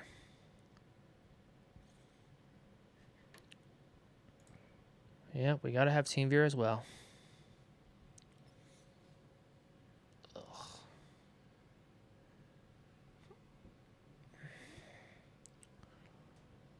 And time is now correct on this computer. We synced it earlier. That's something you should also do, is do an NTP sync. Sync the clock, since we also reset the BIOS. And as you guys can see, it's starting to get late. So I really should get this wrapped up soon. But there's still more work that has to be done on this computer off camera. Mostly just installing software and configuring it. All the software that they need. And getting it all configured right. But yeah, this part's where shit drags on, I know. But we're just wasting time as the Windows updates in the background. Probably not helping any by downloading more shit, but it's all got to come on here anyway. It's all got to be done.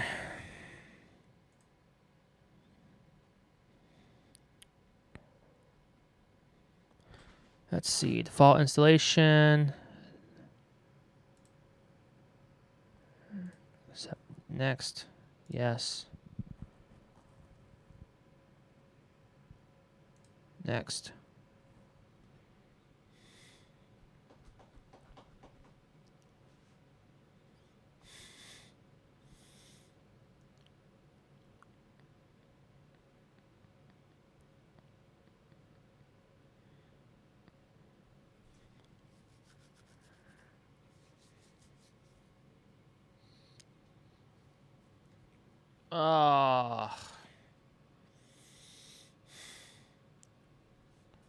More shit that has to be downloaded. More runtimes and shit. How are we looking here? This is good. So we got pending restart, pending install, and pending restart. I say restart, check for updates. When it's all clear, install the ESU license, reboot, then pull down the last updates, and then call it a video, guys. Oh, I also got to connect the game drive. Oh, there we go. Finishing out TeamViewer. Continue. Starting TeamViewer. Hit OK. And let it boot up. There we go. It's obviously going to change. TeamViewer is done. Close out of Chrome. Go into here. So before you hit restart, you want to make sure everything's downloaded and installed. So we got pending restart, pending install, pending restart. Go ahead and hit restart now. If it'll let us. We'll let that restart. Install the updates that it needs to install.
Okay.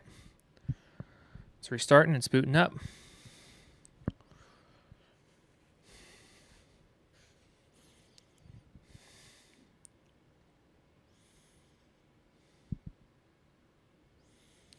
Updating your system. Lottie, lottie, lottie. Shouldn't be terribly long because it's an SSD, but you know how it is. There it goes. It's speeding up now.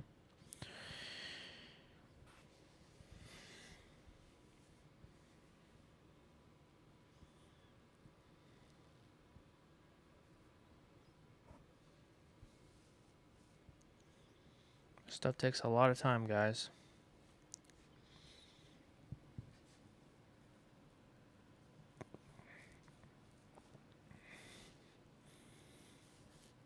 I have a lot of patience as an IT admin. There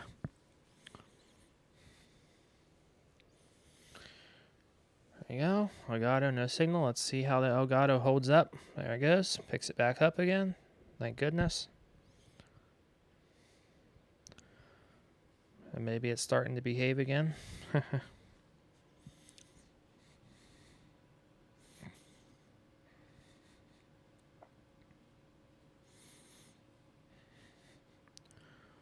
Working on updates. Thank you, thank you.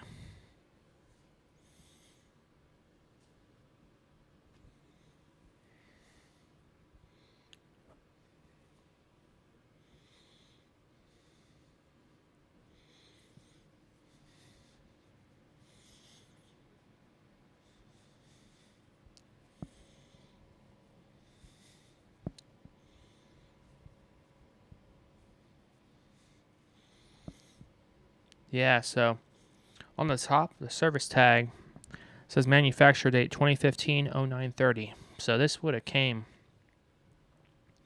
This would have came with Windows 10.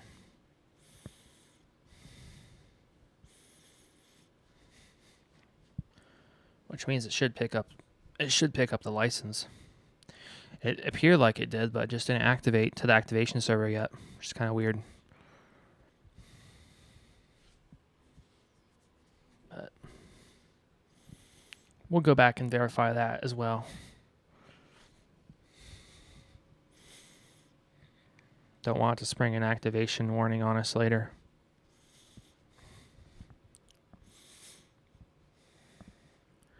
Cleaning up. Lottie, lottie, lottie. Ugh. There we go. Booting back in.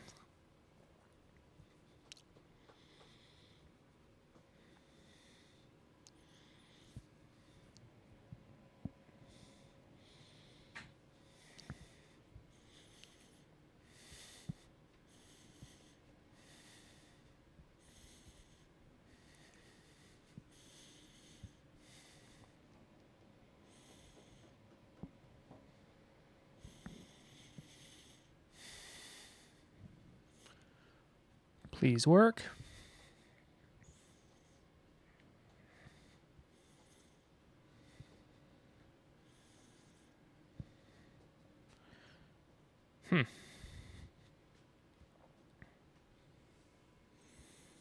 That's interesting.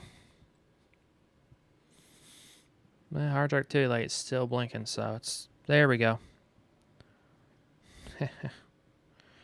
I was pulling down a background.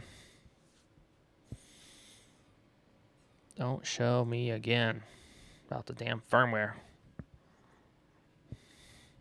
It's working fine for the past fucking 7 years. It should be all right.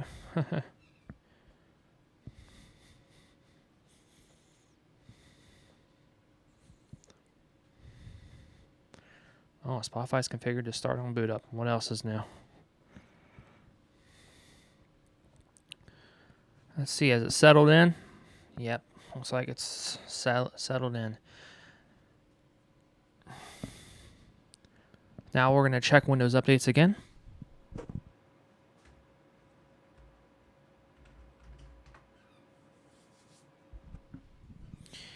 Okay. So you see now it's saying your device no longer receiving security updates. Don't let that alarm you. See, your version of Windows has reached end of support, right? What, check for updates, see if there's anything left over. Maybe like a Windows Defender definition file or something that needs to be pulled down.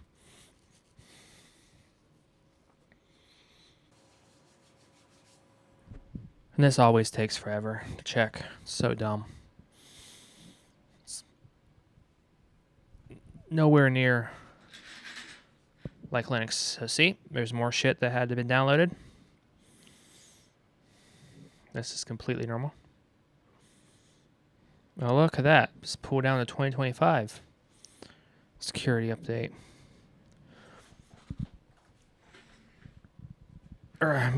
November.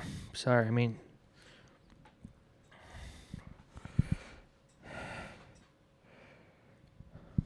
Quite interesting.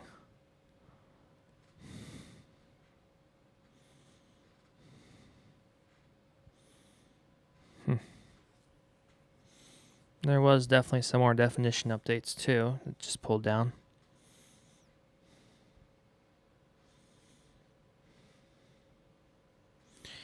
Hello. In this bottom corner, it's showing some MLB crap. I don't want it to show that. I want it to show the temperature. Damn it.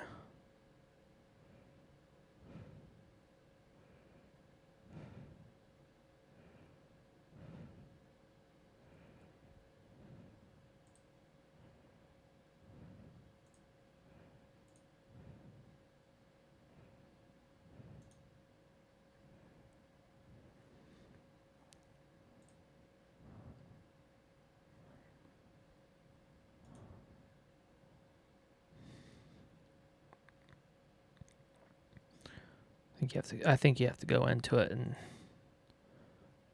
set it to just weather. Oh shit.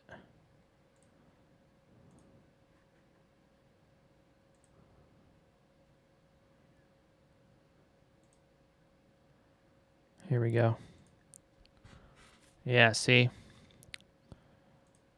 We don't care about news. Sports. Don't give a shit about sports. Shopping. Don't give a shit about shopping. Health. Who cares about health? Watch. Weather. That's what we want. We don't care about E-tree. Pollen.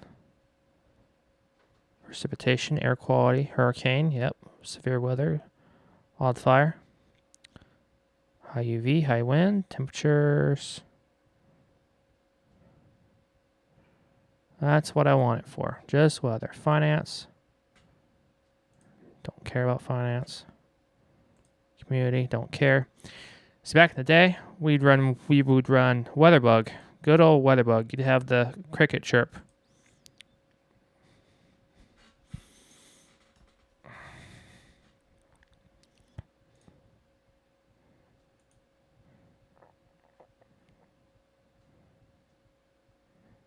Get all notifications. I'm not sure.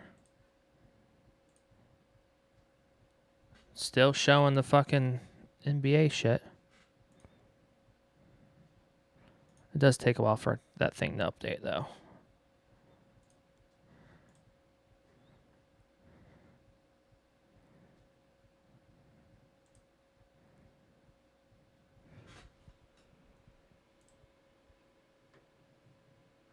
Maybe it's information cards. Or I think that's for this. That's for this. Oh, there it goes. Now it's showing.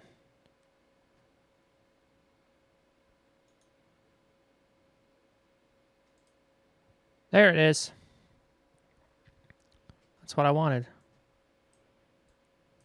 Pending restart, pending restart. Go ahead and do that. Again. This is normal Windows updates. You gotta do it over and over and over and over and over and over and over and again. Waiting for this to close. Sometimes you just gotta force it anyway. There it goes.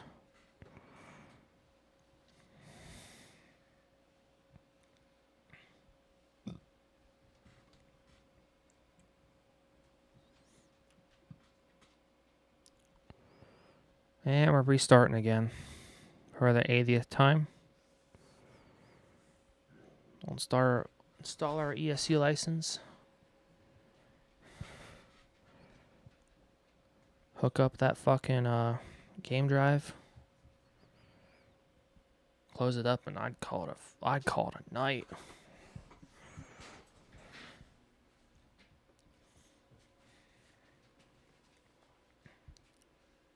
Of course, Spotify pops up. It's so dumb. Of course, that's in the settings, or you can just go into the.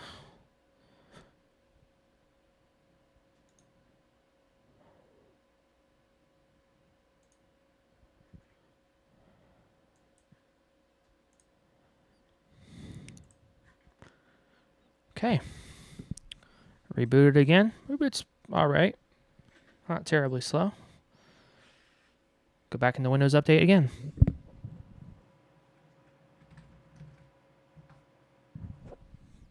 It should say you've reached into support. Check for updates again.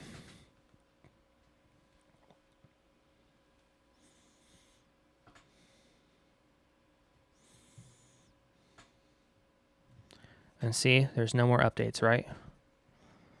Well, we can change that. First thing I want to do is I want to verify that our Windows is now showing activated.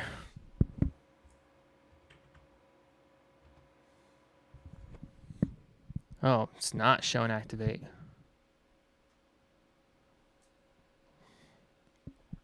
Windows is not activated. So it picked up the key, but it's not registering it anymore. It might have been an 8.1 key. I'm not sure. But yeah, it's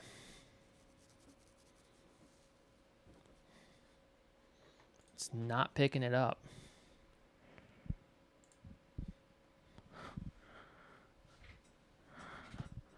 Let's see if it can connect now. We are connected to the internet. It should freaking activate it.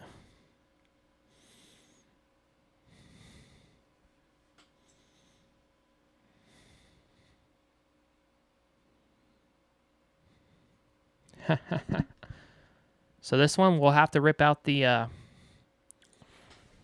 that product key and enter it from that retail version license I got.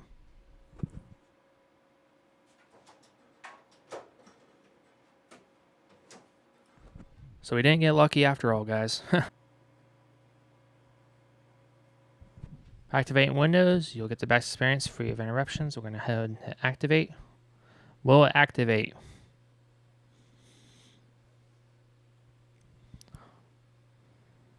Yep. Windows is activated with digital license. We've activated this copy of Windows. There we go, guys. Activate it. Now I can install the ESU license. Which I'll do now. I have to cut that out of the video because it includes a license key. But we'll take care of it. So I installed the license. I'm going to go ahead and issue a restart. And I want you guys to watch this. This is going to be pretty cool. Uh-oh. Lost video. What happened? What happened, guys? There we go. It was the cam link, not the computer. Stupid cam link. Okay, so we're back on the desktop. Now we're going to go back and do Windows updates again. Watch this. It shouldn't say that we don't get security updates. We should be able to pull down December's.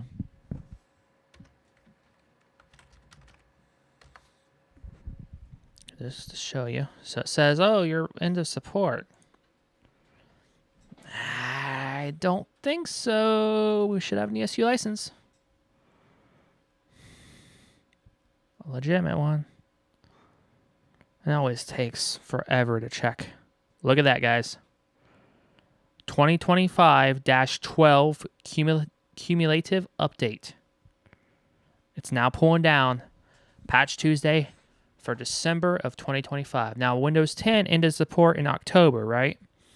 But this right here, this computer has an ESU license. It's getting patched right now.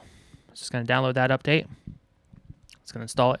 And here on out on Windows Update, it won't say that you're end of life. It's not going to show that warning anymore. This computer is good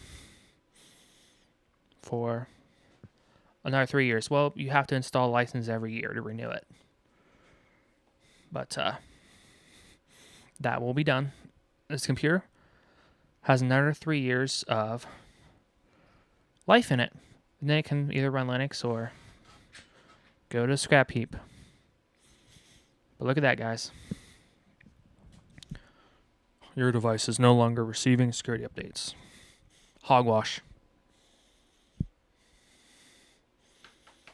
It's downloading it right now. 2025-12. Look at that, guys.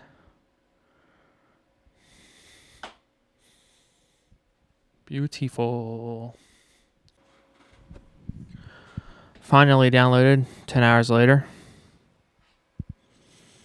You know, I don't ever think the fucking peer-to-peer downloading over other computers on your LAN network actually works for Windows Update, because it seems to always download from the internet. They're on the same work group, on the same LAN network. Oh, there it goes, changing the background.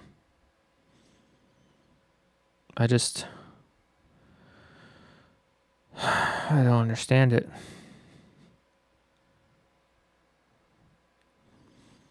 This is something I really want to work on later.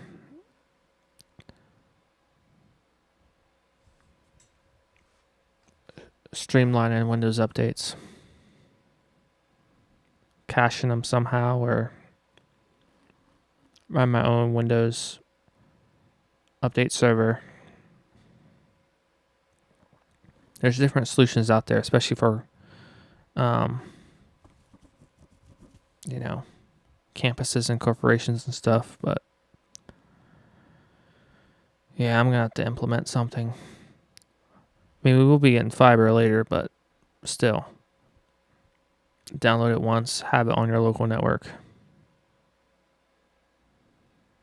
There's gotta be a better way. There is a better way.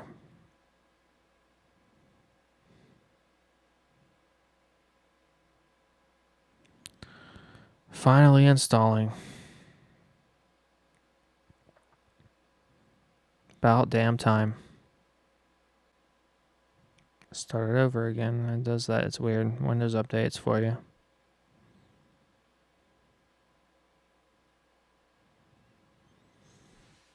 You can tell I'm ready to call tonight.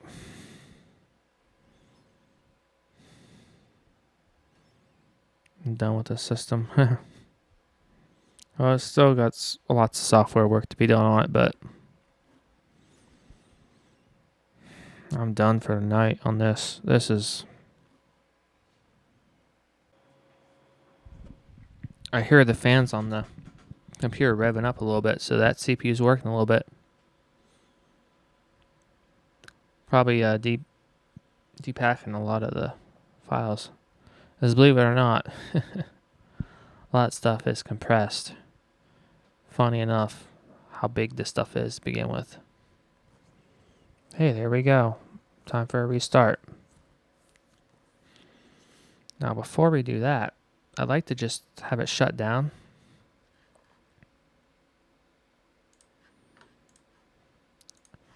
I like to just shut it down and plug that game drive in. So we're just going to go ahead and hit shut down.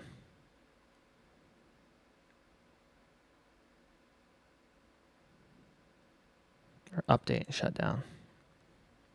No, it's going to restart it, then shut down. Thank you. Tuh.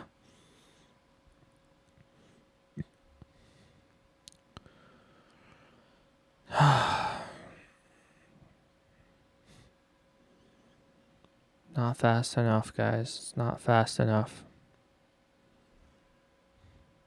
I'm pooped. Spooning back up. Working on updates. It should be firing down.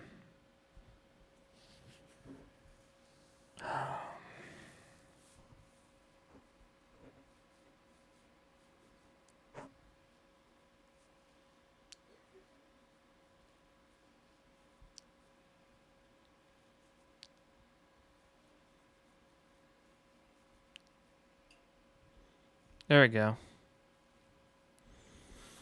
Finally turned it off. Okay, the system's turned off. This is what the inside of it looks like now. Cable management's still not the best, but it is what it is, you know. But we're going to go ahead and reconnect that game drive. We'll put the side cover back on. Boot it, verify the game drive shows up. Shut it off. And then wrap it up. Because I think I am tired.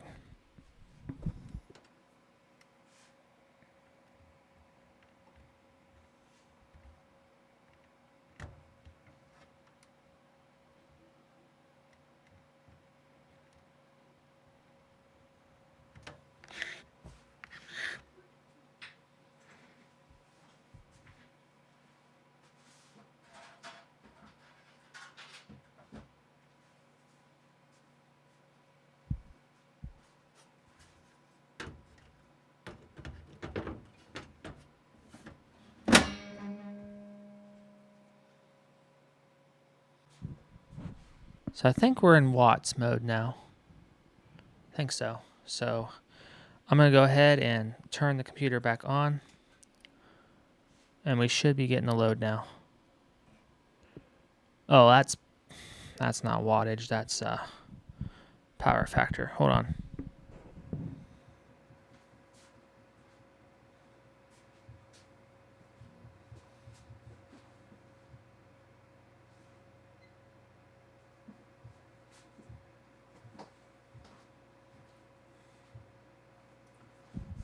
There's wattage, guys. So right now it's pulling 130, 140 watts.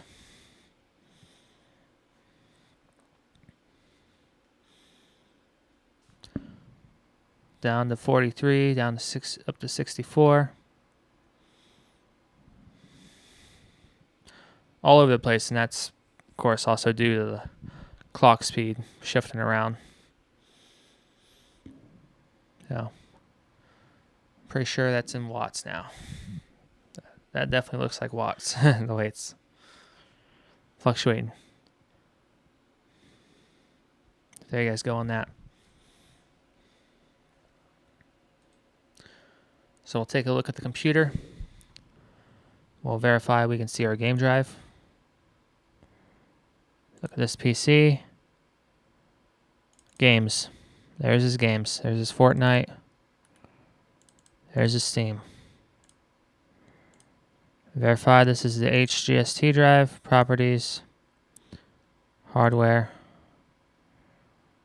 Yep, there's the HGST drive right there. 4 terabyte. There's his Samsung SSD 860 Pro. So it works. All is good, guys. So we'll go ahead and shut that down. And that should put you back over on this scene. I'll go ahead and initiate a shutdown.